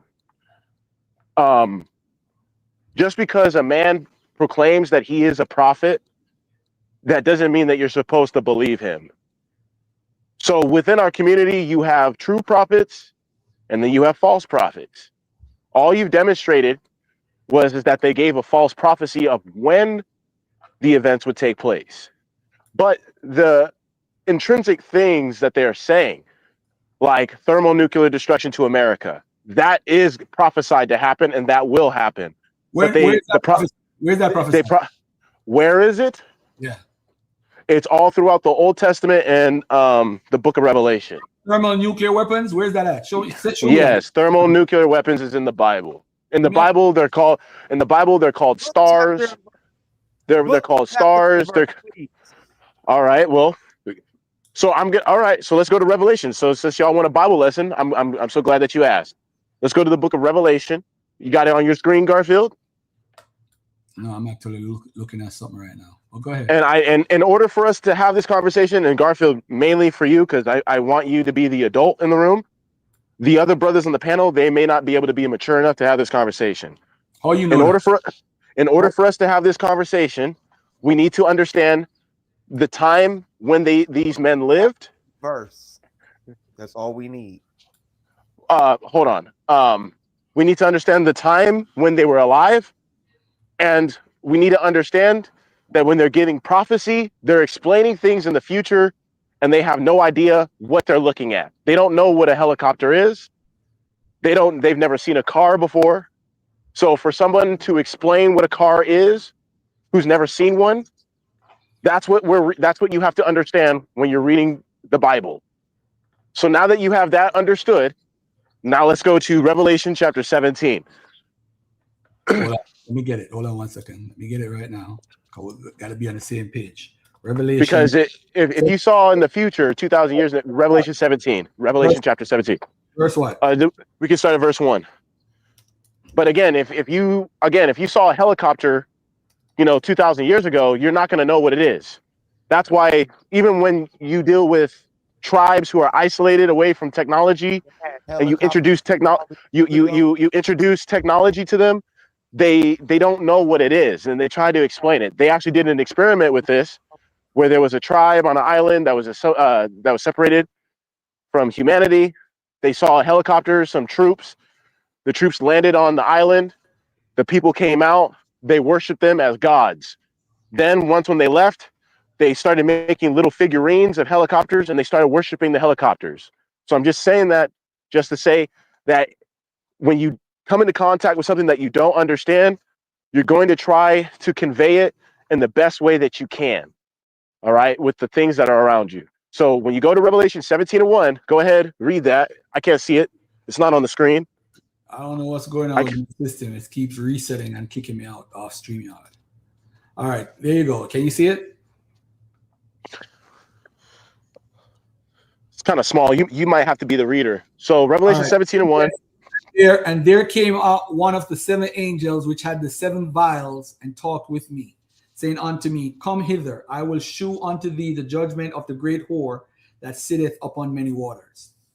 Okay, so the setting of Revelation is that John is receiving a vision, and some say the year 68 AD, and some say 90 AD. The point is that this is after the events of Jesus Christ. So he's looking into the future, and he sees a beast, right, coming out of the sea. Now that beast represents the Roman Empire. So for anybody who hasn't taken, there's no beast mentioned here. What are you talking about? Okay, verse 1, Revelation 1, right? Oh, it says the woman on the beast. Okay, I got you. All right, cool. Woman and the beast, right? So for me to go through a detailed eschatology class right now would be doing too much.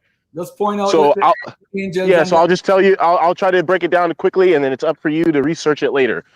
So that beast right there, that beast that's mentioned is the Roman Empire. It's the fourth beast that is mentioned in Daniel chapter 7.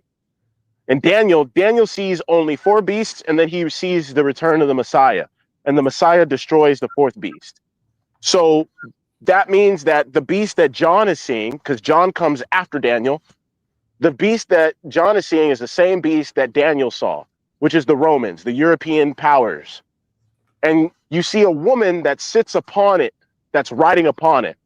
So a human, we sit upon horses, camels, donkeys, and asses. Why? What does that represent? That represents authority. That represents power. So the woman represents a nation, a country, a kingdom that would come in the future, that would be in control, would have authority over the Roman Empire, over the Europeans. Okay? And the only country, the only nation today that has authority over the Europeans are the Americans. And the Americans are Europeans. They're just Europeans that came to America. So they're still a part of the fourth beast. Europeans were black. So how they end up being the problem when they were black and some of them was Israelites? How that happened? Well, Europeans are black. You're 100% right. They were dark skinned, they were a melanated people. But what happened is that the Romans, when you study history, they conquered Europe. So they started to go throughout Europe and they started to conquer. They started to go to war with the inhabitants of the land, and they kicked them out and they took their land. All right, so the Roman Empire. Time out. I can't even explain it. We're still on verse 1, mind you. Hold on a second. What did we ask you to do? Explain nukes, and I'm trying to explain it to you. What is the nukes? Let's get to the nukes. Okay, so all right. So now that you understand who the woman is, I have to explain to you who the woman is and who the beast is. Now jump down. You should see.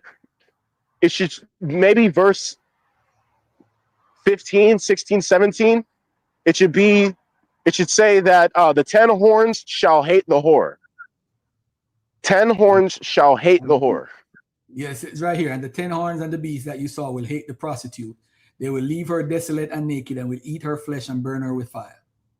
Right. So now that we understand that the beast is the Romans, which are the Europeans, the European power structure, it says that the Europeans, along the horns and the beast, they're going to hate the whore. The whore represents a nation that would control the Roman Empire. That nation is America. It says that the Europeans and the beast, the Romans, they're going to hate America, the whore, Lady Liberty, and they're going to burn her with fire. Now, how does a country burn another country? How do you burn another country? How do you do that? I don't know, bro. Tell me. So you don't know how a nation burns another nation?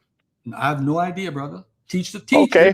Well, again, so John is witnessing the apocalypse. So he's witnessing the final events right before the return of Christ. Has Christ returned yet? The answer is no. The year is 2026. So is America the beast? So hold on. So the year is 2026 currently, and the events that that John is talking about, they haven't happened yet. So John is still speaking about a further event from 2026. So in the year 2026, what do we have today? Well, we have cars today. We have helicopters. We have airplanes. Oh, and we have something called missiles, nuclear missiles. And guess what? A country, if America decides that, hey, Japan, we don't like Japan anymore. How about we burn the whole country? Well, how are we going to burn the whole country? You know what? We're going to send nuclear missiles. So then what do? They send an airplane, they drop a nuclear missile from the sky, and they burn the whole country, and they kill everybody in there. That is how nations burn. That's how nations burn other nations. Let me ask you a question. Do you think America is the beast? Which one? Wow. All right, I got you, bro. bro. Which one? All right, cool. All right, that's up for interpretation. I'm not even going to argue with you about what you just said because you are a religious believer. I think John the Revelator, he have actually wrote it. I don't have any evidence, but based off of what scholarship said, they said John the Revelator wrote that. I have no qualms with what he wrote, but in the fact that he wrote all that stuff, right? I'm saying to myself, does it have to be real? I mean, I don't believe in the Bible 100%, but I believe that the New Testament has a lot of historical value, and I think the Old Testament has a lot of historical value. But does it mean it really have to happen? Because even if you look at some of the stuff that Jesus was supposed to come back quickly and all that stuff, he never came back. He never came back quickly. This is why we could stretch this religion out to 2,000 years. You know what I'm saying? But hey, it is what it is, man. Again, with all that being said, it has to do with faith, and that's it. Faith, and that's it. Nothing else. It's all about, ladies and gentlemen, faith. That's it. So you saying you're the people, it inspires you and make you feel better. And if you want to hate white people, that's on you. I ain't got time to. I'm not wasting no energy hating nobody that I don't know. I'm not doing it. I don't know you. Hey. And most of these people that hate white people work for white people or work for white companies. That's the crazy part about it. We're on YouTube working with the white man, making the white man money. Hey. The levels of stupidity can't be measured at this point. How did America become Rome? Hey, all they do is because of the eagle, the sign, the eagle sign. That's all they're looking at, the eagle. America has the eagle, so hey, it's modern day Rome. I mean, America is like a modern day Rome without the Bible. It is. But the problem now with America is everything that goes up must come down, you know. Must come down. Must come down. Did he ever tell us where the nukes were coming from in the Bible? Yeah, he broke it down. He said that the technology that John is predicting, that the technology or whatever. That's he's correlating. I mean, it's bullshit, but he's correlating. Ain't nobody. John the Revelator wasn't going to think that anybody's going 2,000 years fact checking him. Ain't nobody about John the Revelator. Hey, Garfield. Hey, how y'all doing? What's up, James? You sound perturbed. No, it's just that, like, do we have any proof that it was supposed to go on this long? Isn't there any proof in that Bible where Jesus was allegedly supposed to come back within the lifetime of his disciples? Yeah, I mean they played the linguistic game with that and try to say it don't really mean that and play games. But the truth of the matter is there's tons of evidence from Paul, from Revelations, from Jesus' words.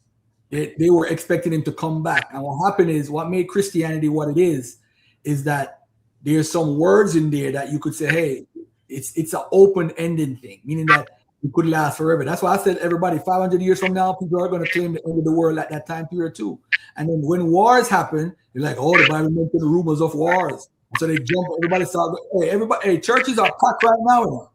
Hebrew Israelites are packed up, synagogues packed up, because they think the world is coming to an end. And what happened is, that has happened. There's an Assyrian prophecy that mentions the end of the world. And it talks about this is going to happen, da, da, da, da. And you say, oh man, we got to get ready for this. But this is what prophecy does.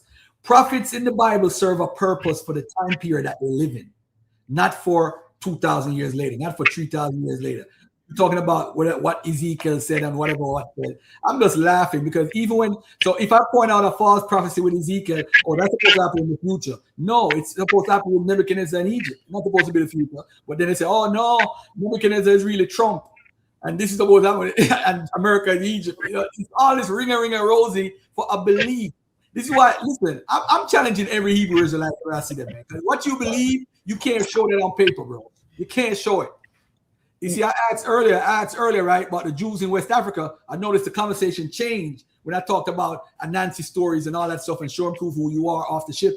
It changed, and we went to a whole other direction because then the chat GPT stuff failed, so they had to jump to another thing. They jump in hoops. I'm saying we are Western Central Africans. I'm proud to have Igbo in me. I'm proud to have Akan in me, Ashanti. I'm proud. Yoruba, all that. Proud of all of that. That's me. These dudes just hate Africa. Like, I don't understand. Like, what? Like white people don't hate that they're from Europe. They brought their European culture over here. Like, we brought our African culture over here. Now everybody want to claim all these cultures that have its basis in Africa, from the Caribbean, from the American South, from like the South America. They want to claim that this is Hebrew and all this other stuff, or Muslim or more. I mean, like, well, some stuff is Muslim because we have that over there. But like, we just have a hatred. I think that since we are in America, we learn that Africa is evil and Africa is witchcraft and Africa is this. So we internalize that and hate our ancestors. So we want to be Jews. We want to be the original Muslims, not the Arab Muslims. We want to be this and we want to be that. We don't want to be ourselves because the white man has said that our ancestors are evil and demonic because they worshiped whatever they said they worship. But you know what else? Hey, by the way, hey Mika, I see you put up a video with me and Jabari. You know Jabari lied, right? in that video. Yeah. Yeah, Black Lion was like, yo, he lied. And Black Lion was putting it in the chat. Yo, he was lying. That wasn't no damn Asar, man. But then he ran off the stage. He's smart. He ran away. He's smart. Yep. That's crazy. But people who watch the video would even know he's lying. They tell you, yeah, he got Garfield. No, he didn't. But anyway, go ahead, Sabio. You want to say something? Yeah, I was just gonna tell him it's also this thing they call divine amnesia. That's right. Invented by Fortune invented that statement. Because if I talk about Anansi and Yoruba culture and all that, let me tell you something, Sabio. When in Brazil, they have over 5,000 communities that were Maroons. Right? Remember, the most slaves went to Brazil, over 5 million. Now, if they were Jews and you're free in your Maroon community, that would be the perfect time to practice your Judaism. Now, where did most of these slaves come from? The Benin Empire, the Wida. They came from Wida. So if those people were really Jews, why wouldn't they practice it when they became Maroons? They are practicing Santeria and mixing stuff up with the Orisha and all this stuff. What? They found women. Okay, you're not gonna like this part. They found a woman. They found that they were practicing clitoris. What do they call it? When you cut off the clitoris, female circumcision, female mutilation. They were practicing it, and they had evidence and have the sources to back it up. In Brazil, they found a bunch of them, and in Jamaica, in America, the women were being circumcised. And people talk about, oh, I'm an Igbo. The Igbo are Jews. Igbos was never Jews. Hey, Garfield, never. Are you telling me that these people from Brazil, they came from Judah, from the place that they call Judah? Yep. Oh, wow. When they practice in Santeria and Orisha stuff, I'm like, what the hell is this? You see the key with Wida is this: the people in Wida weren't taken on ships. The people in Wida was the middleman.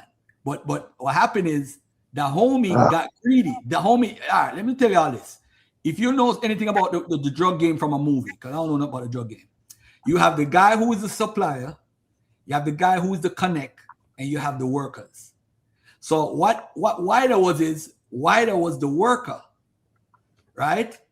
No. Wida was the big man, the connect, not the big man, the supplier. No, I'm saying it wrong. You have the supplier, you have the middleman, and you have the connect. Wida was the connect to the slave master to sell the slaves. So what happened is the homie was the supplier. The homie was tired of paying money down and sharing the money with Alada and Wida. So what the homie did was the homie came down and said, yo, we're going to take over all of this joint and we're going to be the joint. We're going to be the joint. And this was 1727. So the people in Wida heard the drums. They heard the African drums of war coming. Boom, boom, boom, boom, boom, boom, boom, boom, boom, boom, boom, boom, boom, boom, boom. So they scattered and left to the Popo coast. The king and everybody left. They ran and left the country. The homie took over the country. And the homie makes a law. You can't enslave anybody within the homie kingdom. So that's how you know the wider people weren't taken as slaves. It was outsiders, Yoruba and people in the Oyo kingdom. So I have the primary sources for that too. So when you see the wider map 1747, that map is anachronistic because it wasn't known as wider. The whole place was known as wider or Judah after 1727. It's only that small town area on the coast was known as wider. And spelled Ouidah. So when people argue about wider and the slave trade and say, oh, we was Jews, get out of here. You made that up. Quilombo. Thank you, James Corvus. I forgot. But all that word. Slave coast thing.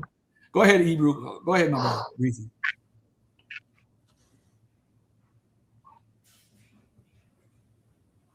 I said, but all that was part of the slave coast that you're talking about, though. Like even white, all that was part of the slave coast where they were taking slaves from. Like that's why they called it the slave coast. I mean, y'all argue stuff that just kind of like common sense. Then make a mockery of. Like Sabio, he has no kind of intellectual properties. He just get on here and hate. Come on, man. We're not And they talking be in about here pumping him up like he's saying something really strong. He's just a hater from the bleachers, bro. We're here for information. So, Breezy, let me tell you this. Why don't you've never come in here and tell us about your walk? How did you get into it? How did you get into it? Hey, Garfield. Hold on, Sabio. How did you get into it, Breezy?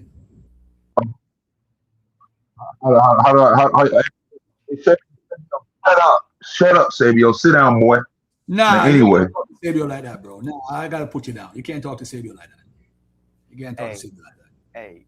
Hey, it's funny because they honestly think because I mocked them that I haven't provided bukus of information on this topic and other topics.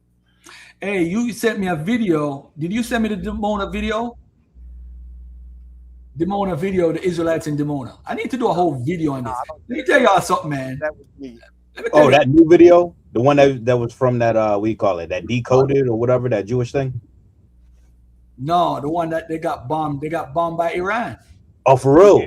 Yeah, they got bombed by Iran, yo. That shit is crazy, yo. It's not even a laughing matter. Damn, well, how is I didn't it? know that. Well, how is it that you're supposed to be these people that's from God and you're getting bombed? How that it don't add up. That don't add up. Hold on, I'm gonna get the video right now. Hold on, let me get the video right now. Hold on. Let me get it to my Facebook. People be sending me videos, man, all day long.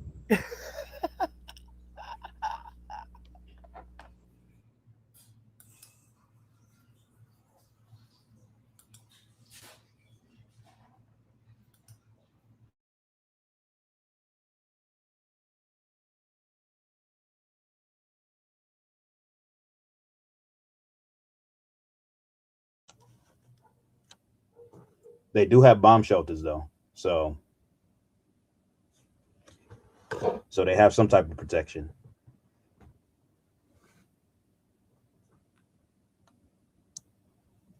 But I think that's standard.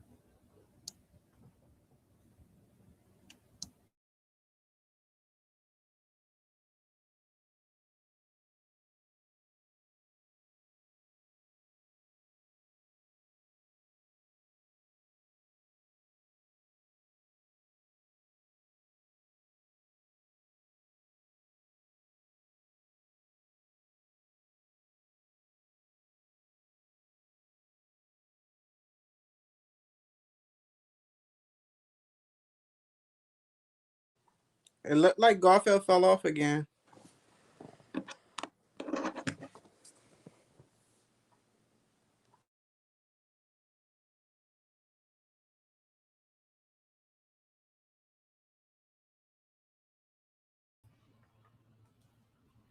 Yo, can y'all hear me?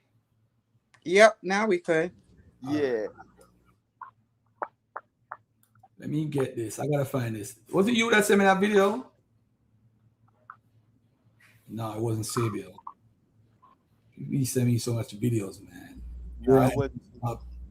Iran just bombed Dimona. Here it go right here. Shezmu sent it to me. Yeah, Iran just bombed.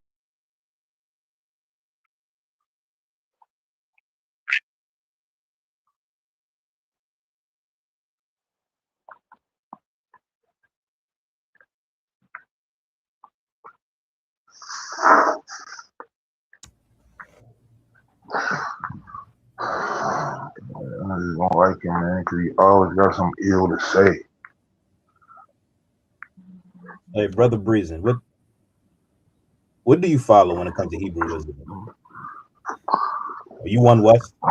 Bro, and that was struck Israeli media saying about light injuries in the. I follow the Bible, bro. Okay. No, my thing is Dimona is ordained. I follow the Bible, bro. If yeah, okay.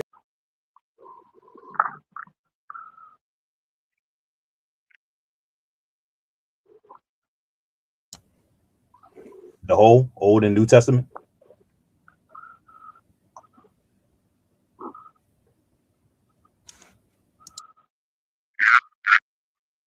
The Old, the New, the Apocrypha, all that. The Book of Jasher, all that. You know what I'm saying? I rock with all of it. Yeah, I can't. For some reason, my computer is acting up. I don't know what it is. I'm gonna leave that alone for now. Who's that? Who's that with that sound? Who's that feds? Who's the feds in there? Hey, so let me ask you this question, Breezy. Do you rock with the slavery in the Bible? In Leviticus 25:44, Exodus 20:21, 19:20, 21. As far as what, Sabio? And I apologize. I apologize to you. You said you rock with the whole Bible. So do you rock with the laws concerning slavery, enslavement of women and children and things like that? Do you rock with that? Because there's actual laws in there that tells you how you're supposed to do if you wipe out a town of people and you take the young women captives, and how you're supposed to do the young woman. You're supposed to shave her head, put her in sackcloth, let her mourn for a month, and then you can go into her.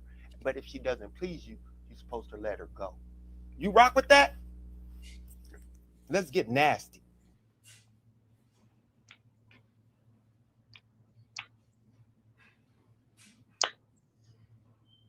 You ready for the? You asking me? I mean, the question.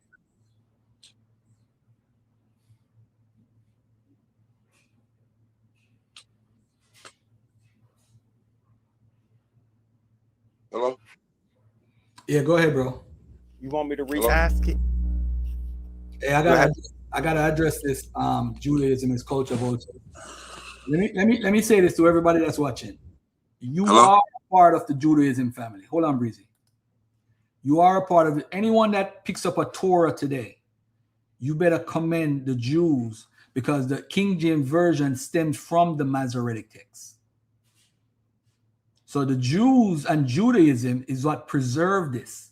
When they added the diacritic marks to the text, they're doing it so that they could preserve the pronunciation of words properly and keep it everlasting. So you need to commend Judaism for that. They're the reason why you have a Bible today.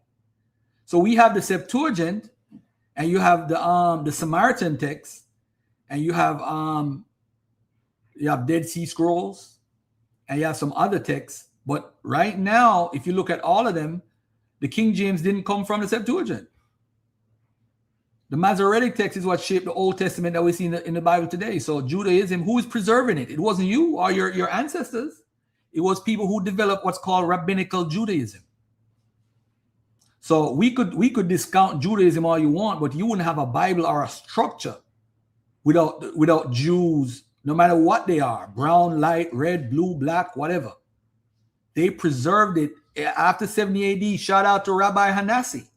After the Bar Kokhba revolt, dude was a part of the whole environment there that built synagogues, and they built synagogues in Judea and in Israel.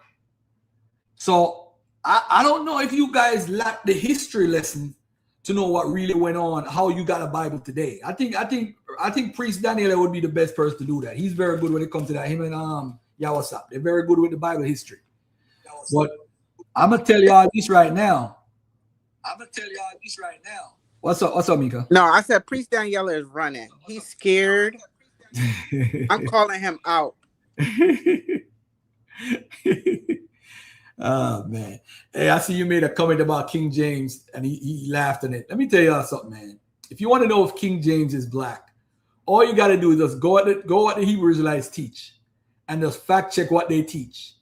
And then once you see the facts behind what they teach, you know he's not a black guy. He's not black. You could tell. You could just research what they teach. And that's what I had to do the last 7 years. I just research what they teach. I could beat Prince Daniela. I'm not a debater. You talking your crap. I'm not a debater, but I beat Sally Edda said, Brother Garfield, I thought to be a Jew, we would need to discard Christ. Yes, they don't believe that Jesus of 2,000 years ago was the Messiah. And they have all right to. And I think they're justified. If you look on it from a historical perspective, when the Messiah comes, certain things were supposed to happen and it didn't happen. So to the Jews, he was a false Messiah. And this is not to disrespect Christians, but that community preserved the Old Testament and is still looking forward for an Elijah to come. This is why the Nation of Islam talks about Elijah Muhammad is the guy in Malachi, and he's the messenger, and he's the last Messiah or the last messenger of Allah or whatever. Elijah Muhammad was very good with the Bible. He was extremely good. For you to read the Bible and put yourself in it, because remember, Elijah Poole was not I don't think Elijah was his original name. He named himself Elijah Poole, I think. I don't remember. I got to ask Rawbone. I think that's how it goes. But I don't think Elijah was his original name. He had a different name. and then he changed it to Elijah Poole, I believe. I could be wrong. But I think his father was a pastor, so I think he had to read it early. Definitely knew the Bible left, right, and center. Because for him to have such a long-lasting teaching, and I know it's false. I have no gripe with my NOI brothers. I love the movement. I would even join them today. I have no problem. I just want to deal with the religious part. I just like the structure and what they stand for. You know what I'm saying? I've sat down with beasts of people in the communities. What do you call it? In Coney Island, in the projects, communities were beefing, and I'm there on one side, and the other NOI brothers on the other side to keep the peace. And I've seen them squash like real gang, so quote unquote gang warfare in my face. I've witnessed that in my own eyes. So that type of work is respected, because a lot of not to discount the brothers and sisters that there, but there were some people in the NOI at that time who had backgrounds that was not the best. You know what I'm saying? But Garfield, can you hear me? Yeah, go ahead, beloved. What's up, bro? I just wanted to make sure, because there was some issues with the mic or something, but I just want to make sure I ain't running from nobody. I never run from nobody. I just had technical difficulties on my side, y'all. Who so said you was right? I thought because I kind of chimed in a little bit while I was trying to get my settings fixed on my phone, and I thought somebody said, "Oh, he's running from Garfield" or something. So I just wanted to make sure. So Azariah, why don't you set up a debate with me on how do you say you're an Israelite? And I have to prove that we're primarily from West and Central Africa. You want to set up a debate or a discussion? I would like to, but it's just like it doesn't matter what evidence I bring, because you'll dismiss it. Because at one moment in time, you'll say, the only thing that it takes to determine if you are an Israelite or not is if you have traditions, you have records, or some way of showing that you're an Israelite. So if you can show traditions, you're an Israelite. So if we go to the Askenazi community, you'd say, oh yeah, they're Israelites. Or no, you'll say they're Jews. You don't actually believe, and that's the thing. It's like you don't even believe in the concept of Israelites. You believe in the concept of a Jew, of Judeans, the kingdom of Judah, but you don't believe that an Israelite is an actual thing, because you believe that they're all descendant from, it's a myth. So that debate would be fruitless.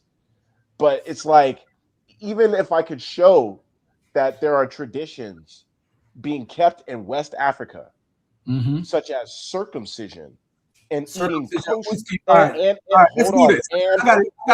eating kosher, and eating kosher.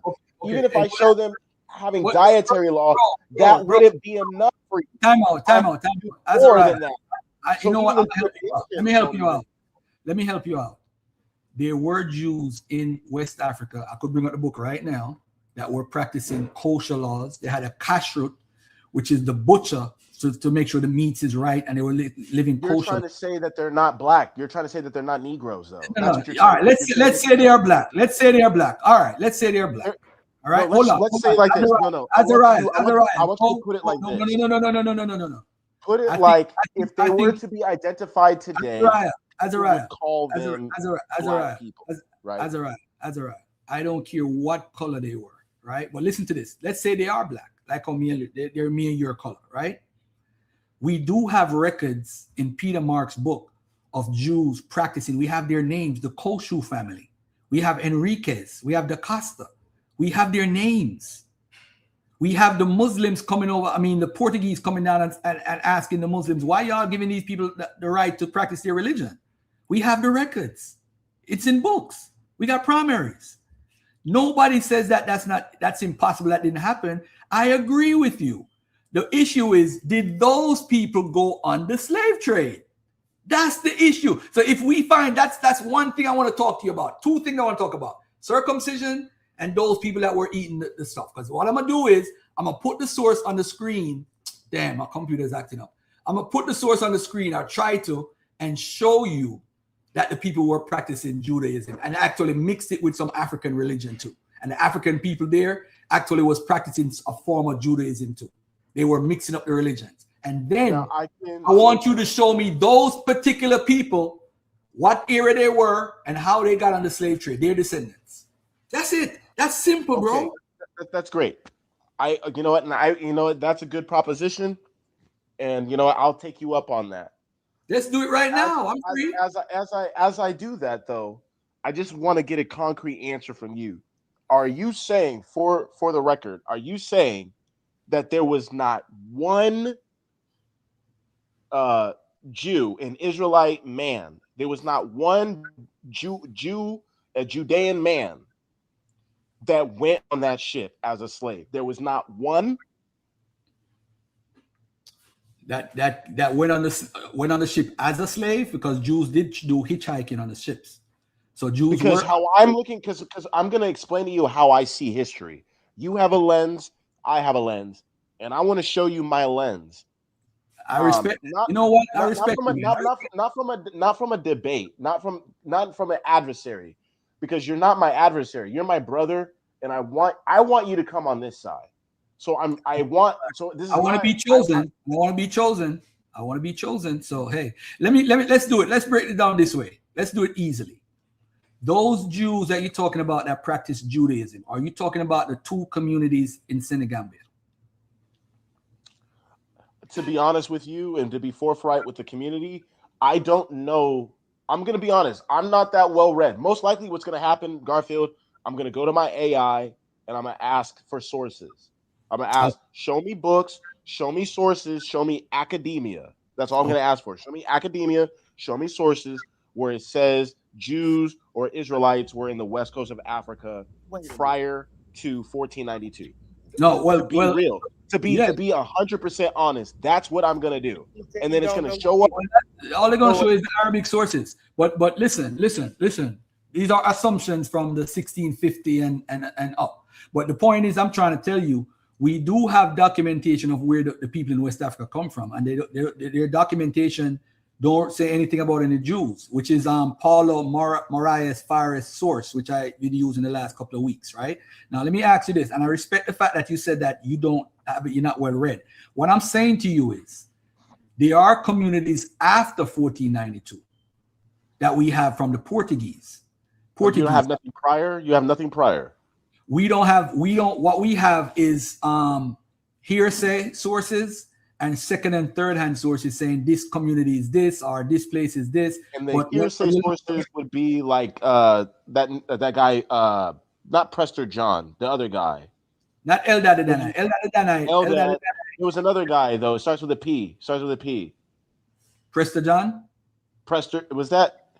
No, Pliny. Was his name Pliny? Oh, not shit. Not Pliny. Not Pliny. Pliny's in the 1st century. No, there was a guy during the 3rd and 4th century that said that they were Jews. He came across Jews in Africa. 3rd and 4th century. You sure? Yeah, right. Hold on. He might be mistaken.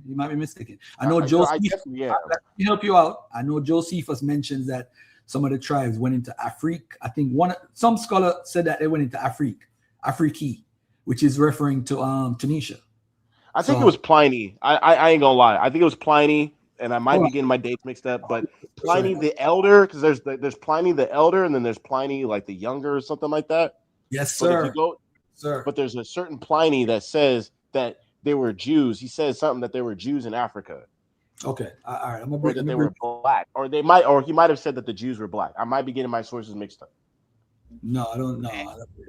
One of the two. He's either saying that the Jews come from Africa, or he went through Africa and he said that we see Jews here. He probably said there was a band of Jews somewhere in North Africa, which was possible. We know there were Jews in Egypt and certain parts of North Africa. No one. And when you say that, brother, do you acknowledge that were they black? Were they? If we were to see them today, if we were to see them today, nobody cares about their color, bro. Hold on. Like would they? No, hold on. Would they say that they look like Ashkenazi Jews? Would they say they look like Chinese people? Do they look like Arabs? Do they look like Negroes? Do they look like Michael Jordan? Like do they look like Michael Jordan? Nobody knows. Hey, listen. Edith Bruder said the first Jews in Africa were white. That's what her. Bull, nah, bull, because she's probably getting that from the limba tradition, where they say, No, "Oh, we're no, Levi no, because of a white man." Not talking about the limba, bro. She thought I'm gonna pull up the source in a minute. Hold on, let me see if I could share this real quick. Let me put up my screen. Because we see in Acts chapter 13, we see a Jew being called nigger. So it's like you guys say all these other things, but it's like when I go to the Bible itself, not Simon of Niger. Not Simon of Niger, please. Bro, it's Simeon who was called. What was he called? He was called the Niger. Thank you. Thank you. It does not say nigger. It does say nigger. No, it does not. So how do you? So okay, Niger. Hold on. Let me teach you something. I'm gonna teach you something real quick. Refers to black. I'm gonna teach you something real quick. So when you read that in the book of Acts, you're reading that in your language called English. The book of Acts is an ahistorical book, so no one cares what that book says. So in that book, hold on. It's written in Greek. So how do you say Niger in Greek? How do you say it in Greek? Greeks don't have a word for black. Yes, they do. It's called nigger. No, it isn't. No, it's not. That's Latin. It's in the Greek. It's in the Greek. Melancros would be the word. Okay, they don't have a word for black. Where does Latin come from? Where does Latin From Central? It comes from Central Southern Europe. What are you talking about? Greeks and the Latins are not the same people. Okay, you're right. Okay, I almost had you on that one. No, you didn't. But hold on. Okay, what the text? The text tells you that it's nigger, niger. So there is a word for that in the Greek, or else it wouldn't be written. The fact that it's written and you can read it in English is because it's written there in Greek, and the word in Greek is nigger. The word is melos. The word is melos in Greek. The word for black show your would be screen. melos. Show your screen. Show your screen. M-E-L-A-S, where we get the word melanin from. Because I'm looking at the Greek right now. Anybody who's listening, because again, you're on record.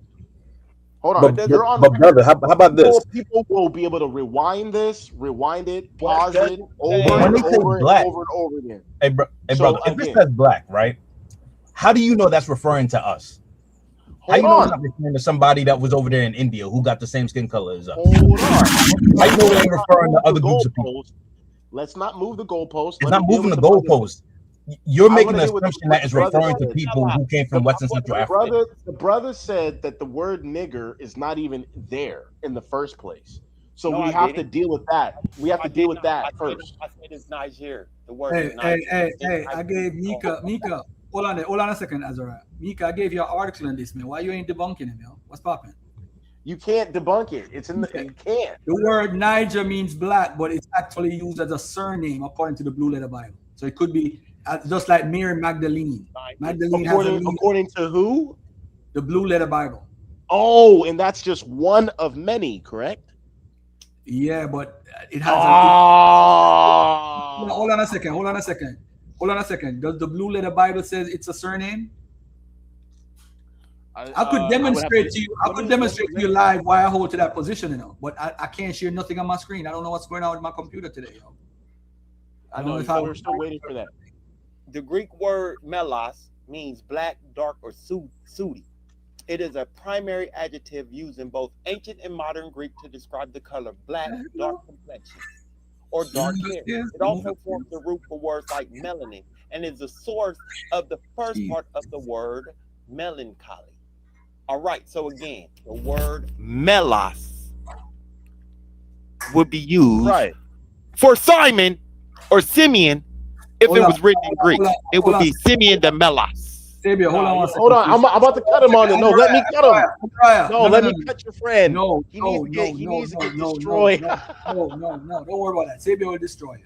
Listen. Let's get back to something that was very important. You said earlier that if we had a discussion on West Africa, you would have to go to Chat GPT and so forth. All right. So this is my problem, right? Not I a didn't say problem. But this is ChatGPT. I just said like I don't have. I didn't go to university. I don't have access to the library. So if I okay. No, wanted to look up problem. No problem. information, No I'm gonna problem. be like everybody else who is gonna have a debate, and they're gonna go to the internet. And that's what I'm telling you. I'm gonna go to the internet, and I'm just gonna go to Claude. I'm gonna go to AI or Google, and I'm going to type in, show me academia, show me scholarship, show me writings that come from, or manuscripts that come from this era of time. Give me events that took place during this period, and tell me if there were Jews in Africa before the 1400s. And it's going to give me a whole bunch of and then I'm going to narrify it, and I'm going to be like, Go do it right now. I only want scholars in academia, and then that's what I'm going to use in my argument against you. I'm just going to use AI against you. That's all I'm going to do. Go do it. Go do it. Say, where are the Jews in West Africa on this transatlantic slave ships?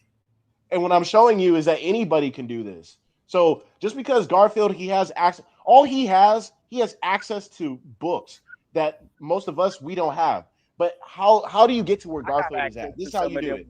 You get an academic book, right? And typically in the books, they'll have a footnote where they'll have sources where they get their information from. All you have to do, if you want to be like Garfield, right? For any of you guys who didn't have a high school education, who didn't go to college, if you just want to be able to debate this guy, you have to find where he's getting the sources. That's the hardest part. And and how you get that is you just find an academic book, you find a footnote. It's going to source a writer or source somebody. Then you go to them. Typically in that piece of work, they're going to have a source. So you have to follow their sources. He's going to point to somebody. That person is going to point to somebody. That person is going to point to somebody, and so on and so on. So that's just for anybody who's listening to this who may be like, I could never challenge Garfield. He sounds so smart. He sounds smart because he has access to sources. He's just pointing to people. That's it. Hey, he's not all that. He's not all that, guys. And you can do it with AI. You can do it with AI. Hey, Azariah, let me ask you a question, right? Now, if we Googled ChatGPT, right? If we go on ChatGPT and say how many Jewish communities do we have documented before the 1400s in West and Central Africa, right? What do you think it will come up? So you're asking people who follow the religion. What religion? You're saying that if I type into Google ChatGPT, and you said how many Jewish communities are in Africa, is that what you're saying? Not in Africa, in West and Central Africa. So you're saying how many people in West Africa are following the religion of the Jews? No, not following the religion. You could say that if you want to, but I'm talking about how many Jews were in West and Central Africa before the 1400s. Because again, if your parents follow Judaism and you decide and you say, I hate Judaism, I want to eat pork. Just because you eat pork doesn't mean that you're not an Israelite. So I need you to bloodline. I need you to be specific with your and by the way, too, when somebody has sources, that don't mean they know everything because they have sources. It means they actually read the sources. No, you act like you're smarter than everybody when you're not. All you do is you just have access to sources. That's it. You're just reading sources. That's it. You're not smart. You're not smarter than me. You're not smarter than the brother at home who's on his computer listening. All you are is a person who has access to sources, and you just read the source. That's it. And I'm telling brothers that's why don't be intimidated. Do not be intimidated by this guy. Do not be intimidated. All he has is access to information. How do you get access to information? Is you just got to follow the sources of the authors, and then you'll get more and more and more and more. And then once when you get down to the bottom, the conclusion, you'll realize that actually Garfield sounds like a freaking fool. He sounds like an idiot. But go ahead. Hey, you know what's funny, man? Thanks for taking a shot at me, and as a man, I could take it. I don't mind the compliments; it's all good. But it's not my fault. You guys are lazy. But if you study and you read, then you'll leave what you believe in because you're gonna find out the sources. Don't do it. Don't interrupt. But I made you spew your nonsense for a reason. Now, I would love to know, right? This is why I asked the guy about when he said West African Jews were having kosher. Then he says he don't really have a source for it. He ain't really have no sources. So now you're telling me you were saying that all this time and you didn't have a source for it? So you were just making it up as you go? That's crazy. No, I have. Oh, don't do that. Don't do that. Don't do that. Don't do that. Don't do that. Matter of fact, let me put you down until it's time for you to speak. Because you ain't got no self-control. You definitely a Hebrew Israelite because you ain't got no self-control. The problem is, the reason why I wanted to go to West Africa and the Jews, because we can prove Jews in West Africa and we can prove what they were doing, because Jews are the most documented people in history. Whenever you study history from 3,000 years ago till now, Jews are extremely well documented. You won't find no other group. Maybe the Greeks, but the Greeks records, most of that stuff was destroyed during the Christian era. So I'll say this to everybody, man. Study, read for yourself. But if you need information, you know, Sundays is all about class and getting the stress out and just listen to some stuff and have people that challenge stuff. Just jump up and just don't believe it just for the sake of believing it. And I think that's one of the main problems that Azariah has. He has to be right. He has to be right. He can't be wrong. He has to be right. And this is why I narrowed down the conversation to West Africa and the Jews there. Because they're so well documented, we know what they did. All he has to do now is show me that those West Africans that were practicing and eating kosher, show me that they went on the slave ships. That's how easy it is. That's how easy it is. Roach. What's up, Roach? Yeah. What's going on, Garfield? Oh, you got an accent. I'm from London. I've spoken to you once before. Okay. Yeah. What's on your mind? Yeah, so the Israelites were on slave ships. I mean, this is easily proven. Go ahead, my brother, prove it. Can I ask you a question first? Oh man.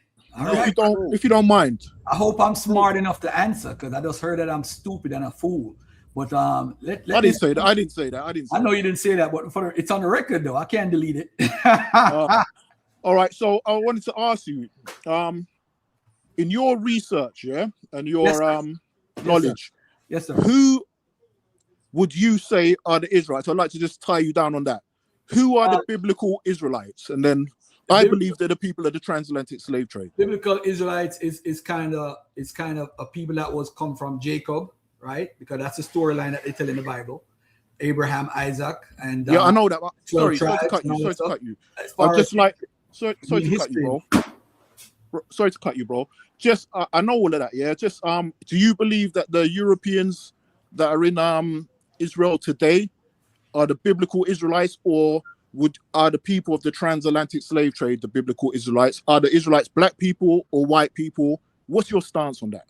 That's my stance is that during the Iberian Jews, who are European Jews, some of them were taken back to Israel back after 1497 and 1492.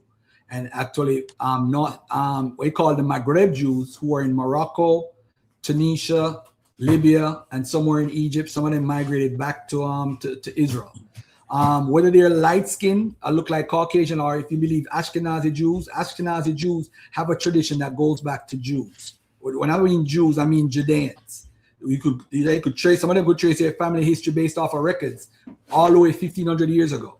What I'm saying to you is, when we're making a question about if they were black or white, that question I can't really answer, because if you look at the Sanhedrin in the first century, they thought that Jews had an intermediate color. They were neither Germans, light as Germans, or dark as Ethiopians. They were intermediate, like our Arabs, the common Arabs look. What's the sound? Hold on. Let me finish, beloved. Yeah, of course. Yeah, go on. Let me finish.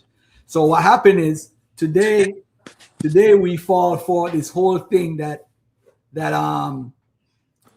Jews who are Ashkenazi. What happened is some of the Levantine Jews migrated to what's called Germany and Europe, and they slept with European women. Some of them were already light skinned, and they became lighter sleeping with European women. So what we have is what's called this book right here that I got right beside me. It's called Medieval Traders. Like remember Azariah, I tell you, Garfield, you got the books, right? The book's by S.D. Goteen, Letters of Medieval Jewish Travelers. So everywhere the Jews went, they were trading and making money. So they would document and they would have to donate money back to the rabbinical schools back in Babylon, in Surah or Pombidieta. So what happened is wherever Jews went and traded, they would send money back. And then they would send letters to their wives and say, oh, I have to divorce you because I'm not coming back for 2 years and all that stuff. So they started mating with women wherever they went. So that's how they start. Some of them started getting lighter and lighter. But that doesn't discount the Ashkenazi, because what we do is we have something called DNA, and the genetics for them, 50% of the autosomal shows that they're connected to the Levantine area. Now, as African Americans and Afro-British people and Afro-Jamaicans and Afro-Brazilians, our genetics don't point us back to the Levant. It points us back to West and Central Africa. So that's one of the main reasons. And wherever they go, Brazil, Jamaica, Barbados, United States, or Britain, you see that sickle cell trait, the same sickle cell trait that originated in the Benin area, the Cameroon haplotype, or the Senegalese haplotype. Where did it come from? West Africa. What do we have when we come here? The same thing. So we have our genetic, even the Duffinol allele, which 70% of African Americans have, 90% of Afro-British have it, 90% of Jamaicans have it. That comes from the sickle cell trait. The Duffinol gene, which is the red blood cell in the protein, is not active. How do we accumulate and get that variant, which is directly related to malaria and the sickle cell trait? So at the end of the day, genetically, we don't even need DNA. We just need to study what's available to us. If we want to be Hebrew Israelites, you could go ahead and be them. But again, as far as the color argument, which you seem to be pushing, I don't care if they're light skinned, I don't care if they're dark skinned, they could be any skin tone. And a lot of the people who are back in Israel, the Babylonian Jews, the Persian Jews, the different type of Jews, Mizrahi Jews, whatever, they are connected to Judah back in the days. It's just facts. Can I speak? So Roy, Yeah. go ahead. The floor is yours. Yeah. So because you didn't really say anything, because the actual Israelites are a people. They're a people, so they would have to have a look of a nation. That's like the Chinese, Europe. Look. Sorry, say it again. What type of look? Yeah, they would have to look just like how we've got a look. The people of the transatlantic slave trade have got a look, right? We don't look like everybody. We've got our own specific look. What about Drake? Drake has a look. Yeah, Drake's mixed with European, but I'm talking about the people that are not mixed. Yeah, I'm not mixed, so I have a specific look in the Caribbean, all around the. Before you go any further, can I just stop you for 1 second? I don't mean to interrupt your thought. No, of course you can. Yeah, of course you can. You said something a while ago that's very key to the conversation. You said that you believe the Israelites are a people. Do you recognize in history and archaeology and anthropology that Israel and Judah is considered never been one during the time period that it said it was united? That means Judah was a separate entity from Israel in history. It's only when do you agree with that? Yeah, I do. Anti the Bible. That's anti the Bible. Yeah, I do agree with that. But it's just they're the same people.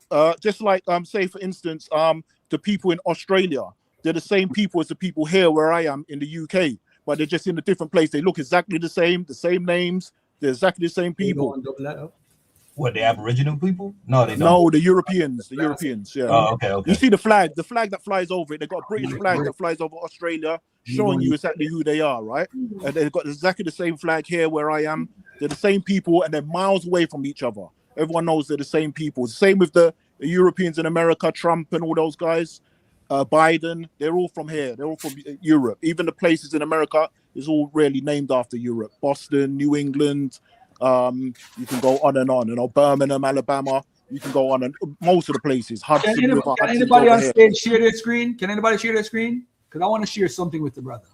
Yeah, no, because I was just speaking about the people that they have an actual look. These people, yeah. Okay. They don't just look like nations. Nations are specific. They have an actual look. Like the Indian people, we know how they look. No problem. The Chinese people, we know how they look. Go ahead. The white people from England and stuff, and from Australia, we know how they look. So the Israelites, you're saying they just got no look. They don't look like anybody. Is that your point? No. I think they look like a normal Arab today.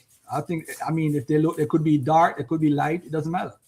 Okay, so yeah, no, it does matter because we have no images. We have no images of them. So as a matter of fact, hold on a second. Hey, Azariah, do me a favor, Azariah. Pull up the Sennacherib's Sennacherib siege. What do they call that again? That you guys like to show that they're black and all that stuff. Bring that up so we could look at that for a second. Because that's how they look to the Assyrians. I don't know if you want to use that as evidence because the women don't look like nobody that we see today. Yeah, because can I speak? Yeah, go ahead. Yeah, because in the Torah, right, the people are described as having skin like brass. They're described as having hair like wool. As the guy said earlier, That's not a physical description, though. Sorry, bro. Yeah, the guy earlier, he spoke about Acts 13:1, where the prophets and teachers, these right are here. Israelites. This is what it says. Look at the screen. Niger, black, surname of the prophet Simeon. Right. So that's what I'm saying. That's his surname. It wasn't no, brother. Hold on. Can I finish, if you don't mind? Yeah. If you don't mind, yeah. All right. So if the people have got hair like wool, yeah, the Europeans that are there now don't have this, yeah. Hair like wool. How do you describe hair like wool? How does the hair stay when a sheep has straight hair or curly hair? Who's saying that? This is poetic language, bro. No, brother. Listen, why do black people get suckered into this shit so much and can't? Right. Do you understand Greek, bro? Do you understand? I'm your brother, yes. But do you understand Greek? Do I understand Greek? Yeah. Why do I have to understand Greek? Because then you could go to the meanings of the words and look at it and decide what it means. If you put it on the screen right now, it doesn't mean what you think it means, bro. This is what black Hebrew Israelites get people all the time. Yo, they said Jesus had healed. I hear Captain Tazara bragging about, oh, Jesus didn't look like you. What are you talking about? This has nothing to do. It has to do with the power of the individual. It's metaphoric language. It's not. It's not. That's okay. What I'm saying to you. So you're the expert. So you're the expert on Greek. Okay. Are you an expert on Greek? All right, hold on a second. Are you an expert on Greek? Let's do this. No, bro, we're conversating. I like the conversation. No, I am not. So I go to the experts and look what the experts say. Well, this is what I'm saying to you, though. You said that they were on the slave ships. So prove it. Yeah, but I asked you a question first because I just wanted to get to the bottom of prove it. Understand. Let's prove it. Bro, can I just, as I said, I just wanted to get to your understanding of who these people actually are. Do they have an actual look in your mind? Do they look like anybody? Do they just miscellaneous look like anybody? They can be Chinese, they can be Indians, they can be Arabs, they can just be anybody. That doesn't make sense. That's not a nation. Nations of people are all identifiable. As I said, we all know what Japanese people look like. Some of them can be mixed, like the tennis player Naomi Osaka. Yeah, she's mixed with Japanese. But we know what the Japanese people as a consensus, we know what they look like. You understand? Drake, we know he's mixed, but we know what black people, the people of the transatlantic slave trade, look like as a consensus. We know what people they were enslaving, what they look like. Am I wrong? Yes. Hey, windbag. I'm wrong. Bro, you can't say that in the UK. No. Let me finish. I want him to completely prove that they were on the transatlantic slave trade. He's going to say. I know exactly. UK is a nation, bro. Hold on, Sabio. Hold on, James. Go ahead, my brother. Finish up your point. I don't want to interrupt you. Go ahead. Yeah. So that's why I was just trying to get you to just to stand on something. What do these people actually look like? Because I believe that these are the people of the transatlantic slave trade, and I can show you. I've spoken to you before anyway, but these people, nations look like people. That's what I'm saying. So when I speak to guys that they never stand on this. They never stand on this point. They always try to make out like the Israelites are just miscellaneous, which is a very strange point. And also, I'd just like you to just stand. Who are the Israelites? What do they look like? Just like everyone else. Azariah, mute up, Azariah. Now, let me ask you a question, brother. Is it possible, sir? Yep. Is it possible that the people in the Levant team could look exactly like me and you, and we're still not related? Yeah, there's people that could look like us. Let me say it again. Is it possible that the people in the Levant team could look just like me and you, and we're not related? It's possible, yeah. Okay. Now, what you need to show me right now is how did the Jews, this is where your sword is gonna fall. I'm just gonna let you talk, and I'm just gonna listen, and I'm gonna respond, because this is gonna be a teaching lesson for every single Hebrew Israelite. Okay. Now watch, show me how the Israelites got here. Got where? I'll pay you $5 so you can sweep for me. Say it again. Sorry. How the Israelites got where? How they were on the slave ships, bro. Your How the claim Israel- was that they were on the slave ships. Prove No, Sabio, you unfair, Sabio. You mean unfair, Sabio. You gotta let the Ruach get it out, brother. You gotta let it out. No. You can when ask me people whatever come you on my want. panel, they always say Garfield cut me off. All I'm gonna do is this. No, Let I'm here the to. brother I'm here to chop it up with you guys, man. It's not. No. Yeah, I want yeah. you to prove how they got to West Africa. How the 12 million got to West Africa. That's all. Let's show us how did they get to West Africa? Yeah. Through migration. Migration when? Show me the chronology of this migration. When did they migrate here? They migrated into West Africa. When did this happen? From where? Where are they coming from? They came a lot of Israelites came from Morocco, from the Millias and places like this. Okay. In Morocco, yeah. From Mali, I think there was a lot of Israelites were chased out from Mali and ended up going even further west. Okay, hold on, let me write that down. I need to write that down. A lot of Israelites were in Mali. Okay. Yeah. And I think is it Algeria? I believe Algeria as well. And Talented. Okay. Yeah. Now let me ask you this. Yes, sir. Yes, sir. Before the colonialism, before the 1492, do you have records of these Jewish communities in West and Central Africa? Before 1492. Yes. Do I have records of that? I don't think I do. No. All right, but before, you know what? My apologies. I went too fast. Go on. You said they left Morocco, right? All right. Now let me ask you a question. Yeah. What you think was the population of Morocco? Because you know the Roman Empire used to do censuses, right, up until the 6th century. And then you had the Arabs who would put the jizya tax on the males who were performing any form of economic stuff, right? So at the end of the day, we can have an idea of what the population numbers are. So I'm going to ask you this, right? I'm going to ask you this. And by the way, if your chest is big, you see how respectful I am with Ruach? You could come on and have the conversation too. All right? Now, and this is not to say that you are not an Israelite, because you could be an Israelite, but I think we're going about it the wrong way. All right, I'm saying everybody should just be a convert, and there'll be no more debates. Yeah, this is what I'm going to say to you now. I don't believe that. You could believe whatever you want to believe. Of course. All right, now in Morocco, right? What was the population in the 1st century? I'm not sure. All right, so let me. I actually have it in my phone. on my chat GPT, whatever. Right, but listen, there's a guy by the name of De Pegola. His whole thing was to show a history of the Jewish people from a certain time period to a certain time period, right? Now, Jews did not come on the caravan trade before the 7th century, 7th, 8th century of the Common Era, right? So you're saying that how many Jews do you think were transported from North Africa to West Africa? Say it again, sorry.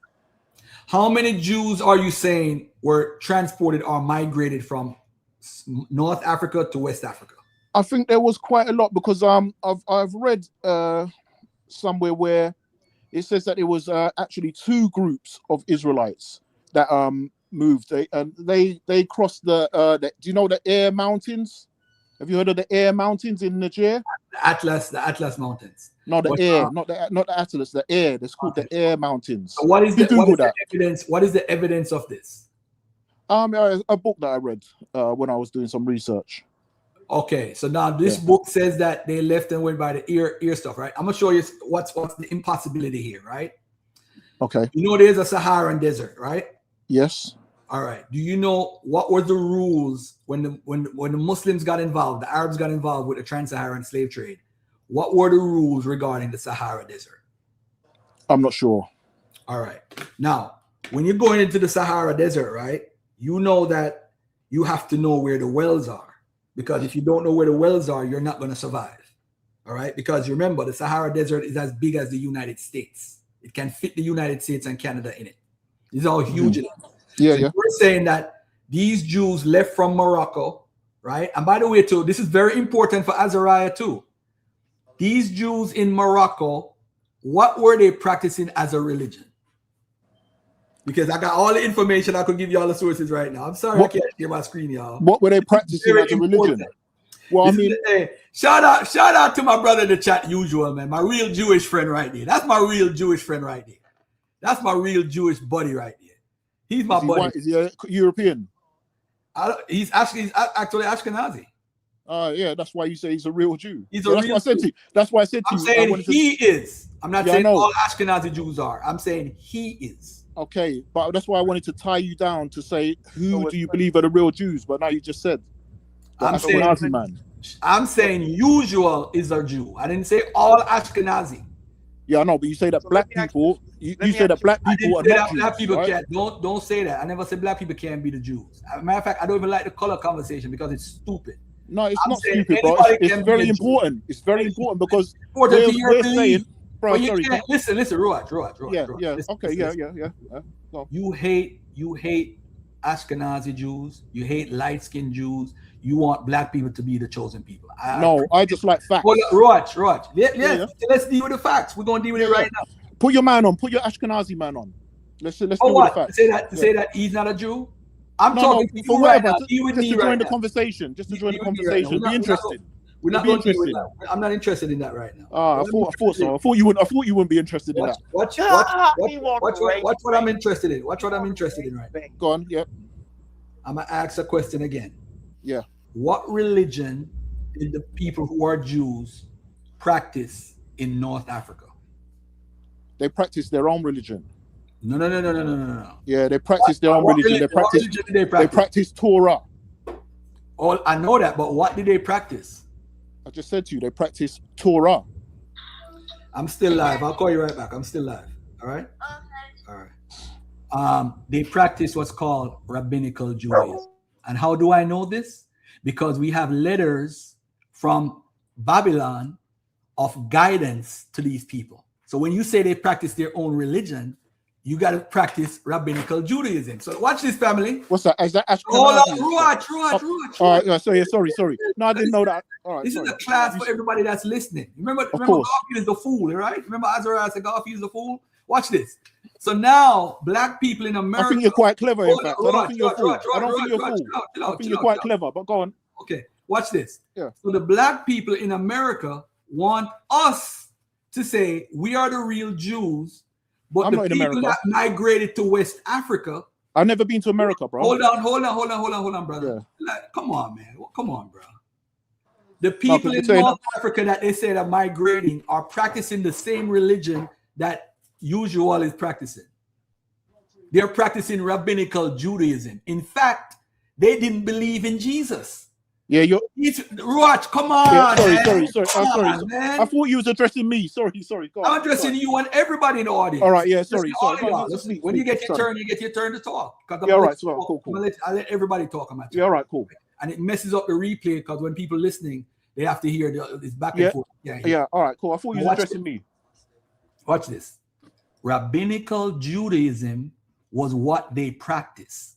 So you and Azariah and all these one Westers and all these black people in America want to believe that the people in the transatlantic slave trade descend from these rabbinical Jews. You can't prove that. There's no evidence at all. None. You Garfield. can show me. Oh, no, bro. Come on, man. Relax. Because you ain't got no evidence either. You got to go to Chat GPT. You ain't up there yet. You ain't. I have a response though. So when you're ready. How does Garfield know that they practice rabbinical Judaism? This is the key now.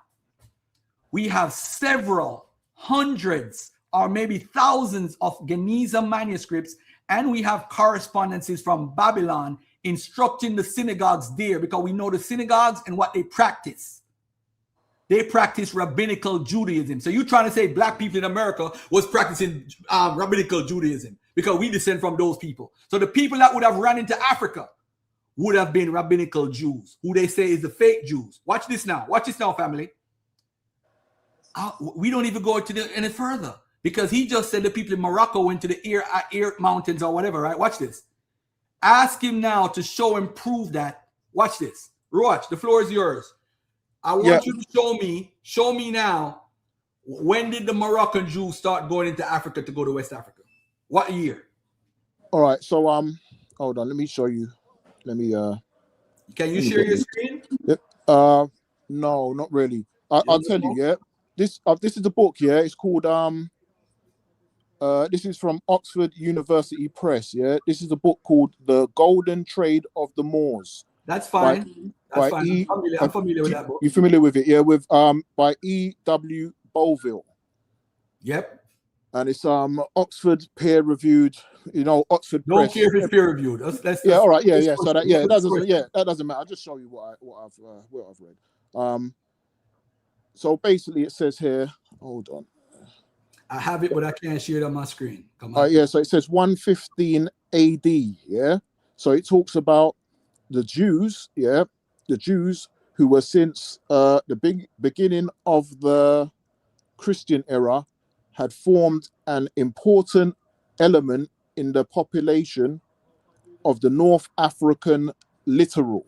Yeah, that's the North African coast. The littoral means the coast. And it says, whence they had spread far, that's why I said Algeria. It says, whence they had spread far into the interior. Yeah. So it's talking about Africa, and they spread into the interior. Yeah. So it says, the most important southward migration of, sorry, I'm reading it on something, of Israelite tribes. It says Jewish, but I don't like to use that. So Israelite tribes probably occurred in AD 115 following a rebellion in Cyrenaica. Cyrene is Libya, against the Romans. Yeah, so there was a rebellion against the Romans in Kittus War. Yes, Libya. Yeah. So I know you're read up on this. So the migration, it says, took two different routes. One body traveled southward through Air, which is the Air Mountains, which is in Niger, controlled by the country Niger, Niger, Niger, you know, the black, yeah? So through Air and across the middle Niger to the Senegal and Fouta, yeah? So this is just one group. Hold on. What is this source for that? So what is it? I don't know. What page is that on? It's on page 54. Page 54. All right. Yeah, it's called The Golden Trade of the Moors. All right. Let me all right, cool. So you don't have, so it doesn't have a source there. Does it have a source? It probably does in the back of the book. No, what does it say there? Does it have a number beside it, like a marker?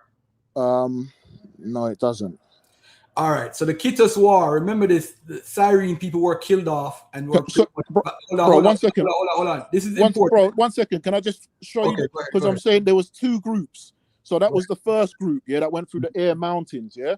So let me just read to you the second group, yeah. These are Jews traveling into West Africa, yeah. So let me just show you the second group, and then Which book is that? I yield to you. Sorry, it's in the same book. It's in the same book.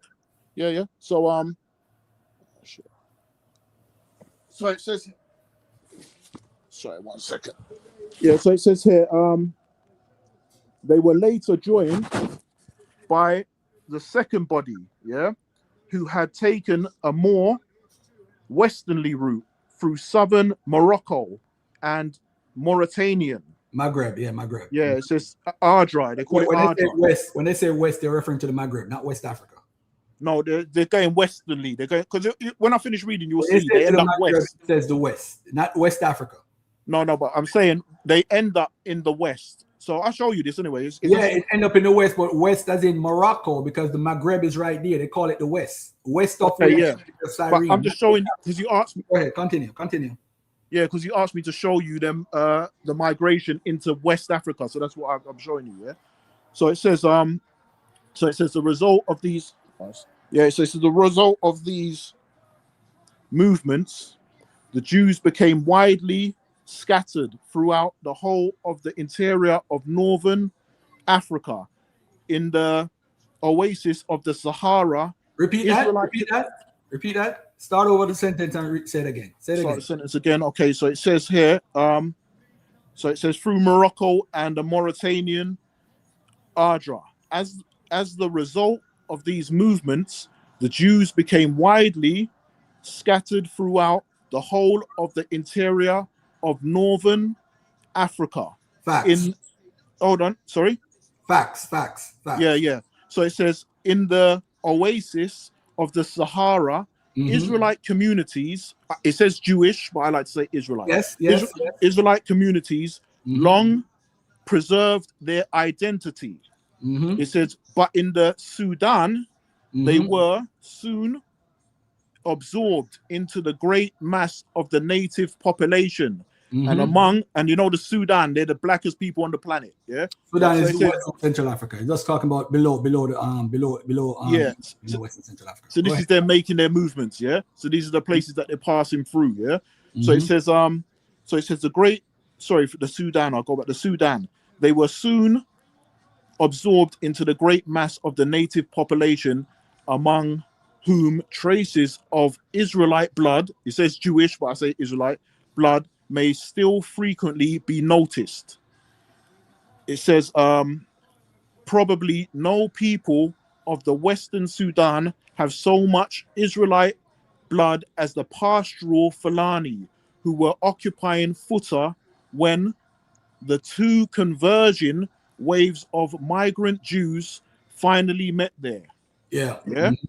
So it Mhm. says the Yeah. subsequent Yeah. Mhm. the subsequent eastward expansion of the Fulani carried Israelite blood to the shores of Lake Chad. You know, Lake Chad's that massive Yes, Lake lake in Chad, between Lake Chad. Nigeria and all these places. I know. Right? So the shores of Lake Chad, It comes which from- they probably Mhm. reached at the end of the 13th century.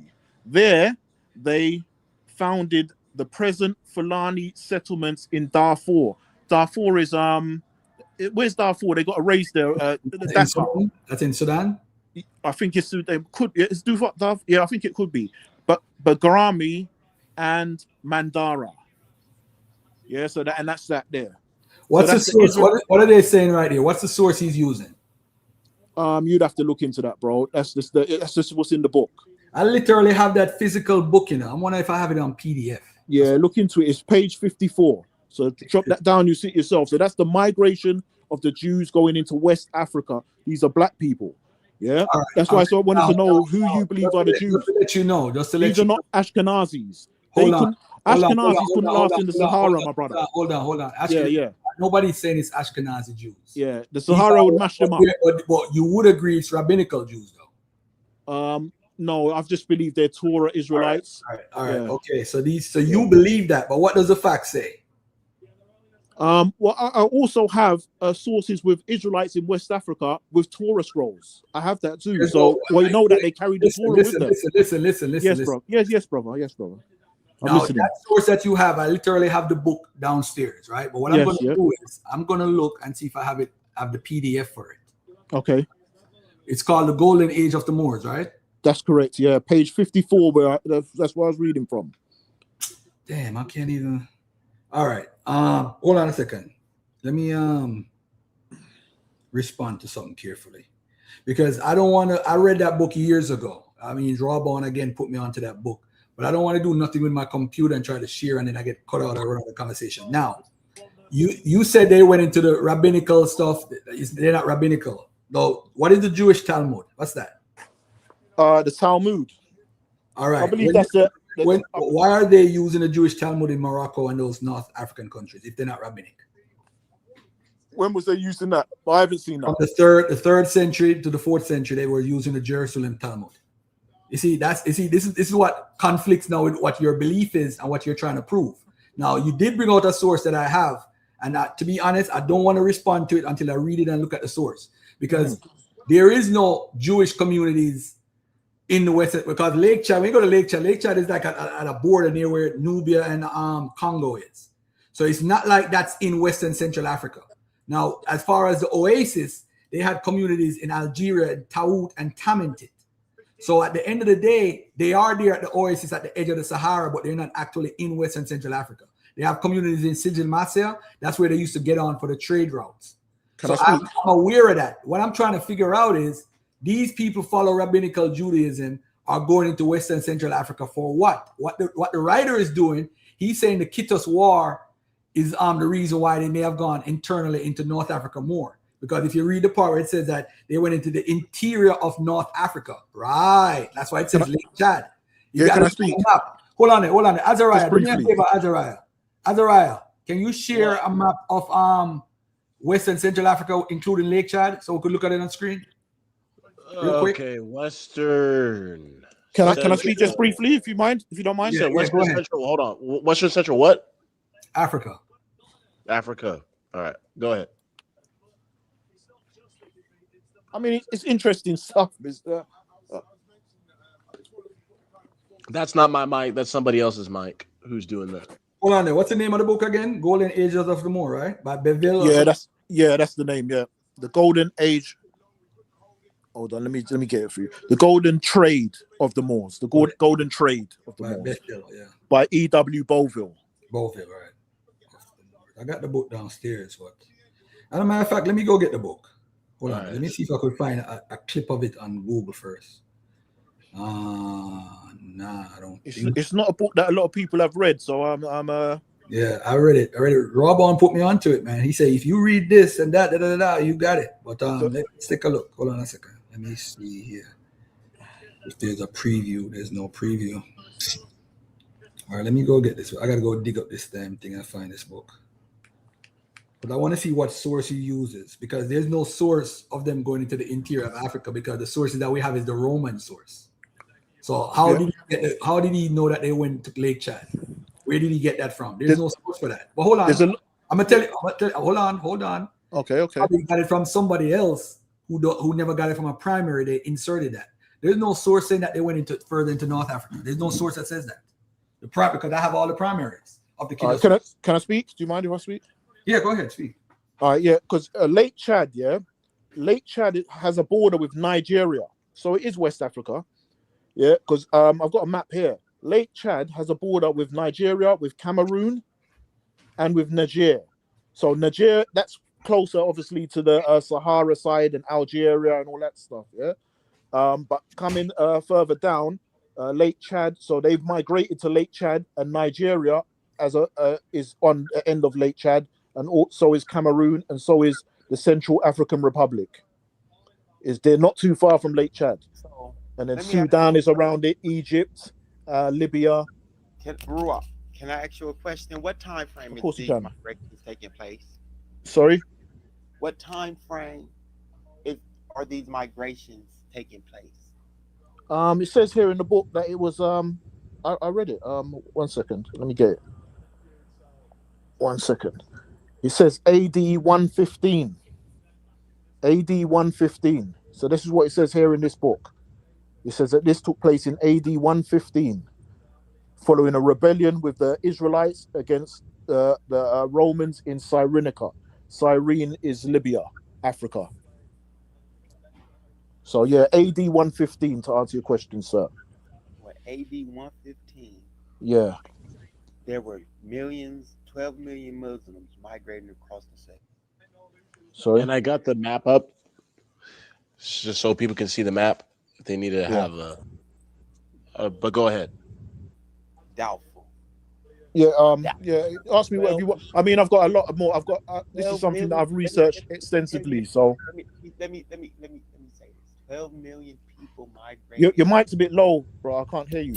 12 million people migrating. That's better. 12 million people migrating across the desert from one region. That's going to wipe out the population, decimate the population where they left from. So if 12 million Jews left Egypt, then Egypt's done, and they're going to leave all type of material culture and materials to show this migration. Yeah. Other than just a belief that they popped up in these places because there's a story that said some people migrated somewhere. Well, let me ask you a question. Yeah. Can ask me anything you want. I told y'all I got the book. Hold on, give me 1 second. I just wanted to ask the brother who made that statement a point, because I'm on the brother from the UK, wherever you from, brother. Shalom. I'm in the UK. Shalom. Yeah. Shalom to you, brother, as well, man. Yeah, shalom to you and yours. Shalom to you. Right, and God bless you, and Lord willing, we make it out of here. Now, for sure. Move to the other brother who is addressing him. The point that the issue that we're actually having, the root issue that we're having, is that you guys are trying to find where the Israelites went to and you're trying to base it off of their practices. You're trying to base it off of, well, from history, we know that the Israelites had one God. From history, we understand that the Israelites did this and they circumcised and they did this, right? But the issue that we're having is, well, what about the Israelites that forsook Judaism, that forsook the law? Just because someone doesn't want, their parent tells them you have to get circumcised and you can't eat pork, but the child says, I want to eat pork. So now he leaves his family, he leaves his religion, his people, and he decides to join with outsiders of his race. And he decides to be with them, follow their culture, follow their ways. Now he's eating swine. This is what was documented in the Persian captivity, where you had people claiming, you had people during the Persian captivity who converted to Judaism. That's in Esther chapter 8. You can read about that. Chapter 3, verse 8. Not just that, but no, just Esther chapter 8. It talks about the Gentiles in Persia converting to Judaism. So now what do we do? What do we do with this population? There's a population of people that have practices and traditions of following Judaism 400 years before the birth of Christ. You can't use that. Hold on. You can't use what? You can't use tradition. You can't use following a religion as a measuring stick to demonstrate who is an Israelite or not. And that's the problem, is that finally you understand in history that there were people that converted 400 years in the land of Persia, right? You had people in the land of Persia convert to Judaism 400 years before the birth of Christ. Then 100 years before the birth of Christ, you have Edomites converting to Judaism. Then you have 800. Then you have 800 to 900 years after the birth of Christ. You have people in the Ukraine converting to Judaism. Now we come and we're here at 2026, and you have groups that claim that they are Jews. They follow the religion of Judaism, and they say you can follow our traditions back to the time of Christ. Then you have some people saying you can trace our traditions 400 years during the Persian captivity. You can trace us keeping Judaism to the time of the Persians. And all of these groups, you have people who converted in Persia, in the Middle East, Iraq, Assyria, and Persia 400 years before Christ. You have people claiming to be Jews, follow the religion during that period. You have Edomites claiming that they're Jews 100 years before Christ.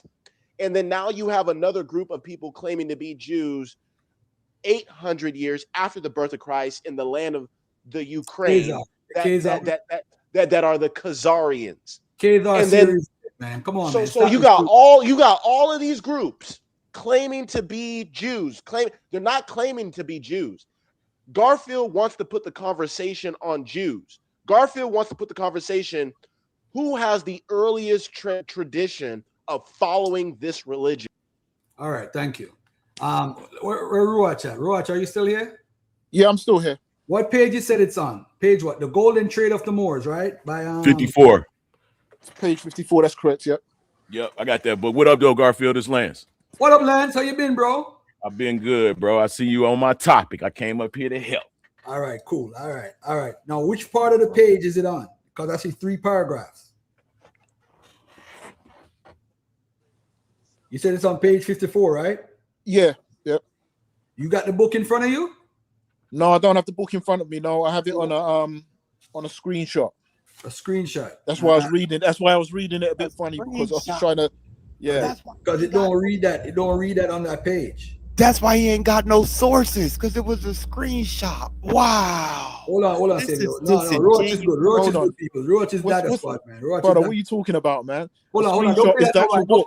Don't pay that no mind. Don't pay that no mind. Let's What's chill out. going on there, man? You said it's on page 54 of the Golden Trade of the Moors, right? Yeah, that's correct. Yeah. All right. So Just go to the top page, page 54. It starts there. It's the first word is where later joined by the second body.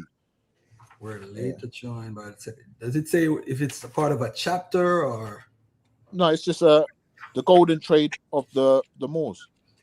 It don't 54. say nothing, bro. There ain't none of that there, bro. I have the It's book there. right in front of me. I have the book right. Literally, I just went downstairs in the basement and went and dig it up because I know it was one of the books at the top of the container I had it in. So I said, let me just get it. Yeah, It don't say nothing like that, bro. It does. I'm not It even. does. I'm not even. I've got it right here. It does.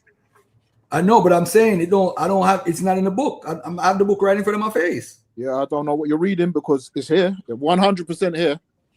Well, Yeah, if you got a PDF version, sometimes they add pages to the beginning of the No. book. It's not a PDF. This is a, No, I'm speaking I've got to a the brother. screenshot of the page here. Okay. Can you show it? Can you show it on your camera on your phone? Just turn your thing on so I can see it. I can't, brother. But it's there. It's 100% there. You have to read it. It's I know. 100% Bro. I literally have the book in front of me. I'm even going back and forward to see if there's a sentence that start with "where." I don't see no with no "where" here. Yeah, it says there. I'm reading from it. It says where later joined by the second body. This is on page 54 from what I've got here. It says where the joint where, and that's I'm not making it up because I'm going to read it exactly how I read it I'm not earlier. saying you're making it up though, but we need to know where you got that source from. Yeah, that's what I'm saying. It's from the same book. It can The be Golden Trade of the Moors, Bro, let me E.W. put the Boville. book on the screen, yo, so people can Yeah. see. Yeah, it is there. So the book, Golden Trade of the Moors. Yeah, that's it. The pages are like yellowy pages. Yeah, like This is the old version. brown pages. Yeah. This was the last book on Amazon. Asaru Kim in the chat said he's looking at the book too. He said it's not there either. So there's a discrepancy. Yeah, it's here. But we need to know where that source come from. That's what we need to know. Because what I'm going to tell you, right? You see, this is why it comes from Al-Bukhari and Ibn Khaldun. No, it don't come from them. It don't come in from the book. They don't It say says nothing. it come from it says it come from Al-Bukhari and Ibn Khaldun. That's what the book says. That's the No, source. it can't be the source for the Romans and migrating into the thing. That couldn't be from them. That's not from them. That's in the second century. It couldn't come from them. Or maybe they might have taken it out of your book if you got the last one, because I've noticed that a lot of these books, the later versions. This book is old, and this was is the only one that was sold. It was it was somebody who had the book sold it. So this is yeah, old. because a lot of these books are taking this stuff out. Nobody with a conspiracy theory. We don't. No, it's not conspiracy. It's facts. We don't need that. We don't need that. Is that a 1955 version? I don't. Hold on, let me tell you which version I have. It feel like a 1954 version. This is the first edition, 1958. It said 1958. I see it has the paper with the map with the Catalan Atlas with what you call it, with Mansa Musa. As you turn the page, it has like a clear paper. You know it's old when it has that type of paper. Yeah, I read that book a long time ago. It Long does time say ago. about the Yoruba coming from like Kemet, the Nile Valley, and East No. Africa. I ain't worried about that part. I ain't worried about none of that. What I'm concerned about is that source says that they fled from North Africa to interior of North Africa. I'm telling you, there's no primary source for that. And this is where Azariah, this is what makes me different than a lot of people. I look at sources and look at their sources and look at their sources. That's why I go deep. I don't read a book like this book here, Golden Age of the Moors. I'm not just going to take his word for it. I'm going to check his source. But with the Kitos War, I know for a fact, the Kitos War, when they said that the Jews was eating people and all that stuff, there's no documentation of them running into the interior of North Africa. It says they almost eliminated the entire people in Libya, in Cyrene, all because the people trying to rebel and because they was killing off all the Romans. And that's how the Egyptian Jews community, the Mela, got this totally destroyed too. They all got destroyed. Libya, the North Africans in Libya, the North Africans in Egypt. The ones in Carthage was okay, But then we have the Jerusalem Talmud and other correspondence that we have literally on letters showing that they're practicing rabbinical Judaism, receiving instructions, etc., from Babylon. So it's clear that the Judaic Talmud is different than the Babylonian Talmud. Yeah, of course. Okay. Yeah, the Judaic Talmud would be more accepted by the Hebrews than the Babylonian Talmud. I hope you know that. Yeah, no, that's not even the issue. The issue is the rabbinical Talmud was used as instructions. People use it as instructions to teach them. But if they weren't following rabbinical Judaism, they wouldn't have had the Jerusalem Talmud. That's my point. You know, you do realize why the book was there and the Israelites weren't, right? Which book? What are you talking about? In Jerusalem, the Talmud, why it was so shared. Well, like a version of Ross, man. Y'all let Ross run, man. Come on, man. Ross, come back, man. Damn, Ross, drop off. You see what happened is he has Boy, get the book for you, bro. You see, that's the thing with the screenshots. I don't care about al-Bakari and whatever. Whatever they said, man. We know nobody can prove the material evidence, even what he said. We can't take things on face value. We got to do our investigation. In some sources, it says Lam was a place where Jews lived. In the Arabic sources, they put a question sign beside it because they're like, this don't make no sense. Why would Jews be here? And then the same people they're talking about is somewhere else in Al-Zurari. His source says something else, and then this one says something different. People can't read things at face value and just take it for what it is. I'm not saying there was no Jews in West Africa, but before 1492, I asked. Hold on, you went out. What'd you say? It's fine. Say that again, bro. Before 1492, finding a Jewish community in Western Central Africa. That shit is hard as a mother. Yeah, it's difficult. 1492. Let me think about that. Well, are the Igbo and Yoruba there? Of course, the Igbo and the Yoruba are there. They're not Jews. You're right. No, they're not Jews, but they're Hebrew. They're Israelites. No, they're not. No, they're not. Yes, they are. No, they're not, bro. So what do you got to? So you can watch How do you determine if somebody's a Hebrew or Israelite? Because there's self-determination. You can't exclude someone's claim. Well, anybody can make the claim. The Jamaicans and Rastafarians claim that that they're the true children of Israel. Only them. They are, brother. The Rastafarians are the only Israelites in the world. No, that's what they teach. This is the thing, bro. We under the impression that the Israelites have always moved as one unit, and that's not the case. They separated. Families moved and became whole groups of people, built whole cities. Like you can't isolate them to one group of people. And like the brother said earlier, they all didn't follow the law. They all became like the Israelites that went to Eurasia, you know what I'm saying, and dealt with the Turks and Khazarians. They literally became Tartars. They drank from the skulls of their enemies. So let me ask you this question, Lance, because you want to mention the Turks. Why don't you Hebrew Israelites mention the Musar literature, which is part of the Khazarian and Sephardic literature, the Musar? Have you ever heard of them? I never heard of the Musar. Oh, wow. So this can't be who you are, because I guarantee you, Isaiah, you will know about it. Well, you already seen my. Hold on. One second, guys. One second. We're going from one place to another. We're going all over the place. I don't want to do that. I want to keep it simple. The guy brought out a source from the golden trade of the Moors.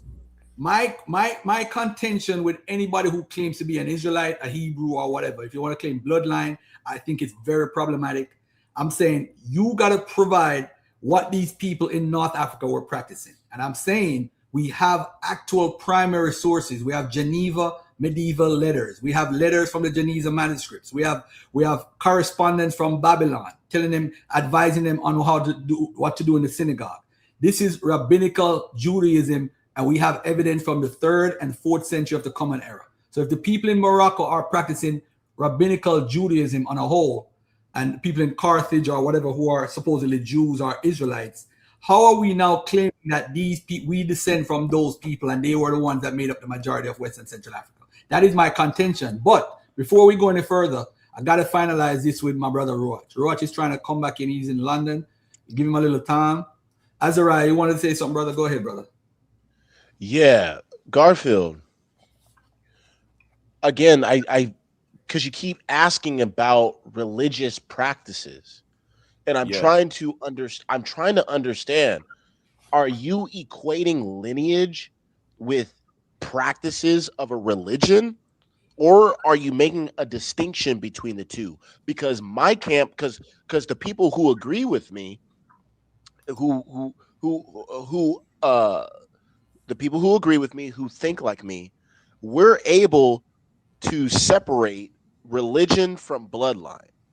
So again, That's if fantasy. somebody That's No, that's again, that's real. The hold on, Israelites let me stopped let being me religious Hold on, long hold on, ago. hold on, bro, hold on, Let Let me just Azariah go. expound my point, right? So, and he understands this on a basic level. So, if your whole ethnicity is based off of a religion, what happens if the father and mother obey the laws of Torah, but the child says, I hate following Torah. I want to follow Buddhism. I want to follow Apollyon, Jupiter. I want to follow Zeus. Just because that child decides to follow another religion, does that now mean that this child, because that child will eventually find a wife and he will marry this woman, and this woman may be a woman who follows after Zeus, who follows after Buddha. He marries her, they have a baby. The baby asks, Dad, where do you come from? Who are you? Is that going to change because now he follows Zeus? Or is he going to say, listen, your people, we come from Judea. We are the Israelites. I left my religion and I decided to follow the religion that your mother follows. And now we worship Apollos. That's who we worship now. Fast forward 500 years later, that person's descendants are going to ask the same question. Who are we? Then Garfield, he comes and he says, well, let's look at the evidence. Let's look at the data. He looks at the data. He shows that his family was following after Zeus. Wrap it up. You're saying the same thing and over and over. Apollyon. And Apollyon. Wrap it up. They go back 500 years. Okay, so that's all that they can find. All they can find is a record where their father left the religion of their ancestors and decided to follow Zeus and Apollyon. Now Garfield comes and says, well, the evidence shows that you're a Greek. You come from Greece. That's who you are. And your God are the Greeks. But you're like, no, that's not true. I heard that my people, they came from Judea and they followed the God of Israel. He's like, well, the evidence shows that your ancestors followed after Zeus and Apollos. That's the problem. So again, Garfield, you need to make a distinction. Learn some better apologetics. Hold on, Savior. I got this, bro. I got this. Just because. Let me tell you something. Just because they follow a certain religion, that doesn't mean it. Azariah, you're repeating yourself over and over and over and over and y'all over. Aren't listening. Somebody don't follow Judaism or whatever. This is the hypocrisy and the silliness of this Hebrew Israelite claim. I'm going to break it down carefully for you guys. You see, if you notice, I'm very history archaeologically based, and I do throw a little genetics in. Right now, listen. Remember, with genetics, if you're a Jew or if you want to say Israelite, remember, whenever you're carrying something down, you always got to have some sort of connection genetically, right? We have Levantine people who lived in the Iron Age. We have samples of people living in the region and what their genetics were, right? We have it. We could form a whole population genetic map based off of the people from the Bronze Age all the way to the Iron II Age, right? We see a consistency with the genetic markers. We don't see no discrepancies, no nothing. We don't see E1, B1A there. We don't see nothing to do with what we carry as African Americans or Jamaicans or Afro-Brazilians. We don't see that. So what's one thing we could look at as far as a genetic marker, even in the other Seminole? We don't see that connection. We don't have a Levantine connection. We don't have that. So what you're doing now is saying, oh, because these people practice rabbinical Judaism, that means I don't have to practice what they practice. No, because if you look at the history, from the Pharisees are the ones that became the rabbinical. These are still Israelites that we're talking about. They are there in the 1st century, and they decided became the popular forces in the Jewish or Israelite paradigm. Now the problem now is this: even if the people in North Africa, you're saying that, oh, they probably lost their religion and moved. This is your problem you're gonna have to show their migratory pattern of thousands of people or millions of people. It does not exist. It's a myth. So when you say, oh, I'm African American and I hold to the Torah and this belongs to me, you're living a lie. But what happened is you're so incorporated in your belief, you can't see the other side. This is why in science you have something called falsification. If it can't be falsified, you can't use it. You throw it out the window. You have never tried, Azariah and whoever else believe in this nonsense has never tried to falsify your belief. Because you're walking around with your chest out, I'm chosen. Nigga, that shit, your life would be the damn same if you believe you was a Muslim. There's no difference. And the hypocrisy is, again, I'm going to say this to everybody that's listening.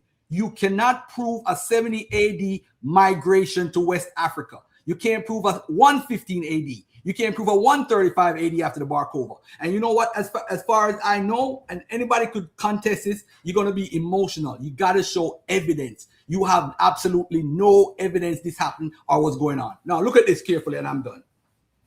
The people in the 3rd to the 4th century, we have evidence of them practicing rabbinical Judaism with the synagogues and everything. That would mean the overall Jewish community. Now, if they didn't want to be Jewish as their parents were, where did they go? You have to show them migrating from that region with evidence. The brother Ruach brought a source that we can't confirm or deny. I'm going to give him that benefit of the doubt because he seems to be a genuine brother. I'm genuine. I'm back. Yeah, I can't prove that the source is saying the right page or whatever. It's probably in the book, but it's probably the wrong page. But listen to me carefully now. Now, what the guy said in the book now is very important because he's saying during the Kittus War that the Jews went more further internally into North Africa. It never said West Africa. It said to the west of where Syrian is would be Maghreb, which is Morocco. The next thing is when he said Lake Chad, I have no problem with him saying Lake Chad or whatever, but I'm just going to say this for the record. Going into the sands, the deserts, is not an easy road. You have to deal with the Tariq, you have to deal with the Berbers, and you have to have a contract, you have to have money, and you also got to be know where the wells are. You can't just travel. And traveling in the Sahara Desert wasn't a lot until the 7th century. When the 7th century happened, that's when they imported the camels and started using camels. But they used to have hundreds of camels because they were transporting back slaves and different things from there. So I'm saying to everybody right now, usual, the island of Djerba. Those people on Djerba said they descend from the time of Solomon, and they've lived in Tunisia for the last 2,000 years. You take their genetics, who they match with. They match with the people who have J1 and J2 today. So we you see, this is the problem. The evidence don't match what you believe. If you want to believe what you believe, that's your faith. I'm not arguing faith with nobody on my channel. Bring the information to prove that this applies to you. If you want to say it's inspirational to say I'm chosen and all that stuff, do what you do. But you cannot show anyone leaving in 70 AD, 115 AD, 135 AD, because after 135 AD, for those who don't know, you had Rabbi Hanassi and the building of synagogues. They moved further up north. That's what they built synagogues, and they had a community. They had another rebellion in the 300s against the Romans. And when the Muslims came in, Jews and Israelites were still there. They were still in the land. So what are you going to do about, how do you account for the people that were still in the land that's been there for over 2,000 years after the 70 AD? How are you going to account for them? Garfield, can I ask you a question? We got to keep it real, man, and stop being emotional. I don't care what nobody believes. F your belief on my channel. Can I ask you a question? Facts. And if you can't prove it, shut up. Go ahead. Can I ask, you have the page number? You have the true page number? No, it's the same page number. You'll find it in there. It's definitely in there. I mean, that's where I got it from. That's where I got it from. It's definitely in there. That's why I quoted it to you. You took the picture of it? Sorry? Did you take the picture of it? Yeah, I did. Yeah, I did. I took it. Yeah, it's definitely in there. I got it from what's the the archives. You know, you got the archives where you can get the old books. If you would be been on there. Mm-hmm. You know, you got the website called it's something Do me a archives. favor, read it again. Read it again one more time. I think I could find it. Which part do you want me to read? There are many other sites of interest. I see you talk about archaeology in West Africa, south of Lake Chad, for example, are to be found occupation mound of legendary Sioux people who preceded Kanuri inhabitants. Excavation. You'll find it. It's definitely in there. Now you know. Well, read it again. Read it again. Let me hear it. Let me see if I could find it. All right. So I'm gonna go with this part here. Yeah, we're later joined by the second body, who had taken a more westernly route through southern Morocco and Mauritanian Ardra. As the result of these movements, the Jews became widely scattered throughout the whole of the interior of northern Africa. In the oasis of the Sahara, it says Jewish, but I say Israelite communities long preserved their identity. But in the Sudan, they were soon absorbed into the great mass of the native population, among whom traces of Israelite blood may still frequently be noticed. Probably no people of the Western Sudan have so much Israelite blood as the pastoral Fulani, who were occupying Fouta. Fouta is in West Africa. I believe it's Senegal. I haven't looked at it for a long time, so my memory's not there. When the two converging waves of migrant Jews finally met there, the subsequent eastward expansion of the Fulani are West Africans, carried Israelite blood to the shores of Lake Chad, which they probably reached at the end of the 13th century. There, they founded the present Fulani settlements in Darfur, Bagrami, and Mandara. Look what I found, right? You found it? No, but I found something very similar. It says in 115 AD, there was a major Jewish revolt against Roman rule in Cyrenaica. Yeah, that's it. That's the other page. After the revolt had been suppressed, many Jews fled westwards, and some of them probably established themselves in the oasis. Found it. Hold on. Beautiful. Where their presence was recorded in medieval times. Now look at this now. Some scholars have suggested that after the Cyrenaican revolt, a great wave of Jewish immigrants crossed the Sahara and settled in West Africa, where they became the founders of the Kingdom of Ghana, whose early rulers were said to have been white and contributed to the ancestry of the modern Fulani. There is not enough reliable evidence for this theory to be accepted in its entirety, but it is not unreasonable to suppose that a limited number of Jews found their way across that. Why is it saying something different? This is saying it's a theory and there's not enough reliable evidence. Okay, so if that's how what is it's yours saying, different than mine? Yeah, it's the same. It's the same book. It's the same book. See, And that the people of Ghana were white. I did hear that the people of Ghana were white. I'm still live, Papi. I'll call you when I'm done. I'm still live. Okay. All right. Ghana or white? Hold on a second, guys. Hold on a second.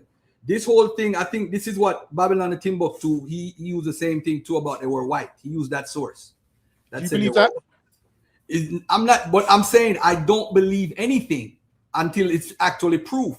No, but does that make sense? Does that make? Do you believe that the people of Ghana were white people? That doesn't make sense. That started the kingdom.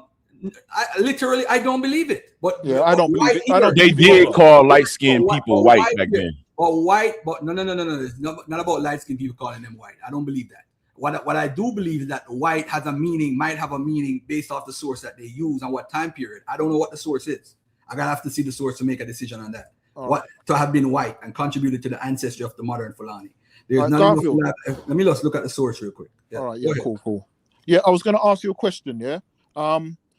In Mali, yeah. Hold on, before you go further, but you realize it does say it's a theory that some have, so it's not a fact. Yeah, see, I believe it is a fact. That's a problem right there. Yeah. All right, okay, see, M. Delafas. Delafas was a racist. He's the one that translated. He said he believes it's a fact too. Yeah, you can't do that, bro. We can't. This is why I say whenever somebody say they have a source, I've normally read it and read like the sources where it come from. This guy's source is from Delafas. If you know anything about Delafas and his translation of the Tariq al-Fatash, he's a racist bastard. Most of these old books I find, most of these old books are very racist. They're very, very disrespectful towards black people, man. A lot of these old books. So I just take what they put in there. These books were not for our eyes. But you brought that out as evidence, though. Because what you're saying, I heard but you say it says there's a theory that many fled westward, and some of them probably established themselves in the oasis of North Sahara, where their presence was recorded in medieval times. Right, but some Garfield, scholars have suggested after the Saharian, and then it says that there is not enough reliable evidence. That part is missing. That's key to understanding the whole statement. So this is just some what ifs. This is nothing. I wouldn't bring this to a courthouse to get you off from jail. That's some what ifs, bro. You can't use that as a source. This is what I'm trying to tell you. I've read the primary sources for what happened at the Kitos War. There's no source. I've never seen a source that says that they fled, whatever. They were pretty much kicked out of Cyrene, period. That's what it's saying, and they got killed off. It don't say nothing about them being whatever. All right, Azariah, Sabio, you want to say something? Because Roach got kicked off. Well, I mean, I do want to say something, but go ahead. Yeah. What's amazing to me, Garfield, is the way that they will cherry pick books and sources that will agree with them, but when we show them actual historical documents and evidence and proof that doesn't, they say that's fake. They say that's made up. And when we ask them questions about these people being in certain empires and certain times, they don't know any history about these empires and times. Hey, Roach, this was not a personal thing against you by me going for the source. It's just that this guy that's on the stage, Azariah, tried to pull a fast one on me last week, and somebody pulled me to the side in the chat last week and said, Garfield, I thought you was Mr. Source Up or shut up. So when anybody says they have a source, I have to double check it. And you see, I had to double check the source because it says what you says, but it says more to say that this is a theory that's the minority. Nobody believes that's actually facts or it's actually true. So when he says that he's white, Delafosse is just a racist. I don't care. He probably believes everybody. There's a book that I have called The White Tribe.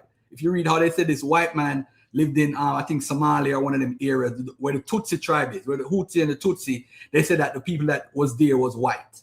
And he had archaeologists going there for years, centuries, looking for this white tribe. You see, this is what these racist people do when anything is built up properly in Africa, especially Zimbabwe or in the middle of interior of Congo or whatever. They want to give credit to white people instead of saying the natives did it. They want to say that the Jews came there and did it because Jews is the people that's connected to the Bible, which they believe in. So this is where a lot of this misconception, a lot of this misconception comes up with these Jewish maps to talk about the land of the Jews. I talked about it last week about 9. Don't interrupt me while I'm talking, bro. You don't need to do all of that. You don't need to do all of that. Everybody, bro, let me finish my point. That's all I'm asking. Let me finish my point. All right? Mute up because you have no self-control whatsoever. You don't know anything and you act like you know so much. But anyway, what happened is because of these maps, these Jewish maps, where people say land of the Jews and why there is Judah, so hey, we're all over here. But when you ask for material evidence, there's no evidence that Jews had a community there. So why they call it land of the Jews? Nobody knows. And when I explain to them, it's originally from a map from the 1300s, and people keep remaking the same map, and they keep moving the land of Jews from Ethiopia to Sudan to the middle of Africa to Congo, and it's moving over and over because that's what happened. Is they're really referring to the Ethiopians based off of Eldad Danite information, which came out in the 12th century. So that's what it comes from. But people they're stubborn because if you look at the map and look at the original, it tells you I got this map from X, Y, and Z and and they're just remaking the same map because it's technically in the Congo, right? When the Portuguese went there and they converted to Christianity. Why would that area be considered the land of the Jews when Jews weren't allowed to even practice their religion in that area? It makes no sense. But if you don't know the history, you're gonna jump and believe. Look, they got the river Theth, the Theth River, and Seth is in the Bible. So this is what white folks used to do in missionaries. I'm not blaming them for doing what they're doing, but they basically go everywhere, wherever people are, and say, "Oh, you the lost tribes, or you this, or you that." They are putting their Bible from a biblical worldview on you. So African Americans and Jamaicans, when they go to these sources in Africa, I'm laughing. And I know a true story and I raw about laughing at me because it took me years to actually read the sources, my damn self, and realize what's going on. There's no Jews, there are no Jewish communities. These are just people who are making shit up. They're making shit up from a biblical worldview. Or these people did circumcision. Oh, they did circumcision, but it's not like Moses' law. We found that in the Igbo sources in the 1600s. So before anybody else say that the Igbo came in there Jews, there are people who went into the culture and say, hey, these people aren't Jews. These people do circumcision, but it's not by the law. It's not by what you call it. It's not by like Moses' law. They specifically said that. That's the earliest source we have for circumcision in Igbo land. But later, somebody with the Bible now come in the 1800s and say, yo, they connected to the Israelites. They do it on the 8th day. Yeah, they do. Some of them do circumcision on the 8th day. That is true. But some of them do circumcision when you're a teenager, when you're older, and they circumcise the females. And then when you tell them to circumcise the females, well, oh, not everybody follow the laws. Just because circumcision is not owned by Jews, bro, or Israelites. It's just dumb. But anyway, go ahead. Are you there? Hello, Garfield. Garfield. Let Roach finish because he got cut off. Go ahead, Roach. Yeah, I mean, all right, whatever, bro. So do you want to speak? Do you want to let the guys No, speak? no. I want to finish our conversation, Roach. Azariah don't know nothing. You don't know nothing about history. So that's all right, man, I've been confounding you all day, man. Sure you have. And All right, I Garfield. So confounded you on Arsarith as well. Okay, that's fine. We could get into that. I got time. Go ahead, brother Roach. Yeah, all right. So, brother Garfield, listen. So, do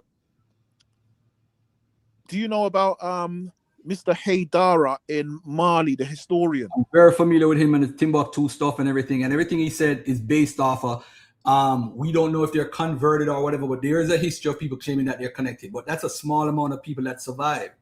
So what's the big deal? Because I'm going to show you a correlation. Yeah. There's many, but I'm going to show you a correlation, right? So Mr. Haydara of Mali is a historian, and he's found all these manuscripts showing Israelite manuscripts. Yeah, Well, he said Jews. He don't say Israelite. He said Jews. Jews Jews are Israelites. No. The same people. He's saying no. You're going to say what he said. He said Jews. He don't say Israelites. He said Jews. Yeah, I know, but I'm saying if someone says, I don't want you to say what you want to say. That means you're imposing your own belief. No, I'm not. Read the source as it says. No, I'm not reading brother, the source. brother in the truth. I'm a brother in the truth. There's a distinction between Jews and Israelites. A Jew is just somebody who can claim that they follow a religion. That's what Garfield's getting at. And I'm not getting at that. I'm saying that they call what semantics. They call listen. And for the record, for everybody, let me just say this real quickly. Jew is short for Judean. Correct. So at the end of the day, the Assyrians were calling them Jews. It's just we in English call it Jews. It's same Judean. It's no difference. What Azariah has a problem with, or maybe Roach, is that when the Hasmonean dynasty was ruling between 163 and 64 BC independently, they would call everybody who lives in Moab and Idumea Judeans. It included them because they controlled those areas. So they had the same old Israelite map. Bruh, if you interrupt me one more time, I'm done with you today, bro. Because it ain't that serious. I'm here. We've been on for 5 hours. Come on, bro. No self-control. I know. I'm just saying that now everybody that lived in the northern part of Israel and the southern part of Israel, and if you lived in Idumea, and if you lived also in Moab, that was called Judea. They conquered those areas, so they call it Yahudim or Yahuda or whatever. All right. Now, hold on. In the Roman time period, they call it Roman Judea. And what happened is everybody who lived in the region were called Judeans. They weren't running around. They still use Israelite here and there for religious purposes for whatever reason, but they just call each other Judeans. They were pretty much all Jews. All right. Northern Kingdom and Southern Kingdom. Now, if the descendants of those people are Jews, that's what they call themselves, Jews. All right, cool, no problem. It's semantics really. So, Mr. Haydara, Mr. Haydara, the historian, yes. Mr. Haydara, the historian, right? Mm-hmm. So he states it. This is a black man, right? I'm talking about color, bro. I don't care. It doesn't matter if he's black. He can't lie. Can he lie? Listen, can he tell a lie? Of course he can. All of us. Why you say he's black? Why you trust it more because it's a black man? No, listen. That's This is why what I'm saying. that's why I mention it, bro. Come on, bro. We gotta cut if that you out, let bro. if you let me land my point, then you'll understand why I'm mentioning it. Yeah, because there's contention. There's you have to understand. Obviously, as someone who does what do you do? This is what they call this stuff apologetics. Yeah, you're an apologetic. Yeah, so people that do apologetics. No, Yeah, he's not an apologist. sorry. Don't worry about it. That's a researcher. Let's call me a Yes, researcher. he is. His whole goal All is to say that we're not Israelites. Yeah. Y'all are the apologists. Yeah, Actually, let Raj talk, man. Stop interrupting, please. Stop interrupting. All right, so we got people, because what you have to understand is, there's contention over this. That's why color comes into it. There is contention over this because you got people that make videos that say that black people are not the Israelites, and they're very they stand on that. They're very steadfast. Which black people they're talking about? Which black people?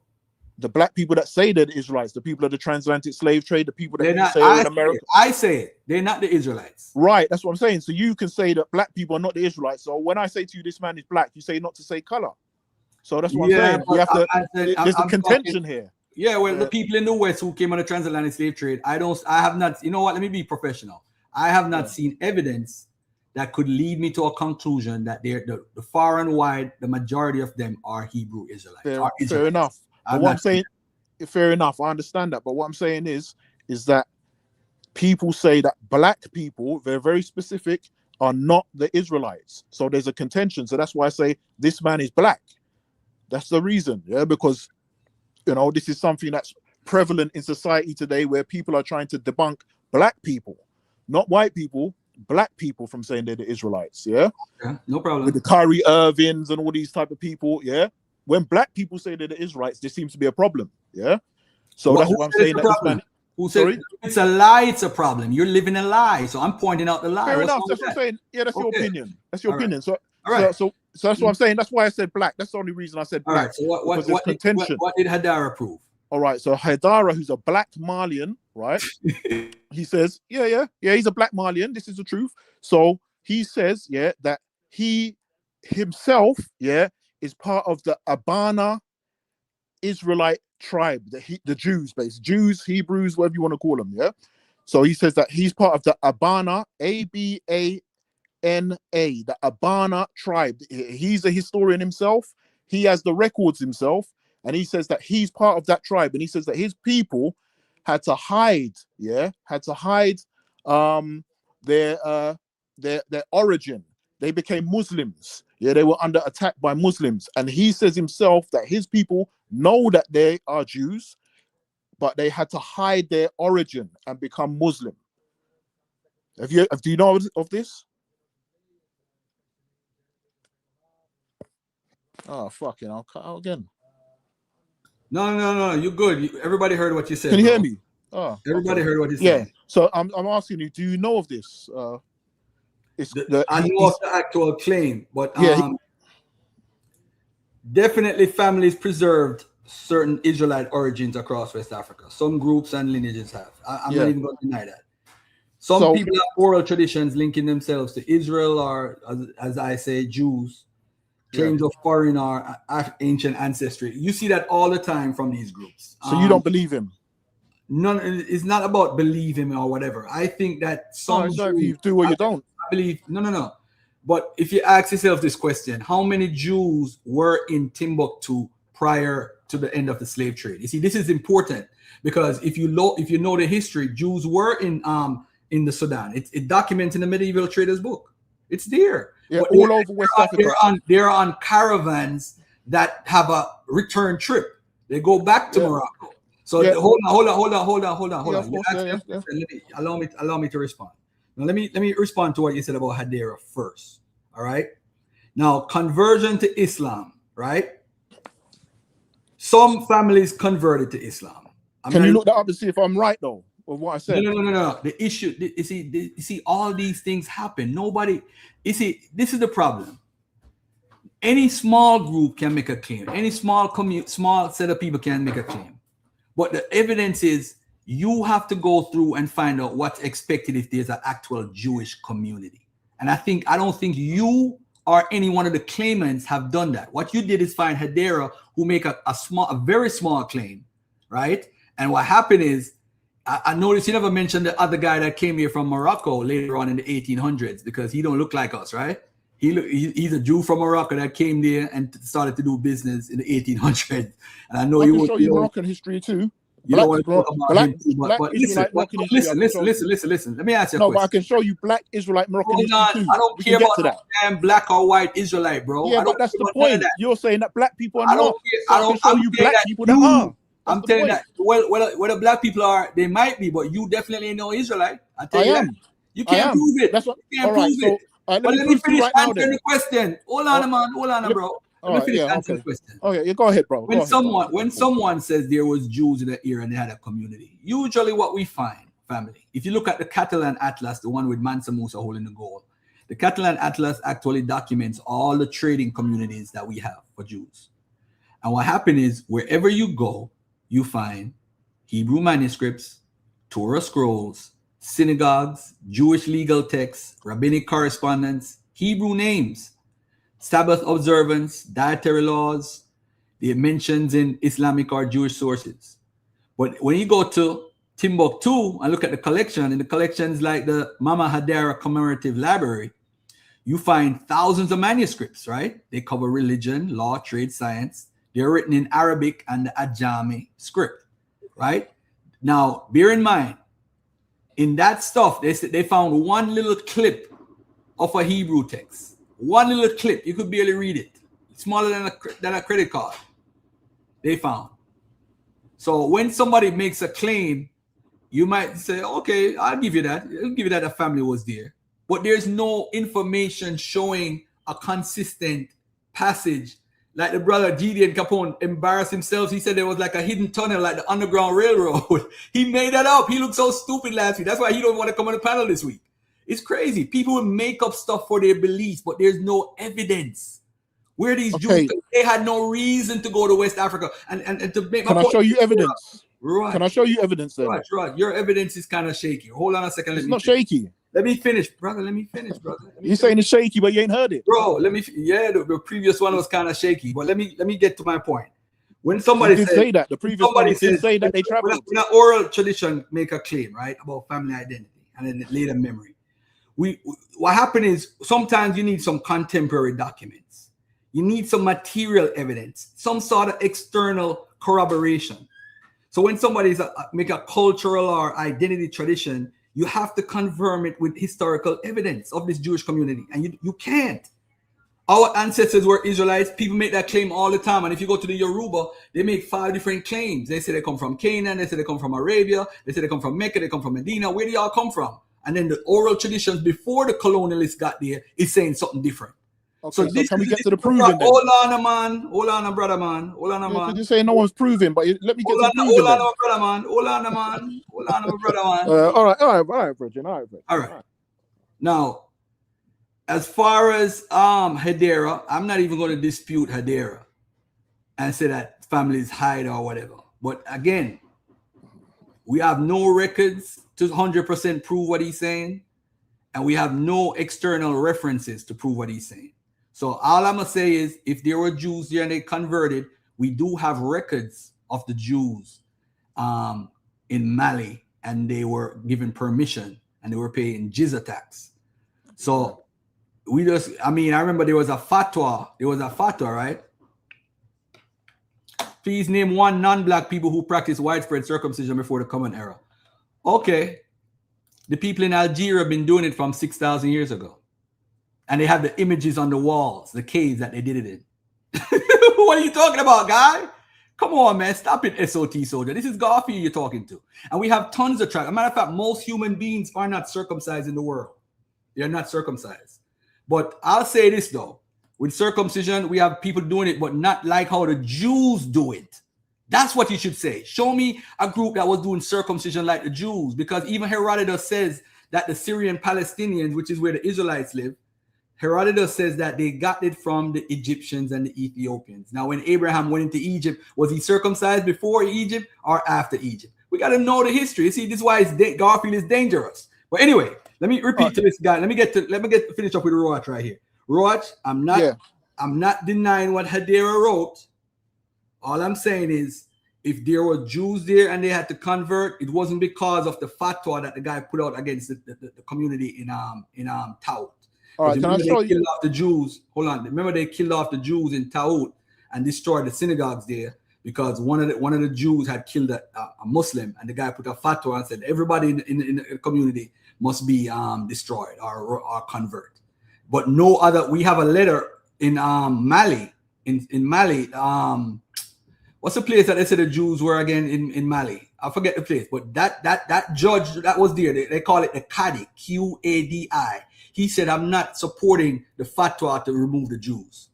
And he continued to do business with them. So the argument about them getting kicked out of Mali and all that stuff, it kind of incorporates with the whole Hadara thing. Nobody's saying Jews weren't there. But there was no can I show you something though? Community there. But can I show you something that's very interesting? Mm-hmm. Okay, so he said that he came from the Abana people, right? Who are Jews, yeah? Mm-hmm. And he's saying he's a direct descendant of these people, the Abana Jews that were in Mali, yeah? Mm-hmm. Now, when you look into the slave voyages website, yeah? We've got all the names documented of our people on slave ships, yeah? You find the name Abana, yeah? As identical. You also find that name Abana in the book of 2 Kings 5 and 12. Abana. Go on, what's funny? Because he came from these. So Hadara, if you met Hadara and he said to you, I came from the Abara people and they are in 2 Kings 5 and 12, would you laugh in his face? Yeah, if you met him personally, he's a historian, you're a historian. Would you laugh in his face? I say this. Let me tell you something. When somebody said they have African names or lineages, it always get reinterpreted some way, somehow. Now, Abana, I don't know about the Abanas as far as that. Anytime you see a name in the Slave Voyages website, don't take that name. They have the name Patah there. Okay. I mean, the person's Egyptian. Come on, man. Can I finish? Can I finish? Do you mind if I finish? Oh, I thought you was finished. Oh, my bad. No, I wasn't. Yeah, because so Abana. So this is something I spoke to you before. I told you I researched our names extensively. Yeah. So Abana, yeah. This is the tribe that it's not a tribe, it's a people that he comes from, yeah. They're documented Jews, yeah. And so if you go to ancestry.co, I'm in the UK, so ancestry.co.uk, Abana, it tells you that the name Abana is Hebrew, and you find exactly the same name on the slave ship documents. You can also find it at the JewishEncyclopedia.com. The name Abana, it gives you the breakdown on what this name means, who they are. The Abana is Hebrew, and this is the people that Hadara says that he comes from. Yeah, so this is directly correlated with our people. This is, I'll tell you what port they were taking. How many from. people on the slave voyages have the name Abana? I've only found one with Abana. I've only found one. Okay. But let me. It's a female. Where did the person come from? It's a female, and she came from the Gold Coast in Ghana, which had 4 major ports. Ghana, it had Elmina Castle, Cape Coast Castle, Fort St. Anthony, and Anambru, Fort William. They were the 4 major ports that they were taking our people from in Ghana. And you have a lady called Abana, and it's documented Hebrew. You can find it on ancestry.co.uk, the JewishEncyclopedia.com. Just put JewishEncyclopedia.com. You said there's one guy with the name Abana. I just need to know. One lady. I just need to know, this lady that you're saying is Jewish, right? Abana, right? The name is, yeah. So I presume that they're Israelites, yeah. All right. So you know the name Aliyah is in the slave voyages. That's a Muslim name. You know that, right? Yeah. As Hadara. You know, there's names with Ya in it there, right? Yes, of course, yeah. They're Hebrew pronunciation, right? Which they're with my letter and everything. They're Hebrew names. They're Hebrew names. No, they're not Hebrew names. None of those names are Hebrew names. Not one. My brother, come on, you're wrong there. All right, what does Enya mean? ENYAH. What does it mean? All right, let me pull up some Hebrew names. You got to realize you speak English. What happened is you have Spanish and English people trying to pronounce African names. You see, you see that again. You got to learn how to falsify information. But hold on, Roach, 1 second. Falsify. You have to know how to, you have to know what the falsification process is. Google it and see what it is. Anyway, I have it here already. As I said, I researched this extensively. So hold on there. Please name any non-black people who practice widespread circumcision on any day before the common era. SOT, go to Yawasap's channel, Ramgad Gadal. And this guy is claiming that the Greeks got their civilization from Israelites. He brought out that there was a tribe there, there's some people there in that land that was circumcising. That's why they're claiming that they're Israelites. So that's a non. That's a non. I don't need to go to Maccabees. We go to the record of the Greeks. It the says Greeks that the Spartans are Danites. That's what it says. Azariah, relax. So you got to deal with that. Spartans are Danites. All right. If you want to believe that, you could do that. Hold on, before you say anything, Raj. Hold on. I just want to answer the brother on the stage. So those Greeks were practicing, and they are considered non-blacks. All right, go ahead, brother. What are you saying? Finish up what you're saying. Yeah. So you said that the Yah names are not Hebrew. Is that what you're standing on that? I'm 100% standing on that. All right. So like everyone in the panel, yeah. If you got access to any 880 names, I got all of them. Yeah. All right. So anyone in the panel, if you have access to look at this right now, on the slave ships, right? You have the name just Yah alone, right, on its own. You seen that, yeah? Not Yah in the names. You got that too, but I'm gonna show you this slowly, yeah. So you got the Yah alone, just Y-A-H, Yah. Yeah, we've seen this. It doesn't mean anything. I'm sorry. It does mean something. Garfield, Yah. What does that mean, bro? You're lucky my phone, my computer not working. This is stupid. When it says Yah, not stupid, bro. It's people who don't even speak English and Spanish people collecting names. They don't know what the people name is. This is why on the Slave Voyages website, you go to the right, press the go button, and it leads you to the African people who are trying to figure out what their name really is. And when you look at the spellings, hold on. And when you look at the spellings, you'll see it's not the same damn spelling as the word originally is put in the Slave Voyages. What are you guys doing, man? Why are you fighting to be what you're not? This is Garfield. Absolutely nonsense. Hold on, let me don't start shouting. No, let me show this on the screen, because you say you study. You gotta learn how to falsify. We're having a great conversation. No need to shout. I don't want to shout at you. We're having a great convo, man. I'm enjoying this. Hold on, let me see if I could share my screen. I gotta show this. This is just weak, brother. It doesn't matter what evidence we bring. There's no evidence. There's no evidence. It seems like that. So the point is, brother, is that he's already came to the conclusion before you've shown any of all. He doesn't know all the sources that you're going to bring. He doesn't know all the evidence that you're going to bring. X amount. I know. No, listen to me though. Listen to me. It doesn't. I don't want to share them with everyone here because I know they're. It doesn't. Hold on. Apologies. It doesn't matter what evidence you bring, because Garfield has already made it. Shut up. It doesn't matter what I say either. It goes both ways. It doesn't matter what I say. You're gonna hold to your belief. Hello? Anyway, let me say this real quick, carefully. Let me say this carefully. My brother, when the person puts Yah as the name, why did they put Yah there? Just Yah. You think people who are documenting who slaves are saying, "Oh, you Hebrew? Yeah, I must spell Yah this way." Enya. What do you think Enya mean? E-N-Y-H. There's no word in the Hebrew language for that. It's just somebody pronouncing a name. That's why when you click on the, hold on a second. Let me see if I could show this on the screen. I hope I don't get cut off. Hold on 1 second. Hold on, let me move this way right here. Let me see how long I'll be able to show this. Got me to share this. La la la la. La la la la. They can't disclose. There's no information to say how these massive amount of people get to West Africa. That's the main problem for this African American and British and Jamaicans. It's the main problem. You can't show a migration. Can't show it. Hello? Yeah, go ahead, bro. Here we go. So this right here, what does Nyamoli mean? Show me what it means. What does it mean? Put it in your ancestry or whatever. Because look at the registries when it says in 1820, as it appears in the registers, with a question sign. Noah Mabe, or Nyamoli. They don't know what it is. They said the modern counterpart might be Nyamoli, but watch here. Y-A-H is in the name. It has to do with these are Africans. They're trying to say, what's your name? Or they give them names. There's no Hebrew or no Israelite on no ship saying, hey, This is my name. Make sure you record it properly. I'm Garfield. This is craziness. This name is not in no dictionary. There's no Jew gonna remember their name, Nayamole. And you see what they do? Look at what they put on the register first. Look at what they put. They put Nayamole, right, as the name. But look at what they say right here. They pay as it appears in registers with a question sign. These are the three ways it's coming in the registers. So there's a question sign because they're not sure.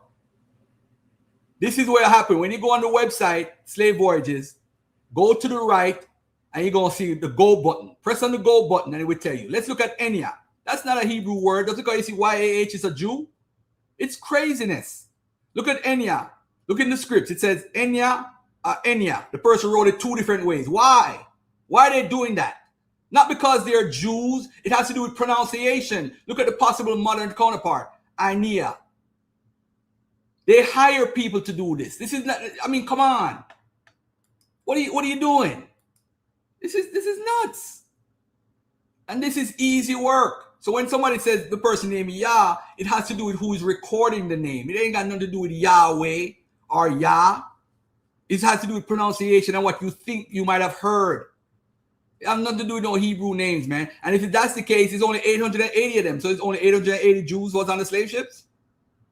So why we can't find no identity, nobody following Hebraic culture when they get off the ships? Why we can't find it? If there are Israelites on the ships, all these people going to Britain, all these people going to the Caribbean, Jamaica, Barbados, Virginia, South Carolina, Trinidad. Why we can't find no Hebraic culture when they get off the ships? They got caught doing this. They got caught trying to practice Torah. They're trying to caught. So they are Jews before they got on the ships, but they forgot when they got off the ship. That shit don't make no sense. And Jews are the most disciplined people when it comes to religion. Jews remember the Sabbath. They remember their diet. They remember everything. Circumcision. It is craziness. I don't understand. So you can't prove people from 70 AD. So now you got to wiggle your way and say, oh, I got Hadera. So what if Hadera said there were some Jews that converted? Okay. How many? Let's get a number. You say you find Abana. Okay, where did Abana come from? This is crazy. So how come Abana didn't practice? We have no record of Abana practicing Hebrewisms when they got off the boat. This is nuts. Go ahead, Ruat. The floor is yours, brother. Yeah, Garfield, go on. Where was I? What was I saying? I cut off. I just come back in. All right, next topic. All right, yeah. No, I was saying about the names, yeah. I mean, there's so many, and as I said, so many what? So many what names? This is what I showed while you were out. This is Nayamole. Can you see the screen? Can I see the screen? Yeah. Yes, I can. Yeah. Do you see Nayamole at the top? Yeah, I see it. Yep. When you go on the website, right? Let me teach you something. You go to the right. You're gonna see a go button because they really don't know what the person's name is. When you go to the right, you're gonna click. You're gonna get to this part. It says, as it appears in registers with a question mark. Noah Mabe, or Nayamole. They said the possible modern counterpart is Nayamole. Okay. So that's what you have to do with the name Yah. You need to go on the Yah, press on it, and go to the right and click at what they think the pronunciation and the proper name is. All right. So although you see the name Naya with the YAH, it has nothing to do with somebody's Jewish or Israelite past. Okay.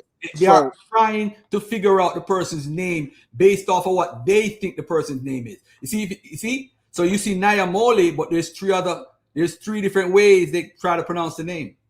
And now that you see Noah, I say, oh, definitely have to do the Bible. All right. So Garfield, you know the Israelites, right? The Israelites, one of the first place they landed with Joshua when they went into Canaan land, right, was a place called Gilgal. Yeah. When you go to the records, Gilgal. When you go to the records, do you know what you find? You find the name Gilgal. So it's a coincidence that you find all these Hebrew names with us that is just pronounced wrong, and it just happens to all come out as Hebrew. It's a very strange thing. You found Gilgal, the name Gil. You found the name. So you say Gilgal is what? Gilgal is one of the first places. One non-black or non-African people who practice circumcision. Is it safe to assume that circumcision is a black or African tradition? Yeah, I would say it's probably. I don't know if it's a black or African tradition because they said. I think they said it started in the Neolithic period, and it probably wasn't African people or black people. So I don't know how to respond to that. I'm not 100% sure. All right, go ahead. You said the Gil. So you found that name in the slave voyages? Absolutely. Not just that. Crazy. So you find the name Gilgal. Yeah, let me read it for you. How you spell Gilgal? I have it on my database. You spell it Gil. Gal. So Gilgal is in Joshua. So that means the person who is a slave who told him, "My name is Gilgal." So you really believe the person is trying to reminisce about Josh? No, he's not reminiscing. This is difficult. I can't do this. No, Garfield, just listen, please. If you listen, because I'm not gonna laugh when you say something. I'm a very good listener, brother. I'm right, trying to say to you, you're begging the question. You're begging to be an Israelite. I don't know why. I'm not. What has it Garfield, done for you? As You I feel just like you're showed you. chosen? I showed you Abana. I showed you Gilgal. I showed you I Yah. just wrote down Nyamoli and the names. You can't trust the name. You see, look on the screen. You see right here? So Gilgal can't be trusted. You see African origins? Look at it. African origins. Find the name Gilgal and press on view. When you press on view, you're going to go to this page. And it's going to break down to you what they know about the name and what really the name is. If you look here, it says Enya with a Y. Then the other name possibly. We're off that now. We're talking about Gilgal. Hold on. Gilgal. Listen to what I'm saying, Raj. Yeah. Raj, you're talking to me like you're right and you're right and right. So if you're right, we don't need to talk then. If you're going to present it out, we don't need to talk because you already have it. You have the information is right. No, because I'm telling you that your methodology is in error. I'm going to go back again. If you look at this page, this is what the Slave Voyages website looked like. You see the ID, the person's name, their age, their height, their sex, their origins, their voyages, ship name, arrival, embarkation, and disembarkation. So this is when they went on the ship. They went on Bonnie. And if you notice, the time period is after the slave trade. And by the way, none of the people with the Yah names ever landed in the West. They did. Huh? What do you mean they didn't land in the West? Let me show you. All over Mobile, Alabama. Bro, let me show you right now. They're in Mobile, Alabama. They're in. Can I show you right now? They're in St. Mark's, Florida. Hold on, let me show you. Crazy, brother. Come on, man. Come on, Garfield. Let me show you what happened. 1821. The slave trade ended 1808. Am I correct? Which slave trade? The transatlantic slave trade to North America ended 1808. Yeah, but they were doing internal slave trades. No. I'm not talking about internal. I'm talking about from Africa. It didn't end. From Africa to here, it ended. Now watch this. Okay, do you know that there was? Bro, let me make my point. You don't know half as much as I do, man. Relax, calm down. Now you're doing the shouting thing, man. No, this is a deflection. This is a deflection, bro. This is a deflection, man. This is in the back until I finish. For those who are watching and learning, when you see the name Nyamoli and you go across the screen, if you look at where it says embark, they left Bonnie and they ended up in Freetown. They left from Africa and went to Africa. The people with the Yah names, I have no records of them coming to the Americas. They were intercepted on slave ships through the transatlantic slave trade, which was illegal after 1808. So coming from Africa, you weren't allowed. That's not saying that some didn't get through. But if you look at the date, 1821, the transatlantic slave trade had ended for the British.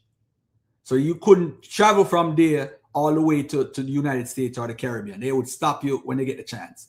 But this was on its way to, a couple of these boats were on their way to the United States or wherever, but they ended up in Freetown, from one part of Africa to the other part of Africa. That's another thing that people don't ever realize. But again, everybody knows everything. Go ahead. What was the last country to abolish slavery? Do you know?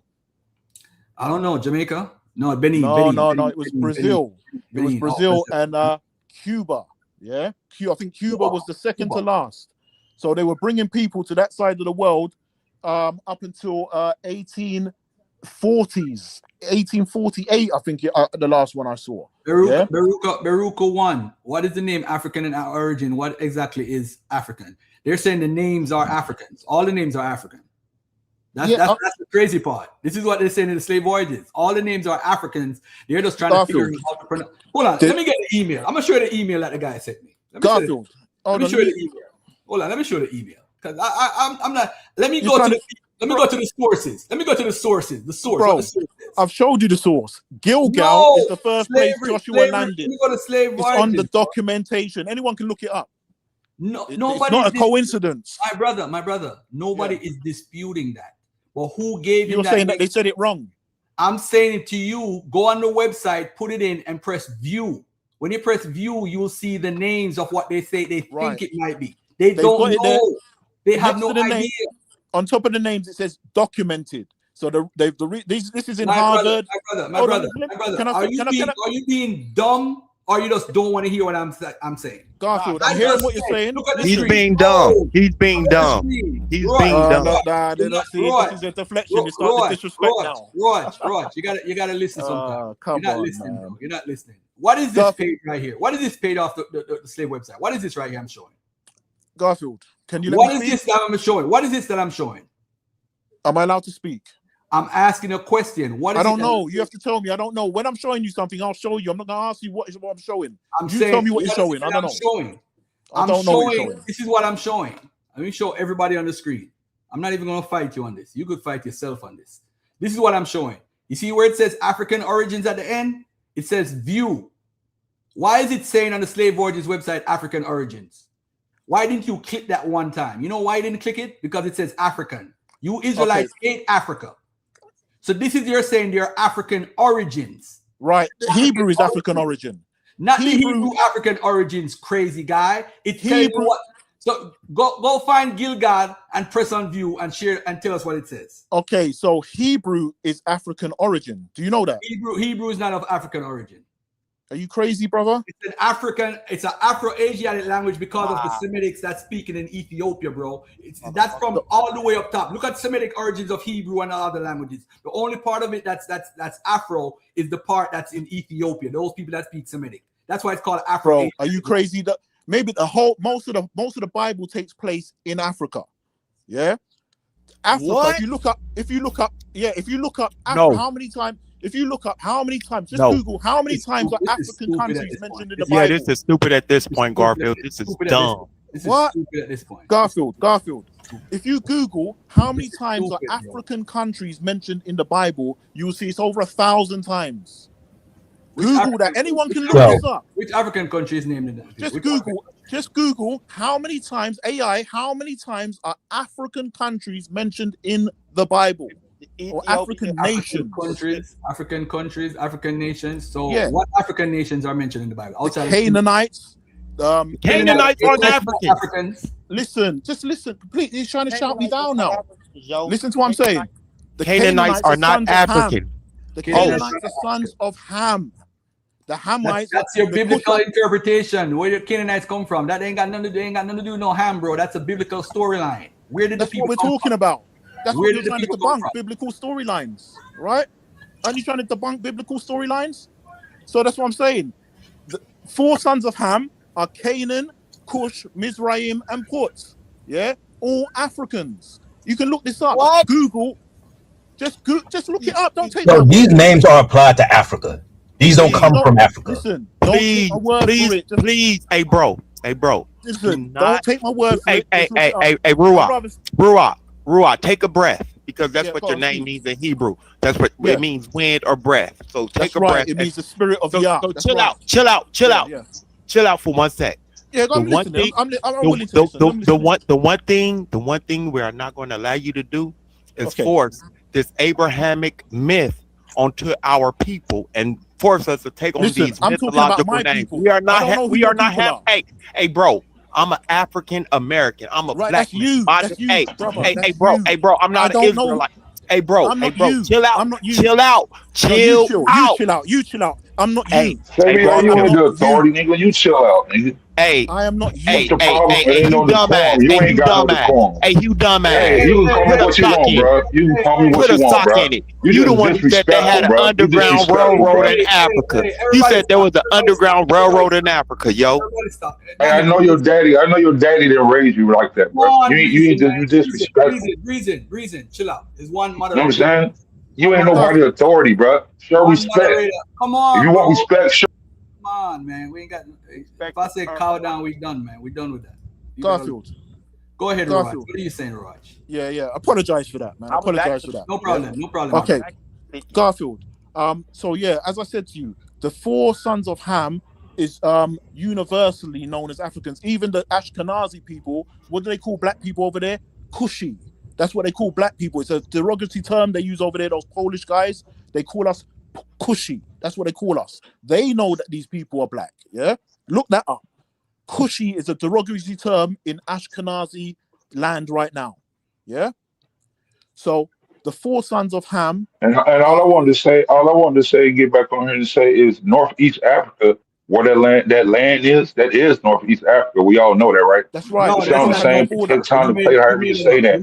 We all know that. We all that's a fact, man. That ain't We nobody don't come make from that up, North Garfield. Africa. That's We come from West elementary, Central bro. Africa, bro. That's elementary, bro. Garfield. Now I know say you're something playing, else bro. as That's well. elementary. You know, South Sudan is one of the newest countries right now, right? They had a national anthem, South Sudan. Their national anthem, look it up. South Sudan national anthem. Do you know what they called it? Land of Kush. Look it up. Who that? South Sudan, the blackest Sudan, people on yeah. the planet. I know you don't like hearing the word black. No. Let's. I agree with you. That's great. Hold on a second. Do you realize what you just said? Go on, what did I just say? You said that South Sudan called themselves Kush, right? That's correct. Do you know why they did that? Because that's exactly what it is. Hold on, Samuel. Do you know why they did that? Because they believe that they're the biblical Kushites. Okay, and where was the biblical Kush at? Where is it located? Yes, it's located in Sudan and I think parts of Ethiopia. No, Sudan and parts of Egypt. Ethiopia took the name on with Izana. But the first, why are you talking while I'm talking, bro? Breezy, relax, bro. Relax. Everybody. But you said that it's not African. That's the point I'm making. This history is African history. That's the point I'm making. No. If the land of Kush is in Sudan, it's a Levantine cultural development, has nothing to do with Africa. Israel is not so in the Africa. land of Kush is not Africa then. The land of Kush that they're talking about mostly in the Bible is northern Nubia. That's where northern Sudan. That's what they're talking. And that's Africa, right? Yes, it is. They So do talk about so that's African culture. history. But that's So not that the would point, though. But those people are considered Ham, and Ham is considered to be descendants. I mean, Canaan is cursed. But Ham is one of the reasons why we're in the situation that we're in, because of people reinterpreting that book. Right. So as I said to you, my only point is that this is African history, and then your man started shouting. So I'm saying to you, all right, Roach. Yeah. Let's deal with one thing at a time. Okay, but I'm just saying to you that can we just land on this point? This history is from Africa. The Kushites are African. The Canaanites are the brothers. Are Kushites the Israelites you come from? No, I come from Ham. No, I don't. What is supposed to happen to Ham? I don't want to get into that, but No. Don't run from that, because you're big. You see, this is your hypocrisy. Yeah. Watch. Look at this. Go on. What's hypocrisy? Brag and say, look at this, Savior. He's going to brag and say the Bible is African, right? But yeah. the people who are African in the Bible are cursed, are from Ham. No, listen. And he don't want to be Ham. You are not those people in Africa. You want to be the people from Shem. No, that's not what. Let me make my point, Roach. Let me make my point. The reason you're doing the same thing Ethiopians did with Haile Selassie, with the Kebra The reason why Haile Selassie is considered from the line of David is because they switch Ethiopia. From Ethiopia, they make him from Hamite to a Shemite, because he's a Shemite and he's from Abyssinia. Remember, that wasn't Ethiopian. Ethiopia in the Bible is really Cush.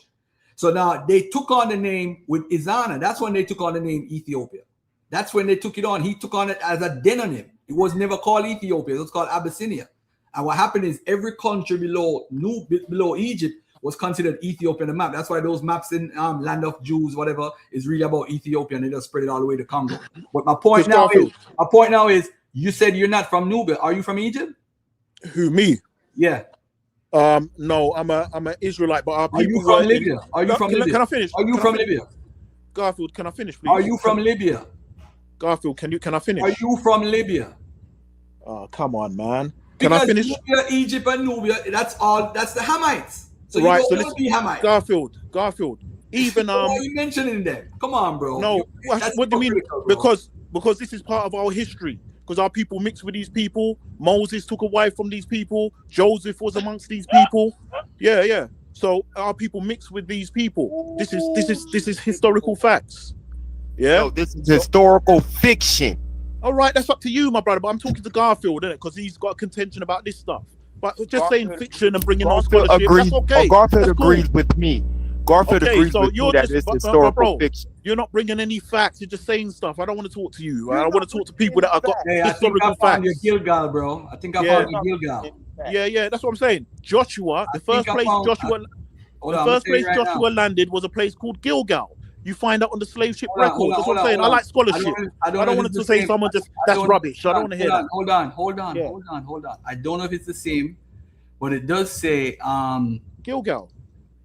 I put his name in, but I see he embarked from Ambris. Where's Ambris at? Yeah, Ambris is Angola. All right, so he left Angola, right? Yeah, and he ended up in Freetown, though. He never That's came correct. over here. No, I didn't say. What I'm saying, showing you is that these are Gilgal. If you Google Gilgal Hebrew name, and you'll see what it says. So this is a Hebrew name. So you're saying it's a Hebrew name, so that makes him a Hebrew. Well, listen, if people got Spanish names, hold on. Let's answer that question. If people have got Chinese names, if people have Indian names, answer the question. Now watch this, family. He left from. The lady speaking. Hold on, guys. Hold on, guys. So the issue here is Gilgal is there. It's confirmed. He's 20 years old. He's a male. It's confirmed, not lying. Hold on. It says the ship name, Ambris, and he disembarked in Freetown. But he never got to the west. I didn't say that. So even if he was a Jew or Israelite, he never came over here. I didn't say that. What I'm saying to you is, you said, hold on, Garfield, just listen, please. Hold on. One last question and I'm done with you. One last question. All right. Now, if someone has an Egyptian name on the slave ship, does that mean that they're Egyptian? Possibly. Ngozi's on the slave ship. Patah is on the slave ship. Ngozi's not Egyptian, but Patah is on the slave ship. I mean, is that Patah an Egyptian? See, well, what I'm going to go with, Garfield, yeah? No. I'm asking the question. Yes I'm or no? answering, bro. Please, just let... Hold on. Is Patah an Egyptian? Patah. Yeah, Patah. I don't know. It does sound Egyptian, but I don't know. I haven't looked. How do you spell? How is it spelled? How do you spell it? P-T-A-H. Yeah, see the AH thing. I that's what I spoke to you about. The AH thing. AH is a Hebrew suffix. You find that a lot amongst the Hebrews. Come on. So Patah is an Egyptian. In translated in English, Patah Hotep is one of the oldest writings ever in history, 2600 BC. Right. I am saying to you. Yeah. Based off of your methodology, that Patah is an Egyptian that came on a slave ship. So so African Americans can be Egyptians. All right. So what I'm saying to you is, see, you're doing the laughing thing again, man. Come on, bro. I thought you was a scholar, man. That's all right. You up, man. I'm done with Raj. I thought you was a scholar, bro. Hey, brother, listen. Let me just Ruwak. Yeah. So Ruwak, this is from my brother Ruwak specifically. Ruwak, you can't convince anybody who's already came to a conclusion. I know. Yeah, I know. Azariah, I gotta cut you off because how you gonna say that when nobody could convince you? You see, the old thing I'm asking for the whole time. I spend the show go 2 more extra hours to ask for evidence of people on the slave ships being Jews. Ruach went the route. At least Ruach is trying by saying, "Look on the slave ships, slave voyages, boom, boom, boom, boom, boom." But the issue now with Ruach is that the people he's talking about, they never came over to the West. They did. So I'm saying to you now, show where they're practicing the Hebraic culture. Show me that. Somebody else. All right. Nobody at all. All right, Garfield. All right, Garfield. All right. First of all, let me show you them in the West. Yeah. Hold on 1 second. Give me a second. Let me show you some in the West because have you heard that you guys are over there? Have you heard of Mobile, Alabama? Mobile, Alabama. I heard about the guy that he talked about. Yeah, I heard about it. Yes. No, the place. No, the place. You said to bring up that Tyrone dude. He had a Yah name. No. I'm just asking. I know what you're talking about. All right. So you got, St. Mark's, Florida. Have you heard of that place, St. Mark? Because I've never been over there. With Mobile, Alabama, what is your point though? Because this is way after the slave trade. So what is your point? No, these brothers are on slave ships. So listen what are you saying? This is way after the slave trade, but what is it that he's doing that says he's a Hebrew?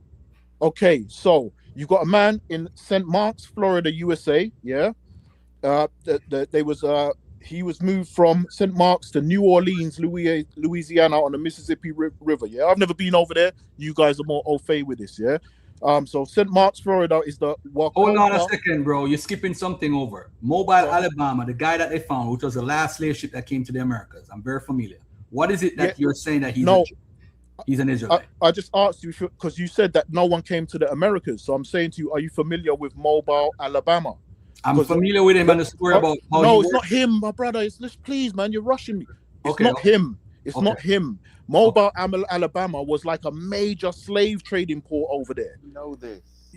Right? So it's not one person. They were moving thousands of our people through Mobile, Alabama. It's a major slave trading port. If you look it up, just so Google. why aren't there any Jewish names at those slave ports?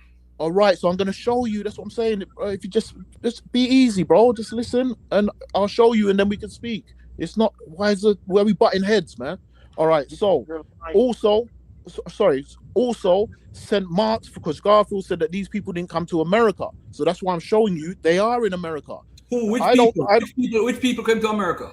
Jews. Okay, so if you look, all right, look up this, Garfield. Look up this, right? Let's just get straight to the point. Look up this, yeah. St. Mark's, Florida. This is what I'm looking at right now, yeah. St. Mark's, Florida, USA, on the Wacoca and St. Mark's rivers, yeah. You got a man that was on a slave ship in 1843. Well, a man, he was a boy. He was 7 years old. His name is Yahweh. Is that Hebrew or not? His name is Yahweh. From where? Where he coming from? Just look it up. Just Google. Where does he come from? Where does he come from? He was from St. Mark's, Florida. It doesn't say where he came from in Africa. It's only got he was embarked at St. Mark's, Florida, USA. And I've looked it up. St. Mark's, Florida is the Wacoca River. Yeah.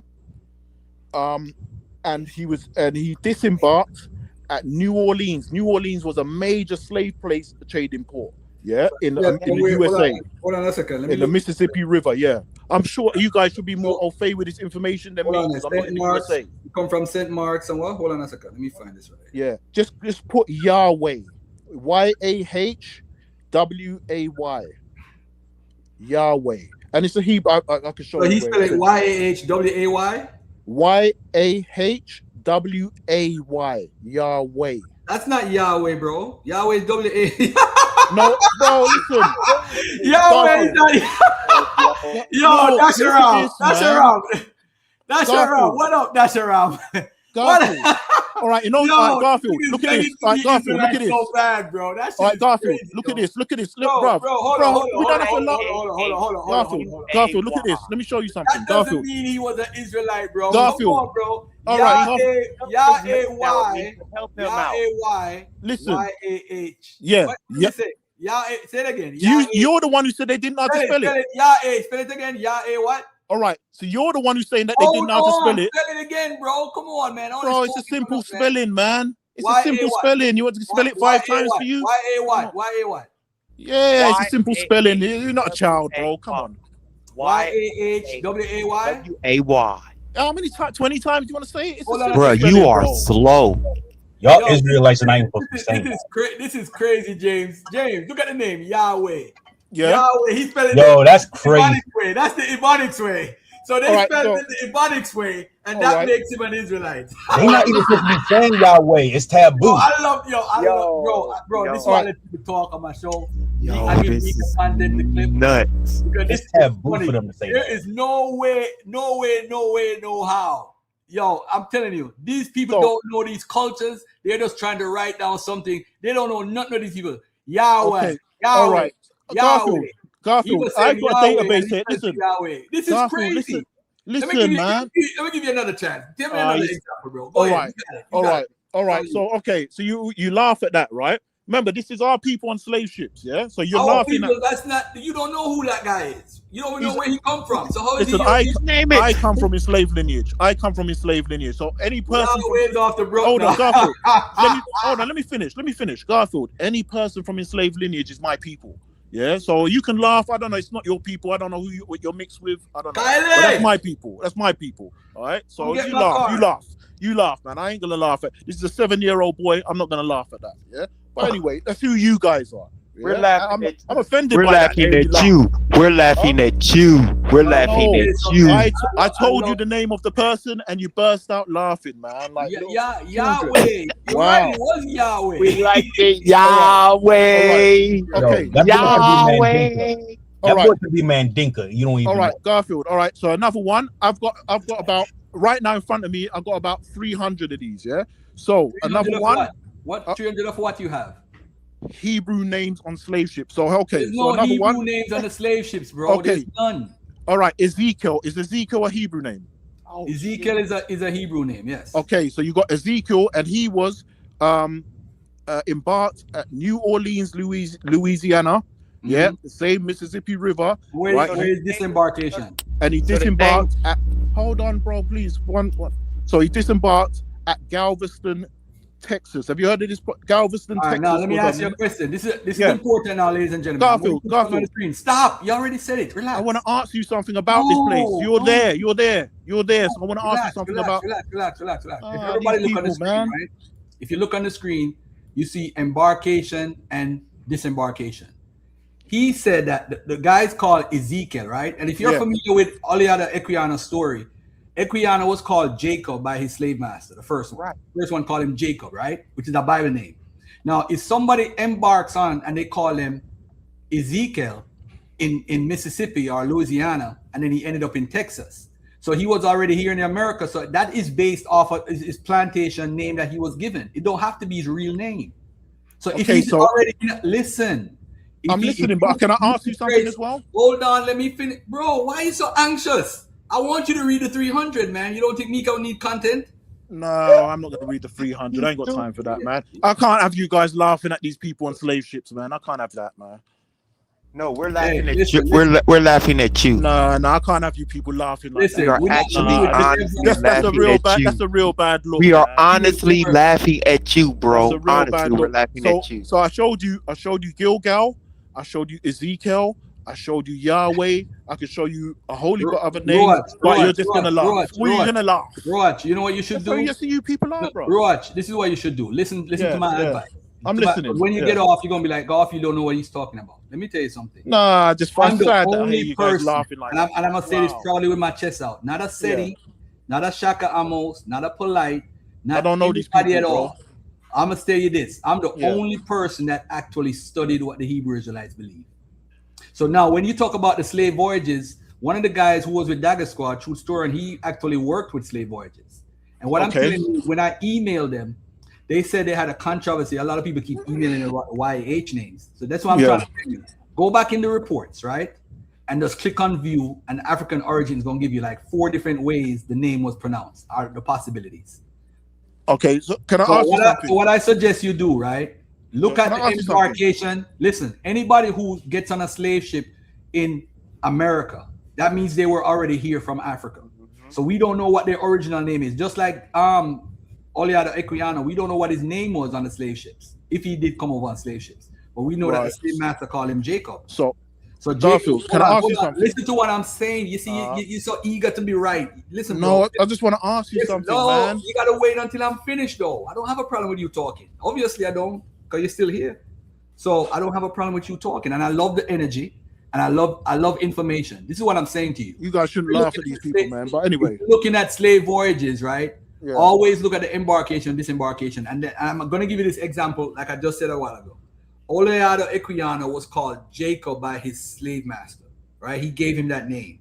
Then after that, he asked to be called to Gustavo Vassa, right? I think he asked to be called Jacob. Say that again. I believe he asked to be called Jacob. I don't know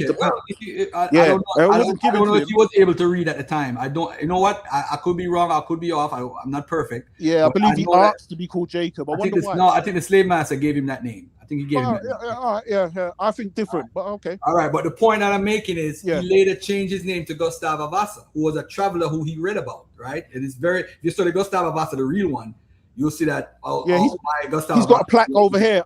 I've actually seen his plaque personally. He's got a plaque over here. He died in London. I got it. I took a picture of it with Simon Bolivar and them is there also. I was in London 2021. Okay, yeah. So I've seen his plaque, but the plaque doesn't say. My point is, this is my point. The plaque doesn't say Vassa. But Roach, my point is this. Yeah. He's an example of somebody who had a religious name, Jacob, and he changed it to Gustavo Vassa. I don't think the names. See, if you could show me right a name. I could email slave voyages and they'll give me an answer. But I don't need an answer from them. I suggest you go to African Origins and click on the view and see what the people say who from Africa who is helping them to try to come up with what the person's name really was. So you think Garfield? No, you trust the records when it says right, and it's come from the same white man. So you don't trust him to do a review of it. Come on, man. Stop the play. Can I ask you a question? Come on, man. Can I ask you a question? More questions. do you believe that these people that came off these slave ships, yeah, and gave all these Hebrew names, that was just coincidental? You see, you keep saying about these Hebrew names. How many Hebrew names have you found? Ezekiel is a Hebrew name. But yeah? Ezekiel didn't come off from Africa. This was one. He was already in America, and somebody sold him to somebody else. So that means the slave master could have given him that name. Right, but what I'm saying to you is, if you look all hold across on, did America, you consider? Hold on a second, bro, because you're stuck in your ways. Did please you let me just consider? finish. Can I This is just why finish say, one hold on. sentence? Nah. I listened to you for about 5 minutes, brother. Please, can Listen. This is what I'm gonna say. You see, when you come to Garfield, I'm trying to give you every possible position on it. I don't have to be right. You have to be right because you think you're an Israelite. And that's the problem. You already made up your mind. So every information that you feed is like you say, oh, this supports me, this supports me. But bro, the slave voyages have no Hebrew Israelites on it, bro. The names is nothing. These are missionaries, these are Christians, these are Cubans, these are different people, Spanish speaking, English speaking people who are collecting names and data of people who they don't even understand the same language. You got to take that into consideration. You can't just jump out the window and say, oh, Ezekiel is a biblical. Of course Ezekiel is a biblical name. Of course Yahweh is a part of the theophoric element of Hebrews. But when you look at Enya, the YA is pronounced Enya. So when he said Enya, somebody who speaks English might say, oh, he's talking about Enya and spell YAH. But you didn't consider that. That's crazy. Garfield. You didn't consider that. No, it's his. Let him talk. I want him to respond. One second, and then I yield. Yeah, after that. Yeah, because I'll to yield. the brother from SOT, why don't you come on the panel? All right, Garfield. Earliest evidence of circumcision that I've seen is I'm gonna tell you in a second. Go ahead. Garfield, 1 second. All right. So right across America, right? If you look at the names of the places, the people that were in charge over there, that were ruling over there, are English, yeah? And they named nearly all these places, Birmingham, Alabama. They didn't name it Hebrew names. They named it all English names. The Hudson River, Chelsea. I'm in England, right? Can you start over? Can you start over? Start over. Say what you're saying again. Say it again. I said the people that were ruling in America and that are ruling there now, they did not name the names of the places after Hebrew names. They named it after where they're from. Yeah. So they wouldn't have been naming these people Hebrew names, but naming the nation after English stuff. Yeah. But why didn't they name it all Hebrew names then? Yeah. When you say all Hebrew names, what do you mean? What are you referring to when you say that? Because I'm saying to you, your argument is that the name Ezekiel was given by white people to these black guys on slave ships. No, I'm not saying that. I'm saying that's a possibility. I'm not saying I don't know for a fact. I'm just saying. But let me finish. Each person, hold on. Please, hold on. Let me respond.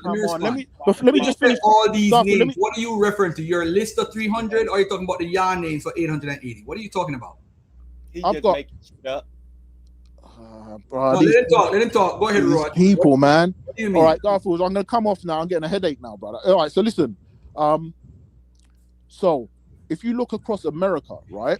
Mm-hmm. And if you look across where the Spaniards were enslaving people, they named everything after Spanish stuff. If you look in all the English places where they were enslaving people, like in the Caribbean and stuff, other than when the Spanish, like Ocho Rios in Jamaica, so they name it after where they're from. They didn't name none of this stuff Hebrew. But when you look at the people that were enslaved, they had Hebrew names. But you're saying So why would they do that? Why would they name stuff after where they're from? Okay. And then name the black people Hebrew names? Why would that? That's a very good question. That's a very good question. Now let me ask you this before we go any further. Yeah. How many people on the slave trade you ever found with Hebrew names? Man, I've got I don't want to let the cat out of the bag. I've got so much. I'm gonna start sending this stuff to the brothers that do debates. I've got so much, bro. It's unbelievable. So now let me ask you a question, right? I'm not gonna let the cat. I'm not gonna tell you how much. Were there Jewish slave masters in America? Possibly, yeah, possibly, but not en masse. Because listen. Just like your name. Your name is Reed. Wait, they were conversos. They were conversos. Azariah, relax yourself. Relax yourself. You're not practicing Judaism. Relax yourself. In Garfield, you know that. You're not in this conversation. They were the Jews of the South. Do you have that book? The Jews of the South? No, they're possibly. Hold on. Right. Relax. Don't say anything. Azariah, do you have the book, The Jews of the South? You're speaking to me now? Yeah, I'm talking to you. Do you have that book, Jews in the South? I have the information that says that the Jews were Christians and that they were not practicing Judaism when they came over here. That's what I have. So shots All right. fired. You have information. So there was no Jews that came over here. There was no Dutch Jews in New York, New Amsterdam. No, what I'm saying is that the Jews that did, which were Sephardim, like Hernan Cortez, they were all Christians, new Christians, conversos, Okay. converted All to right. Christianity. All right. So and they had Christian names. So they didn't keep their Jewish names either. So you can't use that. You can't use that as an excuse for Jewish slave owners. The Jews of the Confederacy. Hold on 1 second, Sabio. Excuse me 1 second. All right. And Soldier Chaya Yasharala, I'm gonna respond to you in a second. Roach. Yeah, Garfield. Were there Jewish? Have you read Secret Relationship Between Blacks and Jews? I know they were because I believe, I haven't read it, no, but I believe that the Ashkenazis, they knew exactly what they were trying to wipe out our history. They took a major part in the transatlantic slave trade. They were not giving us Hebrew names, they were trying to wipe us out. That's what I believe. Yeah. Belief isn't fact. Do you understand the separation of Bro, those? can I speak to Garfield, man? I can't deal with who is this guy, man? Okay, Get- no, I was just trying to say Belief isn't fact. Hold on. Control your mutt, man. Control your dog. Control your mutt, dog. Get him off, man. Mutt. Your Yeah, mom. I'm out of here, bro. Let me turn the show off. I can't. All right. This mutt. We gotta be better, man. Come on, we Your gotta be dad. better. Suck your mother pussy, man. Yo, Your dad. come on, man. Suck out your mother pussy. Roach. Sabio, chill out. Yeah, this guy's running up his mouth. What's all man. of that for, yo? Pussy. Suck your mother pussy off, man. Roach, come on. So man. again, your beliefs aren't facts. Don't get mad, pussy. I come here to. Sabio, I gotta put you down for that, man. Can't call nobody no names, man. Come on, man. My son probably listened to the show too. Come on, man. Y'all gotta do better than that, man. Over information. So Come on, it ain't that serious. Garfield, am I correct now? So is my peace. statement true? Peace, brother Garfield. Brother Deji, what are you saying? Brother Deji, are you saying something, Brother Deji? Deji, are you saying something, brother? I didn't hear you. Oh, Azariah, what are you saying? Yeah. So basically, what I was saying is, so then, do you agree with my standpoint now that I said earlier? What standpoint? What are you talking about? What standpoint? Well, the standpoint is that it doesn't. I've already came to the conclusion. It doesn't matter what evidence we bring. Does it matter what evidence I bring? No. Answer that question, dummy. Does it matter what information I bring? You see, you're such a hypocrite. You don't know what you're doing. Shut up. Are you able to hear me? Azariah, you don't even know history. You said Jews in West Africa was practicing and eating dietary laws, and when I ask you about the Jews, you don't know. So you just Google and go and don't know nothing about what you're reading. You just go to say, there's Jews in West Africa, so that means we are Jews. You're continuing a lie to the black community. You're lying to black people. So is Ruach. Y'all are lying to black people. What's wrong with us saying here what? I believe in Christ and call it a day. But nah, those people over there is wicked. Usual, you too light, so you can't be a Jew. You gotta be black. Yo, Mika, unit too, Mika. Mika, unit, you too light, Mika. Can I be heard? Go ahead, Mika. You can't be a Jew. You gotta be black. Yo, Go ahead. Can I be heard? Yes, you can. Yeah, let me jump off and come on, sure. Yo, Garfield, can you hear me, or do I sound muffled? You sound. Yeah, all right. Basically, so the standpoint that I was trying to say is that it doesn't matter. Actually, the problem isn't if we can find practices and traditions of the people of West Africa following Judaism. That's not the issue. That's not the issue that you have, right? Time out. Hey, Sabio and Roach, y'all gotta apologize to each other, man. That's not allowed on here, man. Come on, man. We gotta do better, man. We black people, man. We black people. We gotta apologize to each other, man. All I said was beliefs aren't facts. I know, but you gotta apologize to him, and he gotta apologize to you. Roach, you gotta apologize. You can unmute and apologize. Come on, man. We gotta be men, man. It's 2026, man. Ain't none of that no more. I'm not beefing with nobody online. You talk your shit. I take it what it is, and we keep it moving. Okay, talking about being men, y'all need to set up something because y'all been arguing on here for the last couple of hours. You're going back and forth. Yeah, we can't. Right, so that's why the conclusion. I think I've come to Hold on, conclusion. Azariah. He said the sources of African black origin or circumcision. Can you provide sources that state otherwise? I'm not saying whether it's black or African or whatever. It seems that the earliest reference to circumcision is African, as far as the continent, Central Sahara. So that's the earliest what the scholarship says. As far as it being a white, black, or whatever, I really don't care. But it's definitely an African tradition. All right. Right. So Garfield. So we've come to the conclusion. The conclusion is basically is that you don't have an issue with Hebraic practices, Jewry being found in the west coast of Africa. That's not the issue, correct? My issue is you why you use the information. You make it sound like there was a whole community of Jews. It's not true. No, I'm right. So to clarify, you're not saying that there were not Hebrew and Israelites found in the west coast of Africa. That's not the argument.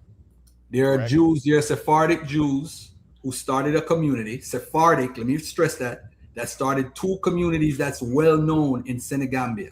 It got so well known to the point where the Portuguese came down there and asked the Muslims, why are you having these people allowing them to practice their Judaism? Now, they were practicing rabbinical Judaism. Let me stress that too, because rabbinical Judaism we're taught that rabbinical Judaism is the fake for the fake people in Askenazi and all that stuff, but the people in West Africa were practicing rabbinical Judaism. Okay, beautiful. Thank you for answering the question. So you believe that there were Jewish communities in the west coast of Africa, and you're saying that they were Sephardic. So you're saying that, because I'm just trying to understand where you're coming from. So again, you believe that you have evidence to show that there were Israelite communities in the west coast of Africa, correct?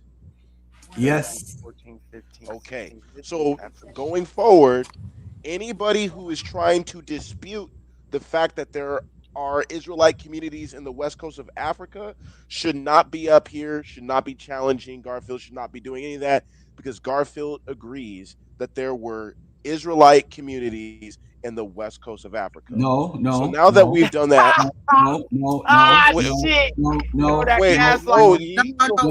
That gaslight was beautiful. No. Listen for a second, Azariah. Listen. I said it earlier to Sabio. We're not going to do that because what happened is you're misusing the source. What you're doing because Jews are in West Africa. Hey, peace and love, bro.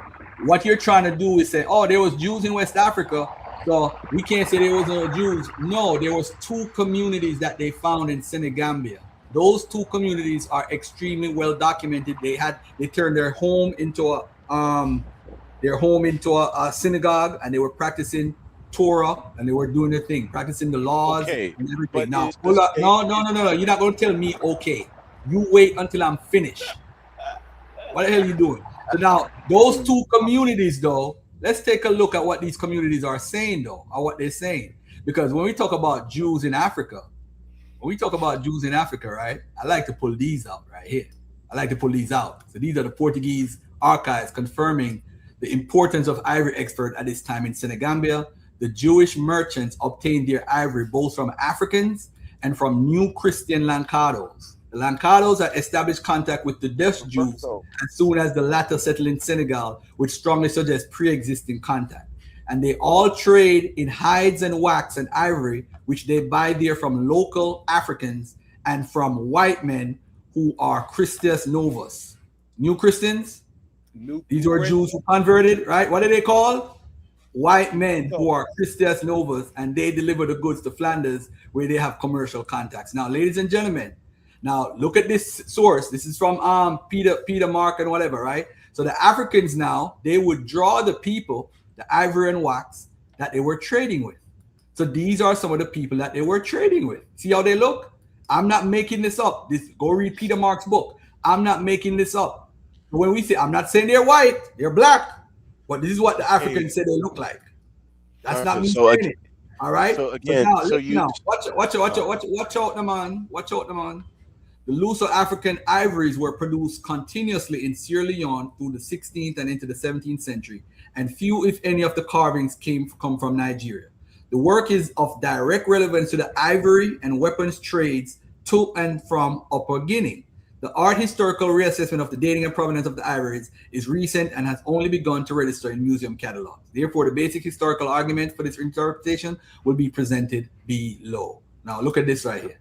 See the book, page 136, 135? Nevertheless, the artists clearly were responding to a Creole or loose African cultural presence. Many of the carvings were made for these commercial middlemen and for visiting European merchants. They reflect the close commercial relations that existed between West Africans, Luso-Africans, and Europeans. Now, if you notice, it's separating these three groups: West Africans, Luso-Africans, and Europeans. What are the Europeans doing? They were involved with the trade, the slave trade, right? The Luso-Africans were the middlemen, and the Luso-Africans stem from the Portuguese Jews coming sleeping with a West African woman to create that Luso-African class. So the Lanzados were sleeping with West Africans, and of course the carvings were made to represent the commercial middlemen, which is the Luso-Africans, and the visiting European merchants. So these carvings are representing who? Who they're representing? The Europeans and the Luso-Africans. Have fun. You want to be these people? Go ahead and be them. But let me just drop one last thing and I'm done. One last thing. Man, because it's been like 15 minutes. Go ahead. If Portuguese settlers and their Euro-African descendants, why did the author call them Euro-African descendants? Bridge European and African culture. Why didn't he say Jewish? So too did some local African rulers and a few wealthy African traders. African merchants and local rulers shows an astonishing capacity to assimilate elements of European culture. Some of them spoke European languages and lived in Portuguese-style houses. A few had converted to Christianity. One even constructed a chapel for visiting Portuguese traders. The wealthiest among them filled those houses with furniture, rugs, European royalty, district ministry, All right. And this is some of the stuff, Luso-African ivories as historical source. This is what they were trading. All right. Let me do one more thing. Let me do two more things and I'm done. This is the community that you're talking about. I'm just going to show you something. Relax.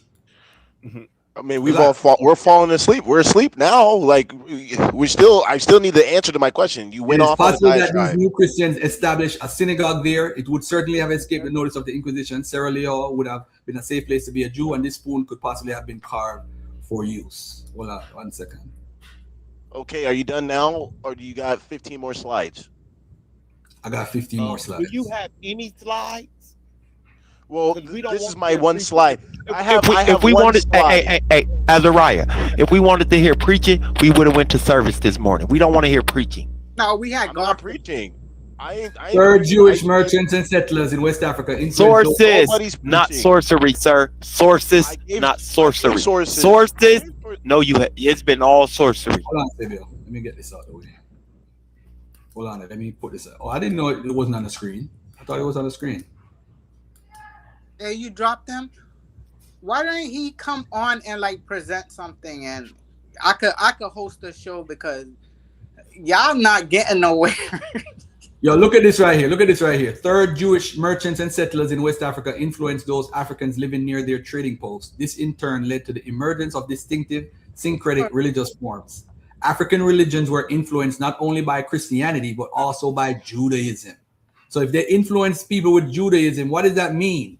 That Africans would actually have participated in the religious practices of Judaism that would make them converts. Meanwhile, the Sephardim, via marriage and conversion, assimilated African members into their community. Whoa. So when people start saying story, and this is from the 16th century. So when people say, yo, I come from Jews or whatever, these communities, as small as they were, influenced some African members. Look at that. Finally, in a broader sense, African-European cultural syncretism resulted from the conjunction of Senegambian societies and Portuguese New Christian and Jewish culture. This process was integral to the construction of a Luso-African culture that included, in the broadest sense, Lancados communities and Cape Verdeans.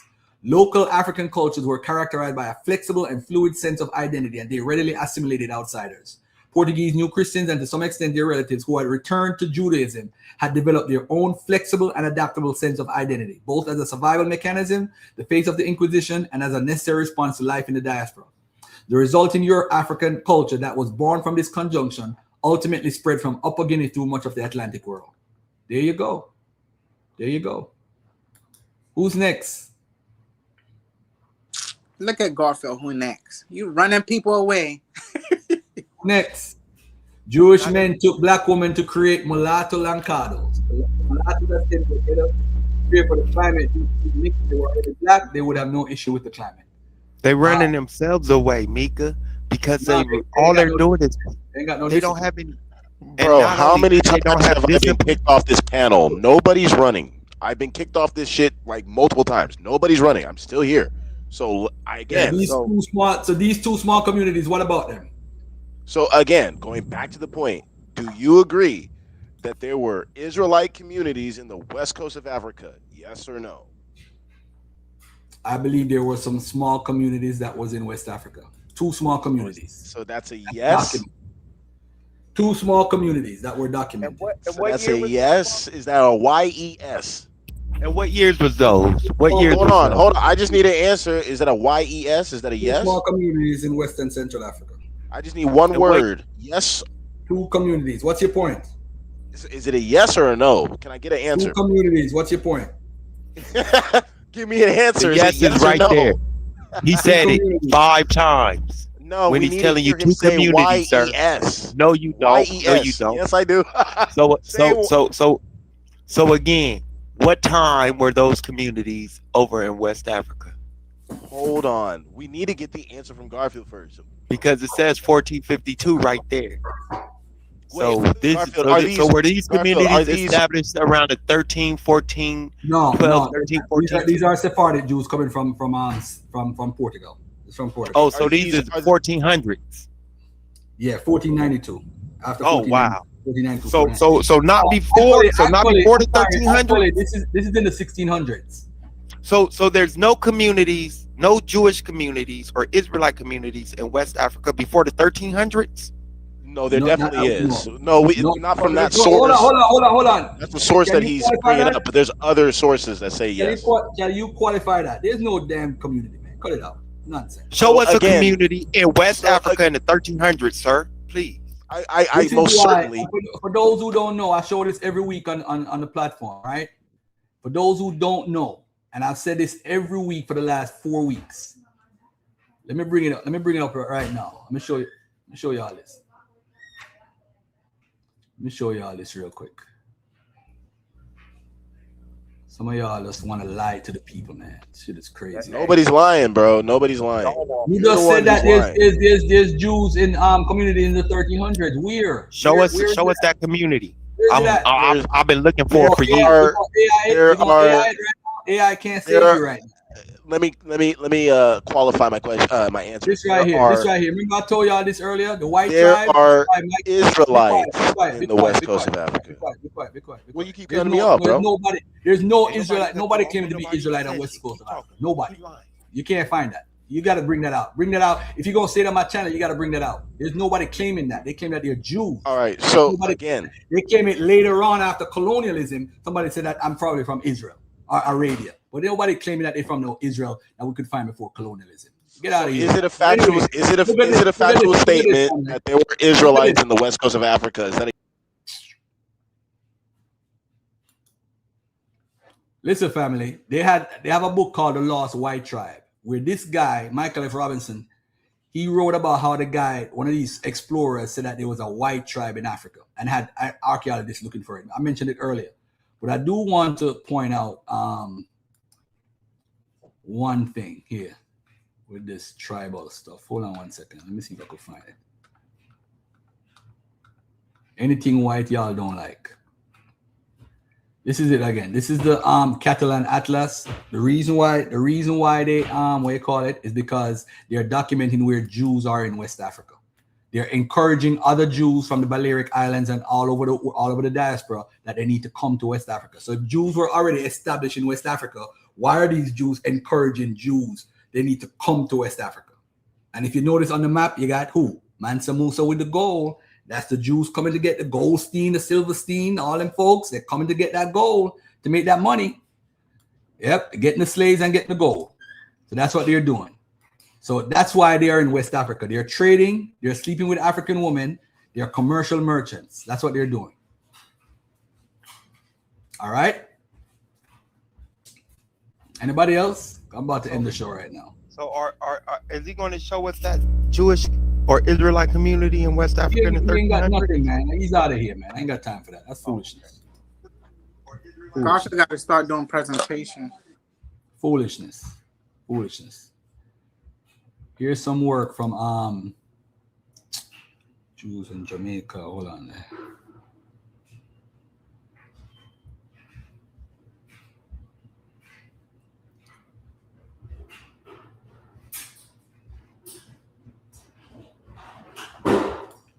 This book traces the history of early 17th century Portuguese Sephardic traders who settled in two communities on Senegal's Petit Côte.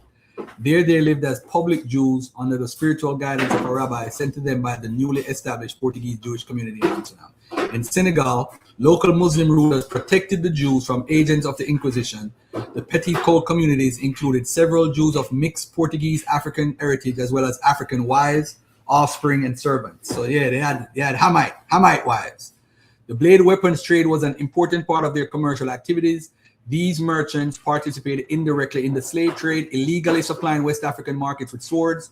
This blade weapons trade depended on artisans and merchants based in Morocco, Lisbon, and northern Europe, and affected warfare in the Sahel and along the upper Guinea coast. After moving to the United Provinces around 1620, the members of these communities had a profound influence on relations between black and white Jews in Amsterdam. The study not only discovers previously unknown Jewish communities, but by doing so offers a reinterpretation of the dynamics and process of identity construction. So everything that I said, I got it from this book. I wasn't misquoting. I wasn't making up stuff. You see right here. Hold on. Let's look at this right here. This is what is this?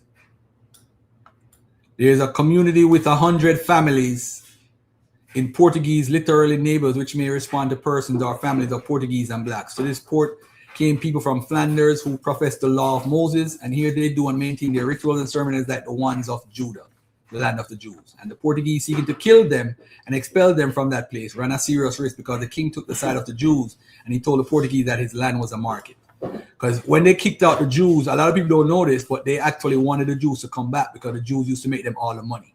Where all kinds of people had a right to live, and that no one would cause order in this land. He would order that their heads be cut off if they wanted to make war. Yeah, so when you study this thing right here, you see what's going on as far as the Jews. Yep. So those are the two communities right there. Those are the two communities. Yep. Oh, let me read Edith Bruder. The best book. Every Hebrew Israelite should read this book. The Black Jews of Africa. You should read this. Why? Because it got this in it. On the Algerian-Morocco border, according to a local, listen to this, because the brother that was on, I forget what his name, from England.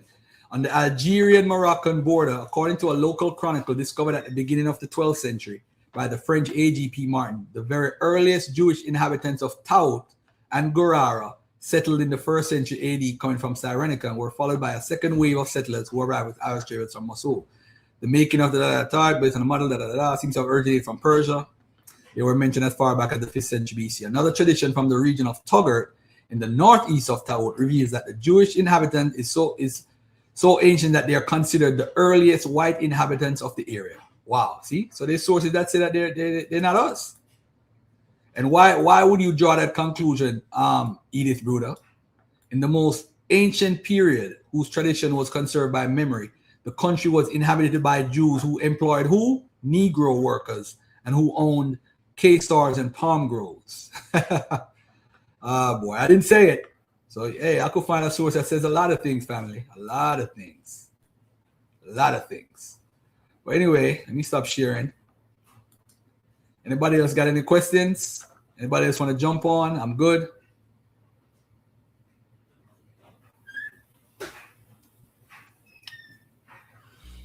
I thought he was gonna convert you for $6,000, Garfield. They ran. I thought he was gonna convert you for $6,000, man. It almost didn't work. That's how much a conversion costs. 6,000. I'll convert. Oh wow. All right, I'm out of here, man. Later. All right, peace, y'all. Peace.